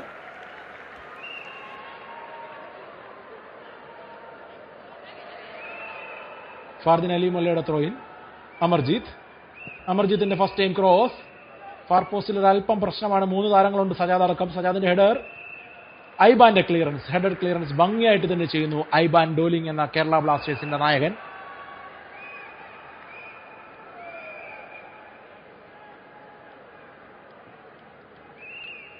പിന്നിലേക്ക് കളിച്ച് പൊസിഷൻ നിലനിർത്തേണ്ടി വരികയാണ് മുഹമ്മദ് അൻസ് സ്പോർട്ടിങ്ങിന്. കാരണം നന്നായിട്ട് തന്നെ രണ്ടാമത്തെ ആ ശ്രമം പരാജയപ്പെടുത്തിയിരുന്നു ഐബാനും കേരള ബ്ലാസ്റ്റേഴ്സും. 86 മിനിറ്റ് പിന്നിട്ടു. 3-1 മുന്നിട്ട് നിൽക്കുകയാണ് കേരള ബ്ലാസ്റ്റേഴ്സ്. ഈ മത്സരം വിജയിക്കുകയാണെങ്കിൽ 5 മത്സരത്തിൽ 13 പോയിന്റായി. മറ്റൊരു ലോങ് ബോൾ ശ്രമം നേരെ അർഷാൻ വർഷയ്ക്കിന്റെ കൈപ്പിടിയിൽ ഒതുങ്ങുകയാണ്. ആഡിസൺ സിംഗിന് ഇന്ന് അത്ര ശോഭിക്കാനായിട്ടില്ല, അല്ലെങ്കിൽ അദ്ദേഹത്തിലേക്ക് അത്ര അധികം പന്തുകൾ എത്തിയിട്ടില്ല എന്ന് പറയാം. ഇത്തവണയും അദ്ദേഹത്തിന്റെ റണ്ണായിരുന്നു, പക്ഷേ കണ്ടെത്താൻ സാധിച്ചില്ല സഹതാരങ്ങൾക്ക്. ഫാളു, സഹീഫ്, ഐബാൻ. ഫാളുവിലേക്ക് നല്ല ട്രയാങ്കുലർ പാസുകൾ കളിച്ച് മുഹമ്മദൻ സ്പോർട്ടിങ്ങിനെ ഇൻവൈറ്റ് ചെയ്യുകയും കൂടിയാണ് ഫ്രെഡിയും ഹോർമിപ്പാമും ഫാലുവും അടക്കമുള്ള താരങ്ങൾ.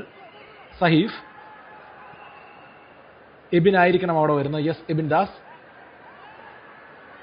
ദാസ് ഡ്രിബിൾ ചെയ്ത് മുന്നേറാനുള്ള ശ്രമം. ഐബാന്റെ കൂട്ടുപിടിക്കുന്നു. മത്തിയാസ്, എബിൻ ദാസ് ബോക്സിനുള്ളിൽ. എബിന്റെ കട്ട്ബാക്ക് ശ്രമത്തെ പദം ചേത്രി തടയുന്നു. അല്ലെങ്കിൽ നമ്മൾ പ്രതീക്ഷിച്ചതുപോലെ ആഗ്രഹിച്ചതുപോലെ മറ്റൊരു അസിസ്റ്റ് ആയതിനെയും തോന്നി. കാരണം എബിൻ അവിടെ എത്തിയപ്പോൾ അത് അദ്ദേഹം ചെയ്യാൻ പോകുന്നത് ഗോൾ കീപ്പർ അടുത്ത് പോയിട്ടൊരു കട്ട്ബാക്ക് ആണെന്ന് ഊഹിച്ചിരുന്നു. അത് തന്നെയാണ് പദം ചേത്രിയും ചെയ്തത്.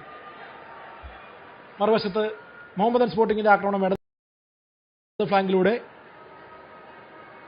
ആഡിസൺ എന്ന് ഹോൾഡ് ചെയ്യാനുള്ള അവസരം നൽകുകയാണ് അവിടെ. മൈതോഷ്, റോച്ചർസല, മജുംദാറിന്റെ ഒരു ഷോട്ട് വരുന്നു. ആ ഷോട്ടിന് ബലവുമില്ല, കൃത്യതയും ഇല്ലായിരുന്നു. എത്ര ഡെസ്പറേറ്റ് ആണെന്നാണ് ജുവൽ മജുംദാർ അവിടെ കാണിച്ചു തരുന്നത്. വളരെ വലിയ ദൂരത്തു നിന്നുള്ള ഒരു ശ്രമമായിരുന്നു അത്. മൈതോഷ് റോയ് ആണെങ്കിൽ നമുക്ക് പിന്നെയും പറയാം, മജുംദാർ ഇതുപോലെ ഷോട്ട് എടുക്കുന്നതൊന്നും നമ്മൾ ഇതുവരെ കണ്ടിട്ടില്ല. എന്തായാലും എബിൻ ദാസിന് കിട്ടിയ അവസരം അദ്ദേഹം കൃത്യമായി മുതലെടുക്കാൻ സാധിക്കുന്നു. ഒരു ഫ്രീ കിക്ക് നേടിയെടുക്കുന്നു. ഫ്രീ കിക്ക് മാത്രമല്ല, അത് ഫ്രീ കിക്ക് മാത്രമാവരുത്. അത് സെക്കൻഡ് യെല്ലോ കാർഡാണ് അമർജീത് ആണെങ്കിൽ. Red card. അമർജീത് കിയം ഇതേപോലെ എബിൻ ദാസ് യേശുദാസിനെ ഓൾറെഡി ഫൗൾ ചെയ്ത് യെല്ലോ കാർഡ് വാങ്ങിച്ചിരുന്നു. യെല്ലോ പ്ലസ് യെല്ലോ റെഡായി മാറുന്നു. അതുകൊണ്ടാണ് ഞാൻ അവിടെ എടുത്ത് കൊണ്ടുപോയത്. അല്ല, വീണ് കിടക്കുമ്പോൾ തന്നെ എബിൻ ദാസ് കാർഡ് എന്നുള്ള ഒരു ആക്ഷൻ കാണിക്കുന്നുണ്ടായിരുന്നു. എന്തായാലും 2 തവണയും എബിൻ ദാസിനെ തന്നെയാണ് അമർജിത്ത് ഫൗൾ ചെയ്തിട്ടുണ്ടായിരുന്നത്. അതുകൊണ്ട് തന്നെയാണ് yellow plus yellow is equal to red താങ്കളുടെ കാൽക്കുലേഷൻ. കണക്കൊത്തിരി ഇഷ്ടമാണ്. ആ ഒരു രീതിയിൽ അവതരിപ്പിച്ച് നോക്കിയതാണ്. 1 + 1 = 2, A+B ഹോൾ സ്ക്വയർ എന്നൊക്കെ നമ്മളിവിടെ പറയേണ്ട കാര്യമില്ലല്ലോ. എന്നാലും എബിൻ ദാസ് അമർജീത്തിനെ നന്നായി വെള്ളം കുടിപ്പിച്ചു. ഇനി കരക്കിരുന്ന് വെള്ളം കുടിക്കാം. ഫൗളിന്റെ കാഠിന്യം കൊണ്ടൊന്നുമല്ല യെല്ലോ കാർഡ് വരുന്നത്. ആ മൂവ് ബ്രേക്കായി, മാത്രമല്ല ആ മൂവ് ഒരു ഡേഞ്ചറസ് മൂവായി മാറും എന്ന് കണ്ടതുകൊണ്ട് തന്നെയാണ് എളുപ്പത്തില് ഒരു ഡിസിഷനിലേക്ക് റഫറിക്ക് എത്താൻ സാധിക്കുന്നു. എന്തായാലും എബിൻ ദാസിന്റെ ഫ്രീ കിക്ക് ആണെങ്കിൽ അതൊരു അസിസ്റ്റായി മാറട്ടെ. അത് ഇദ്ദേഹത്തിനുള്ള അസിസ്റ്റായി മാറിയാൽ ഒത്തിരി സന്തോഷം കൂടും. മറ്റൊരു മലയാളി താരം കളത്തിലെത്തുകയാണ്. മുഹമ്മദ് അജ്സൽ എന്ന കോഴിക്കോട്ടുകാരൻ എത്തുന്നു കളത്തിൽ. കളം പിടിക്കാൻ അജ്സൽ എത്തുമ്പോൾ കേരള ബ്ലാസ്റ്റേഴ്സിന്റെ പ്രതീക്ഷ കൂടും. എബിൻ ദാസിന്റെ ഫ്രീ കിക്ക് ഫാർ പോസ്റ്റിലേക്ക്. ഇത്തവണ പക്ഷെ എല്ലാവരും മുമ്പിലേക്ക് എത്തിയിരുന്നു. എല്ലാവരും മുന്നിലേക്ക് എത്തിയിരുന്നു. ഗോൾ കീപ്പർ മുന്നിലേക്ക് വന്നു എന്നുള്ളതാണ്. ഒരിക്കലും ഗോൾ കീപ്പർക്ക് പത്തനംതിട്ടയ്ക്ക് ആ പന്തിന്റെ 7 അയലിലെത്താൻ സാധിച്ചിട്ടില്ല. അങ്ങനെയാണെങ്കിൽ ആരുടെയെങ്കിലും ഒരാളുടെ തലയിൽ ആ പന്ത് വരികയാണെങ്കിൽ, പാളു വെണ്ടിയുടെ തലയിൽ വരികയാണെങ്കിൽ അത് ഗോൾ പോസ്റ്റിലേക്ക് ഈസി ആയിട്ട് പോകുമായിരുന്നു. എന്തായാലും അവർ ഫ്രീ കിക്ക് നഷ്ടപ്പെടുത്തുന്നു അവസരം കേരള ബ്ലാസ്റ്റേഴ്സ്. 6 മിനിറ്റാണ് അധിക സമയം ഈ മത്സരത്തിൽ അനുവദിച്ച് നൽകിയിരിക്കുന്നത്. മുഹമ്മദൻ സ്പോർട്ടിംഗ് ഇനി ഗോള് വഴങ്ങാതിരിക്കാനായി സമയം കളയാൻ നോക്കുമോ? പക്ഷെ പൊതുവെ അങ്ങനെ ഒരു ശീലം അവർക്കില്ല എന്നും പറയാം. എത്ര ഗോൾ എതിരാളികൾ അടിച്ചാലും അവർക്ക് പെട്ടെന്ന് കളിക്കണം, പെട്ടെന്ന് മുന്നേറണം, അവസരങ്ങൾ സൃഷ്ടിക്കണം എന്നുള്ളൊരു ആഗ്രഹം പൊതുവെ കാണിക്കാറുണ്ട്. പക്ഷെ ഇന്ന് ഒരു റെഡ് കാർഡും കൂടെ വന്നിട്ടുണ്ട്. 10 പേരാണ്. പക്ഷെ അതൊന്നും അവരെ ബാധിക്കാറില്ല പൊതുവെ. മൈതോഷ് റോയിയൊക്കെ എത്രയും പെട്ടെന്ന് ഫ്രണ്ടിലേക്ക് കൗണ്ടർ അറ്റാക്കിന് പറ്റിയ ബോളുകൾ കളിക്കും. അതിങ്ങനെ ഇന്റർസെപ്റ്റ് ചെയ്താൽ അത് കൂടുതൽ ഗോളുകൾ അടിക്കാനുള്ള അവസരമായി മാറും. വീണ്ടും മുഹമ്മദൻസ് എത്തുകയാണ്. മൈതോഷിൽ നിന്നും തിരിച്ചു വാങ്ങി ഒന്നുമായി ഇടത് ഫ്ലാങ്കിൽ കൂടെ തന്നെ സജാദിനെ ഉപയോഗിക്കുന്നു. സജാദൊക്കെ നോക്കുക, ഒരാൾ ഡൗൺ ആണ്, ലെഫ്റ്റ് ബാക്ക് ആണ്, എത്ര അഡ്വാൻസ്ഡ് ആയിട്ടാണ് നിൽക്കുന്നത്. ഇതാണ് മുഹമ്മദൻസിനെ ഒരു ന്യൂട്രലിൽ ഇഷ്ടപ്പെടാനുള്ള കാരണം. പക്ഷേ ഈ സീസണിൽ അവരൊരു റിലഗേഷനിലേക്കാണ് പോകുന്നത്. അത് ഇനി പറയാതിരിക്കാൻ വയ്യ. 12ാം മത്സരമായി 3 പോയിന്റ് അവർക്കുള്ളൂ. മുഹമ്മദൻസ് ഫർദിൻ അലി മൊല്ലയിലൂടെ എത്തുന്നു. അദ്ദേഹത്തിന്റെ സ്വിച്ച് നേരെ ഹോർമിപ്പാമിന്റെ കാലുകളിലാണ്.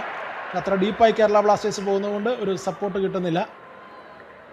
മുഹമ്മദൻസ് ഏകദേശം റെലിഗേഷൻ ഉറപ്പാക്കി എന്ന് പറയാം. ഇനി ഇത് കഴിഞ്ഞാൽ 2 മത്സരമാണുള്ളത്. ആ 2 മത്സരത്തിൽ 6 പോയിന്റ് നേടിയാൽ തന്നെയും ചെന്നൈയുടെ ഒപ്പം തന്നെ എത്തുള്ളൂ. അപ്പോഴും അവരെ വാങ്ങിച്ചു കൂട്ടിയ ഗോളുകളുടെ എണ്ണം 23 + 3, അതായത് 26 ഗോളാണ് അവർ കൺസീഡ് ചെയ്തിട്ടുള്ളത്. അതൊക്കെ വെച്ച് നോക്കുമ്പോൾ 26 ഗോളും 8 ഗോളാണ് നേടിയിട്ടുള്ളത്. സോ അങ്ങനെ വെച്ച് നോക്കുമ്പോൾ സാധ്യത വളരെ കുറവാണ്. യെസ്, മുഹമ്മദ് അൻസിന് ഇനി റിലഗേഷൻ ഒഴിവാക്കാൻ ഒട്ടനവധി അത്ഭുതങ്ങൾ പിറക്കണം. ഒരല്പം കാഷ്വൽ ആവുന്നുണ്ടെങ്കിലും മത്യാസ് കൃത്യമായ എബിൻ ദാസിനെ കണ്ടെത്തുന്നു. എബിൻ ദാസിന്റെ ചൂടുകൾ വീണ്ടും പ്രശ്നമുണ്ടാക്കുകയാണോ? പക്ഷെ ഇത്തവണ പ്രതിരോധിച്ച് കുഴപ്പത്തിൽ പോയി ചാടുന്നു. വീണ്ടും എബിൻ ദാസ്. ശ്രീകുട്ടന്റെ നല്ല റണ്ണുണ്ട്, റിവേഴ്സ് ബോൾ ആയിരുന്നു. ശ്രീകുട്ടന്റെ റണ്ണും എബിൻ ദാസിന്റെ പാസും എല്ലാം ഒരേ പേജിലായിരുന്നു. പക്ഷെ സജാദ് അവിടെ വില്ലനാവുന്നു. സജാദ് അത് കൃത്യമായി ആ പുസ്തകത്തിലെ പാഠം പഠിച്ചു, അത് റീഡ് ചെയ്തു കൃത്യമായിട്ട് സജാദ്.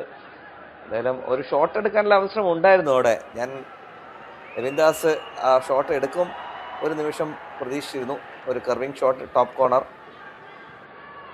ഇന്നത്തെ ദിവസത്തിന് വലിയൊരു പ്രത്യേകതയുണ്ട്. അടുത്ത മാച്ച് 12 വേഴ്സസ് 13 ആണെന്ന് പറഞ്ഞു. ഈ മത്സരം മുഹമ്മദൻ സ്പോർട്ടിംഗ് തോൽക്കുകയാണെങ്കിൽ അടുത്ത മത്സരത്തിൽ ചെന്നൈയിന് 1 പോയിന്റെങ്കിലും നേടാൻ സാധിക്കുകയാണെങ്കിൽ മുഹമ്മദൻ റിലഗേഷൻ ഉറപ്പിക്കും.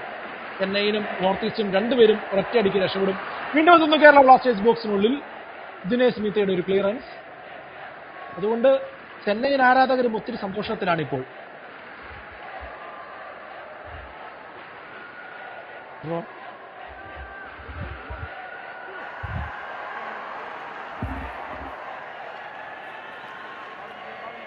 വീണ്ടും ഹോർമിപ്പാമിന്റെ ത്രോയിൻ നേരെ ശ്രീകുട്ടനിലേക്കാണ്. കോർണർ നേടിയെടുക്കുന്നു.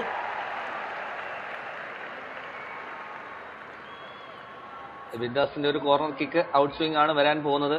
അസിസ്റ്റിന്റെ എണ്ണം കൂട്ടാൻ സാധിക്കുമോ എന്ന് നോക്കാം എബിൻ ദാസിന്. എന്തായാലും ഈ ഒരു അവസരത്തിലും ഈ സീസണിന്റെ തുടക്കത്തിൽ കേരള ബ്ലാസ്റ്റേഴ്സിന് കിട്ടിയ ഒരേ ഒരു പോയിന്റ് വന്നത് സമാനമായ സമയത്ത് വന്നൊരു കോർണറിലാണ്.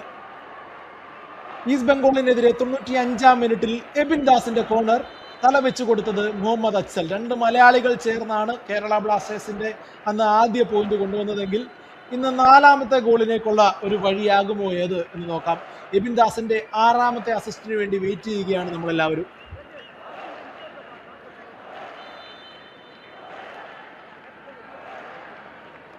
എബിൻ ദാസിന്റെ കോർണർ, ഔട്ട് സ്വിംഗിങ്. പക്ഷെ അത് ഭംഗിയായി തന്നെ സജാദ് ക്ലിയർ ചെയ്യുന്നു 2ാമത്തെ ശ്രമത്തിൽ. ആദ്യം അദ്ദേഹത്തിന്റെ തന്നെ ഹെഡർ ശ്രമമായിരുന്നു.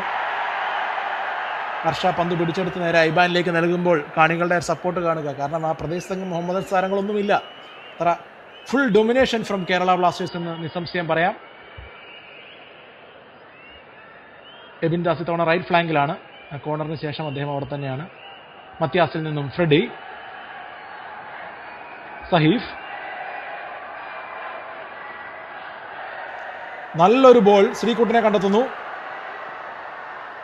ശ്രീകുട്ടൻ ബോക്സിനുള്ളിലേക്ക്. ശ്രീകുട്ടൻ പെനാൽറ്റി വിധിക്കുന്നില്ല റഫറി.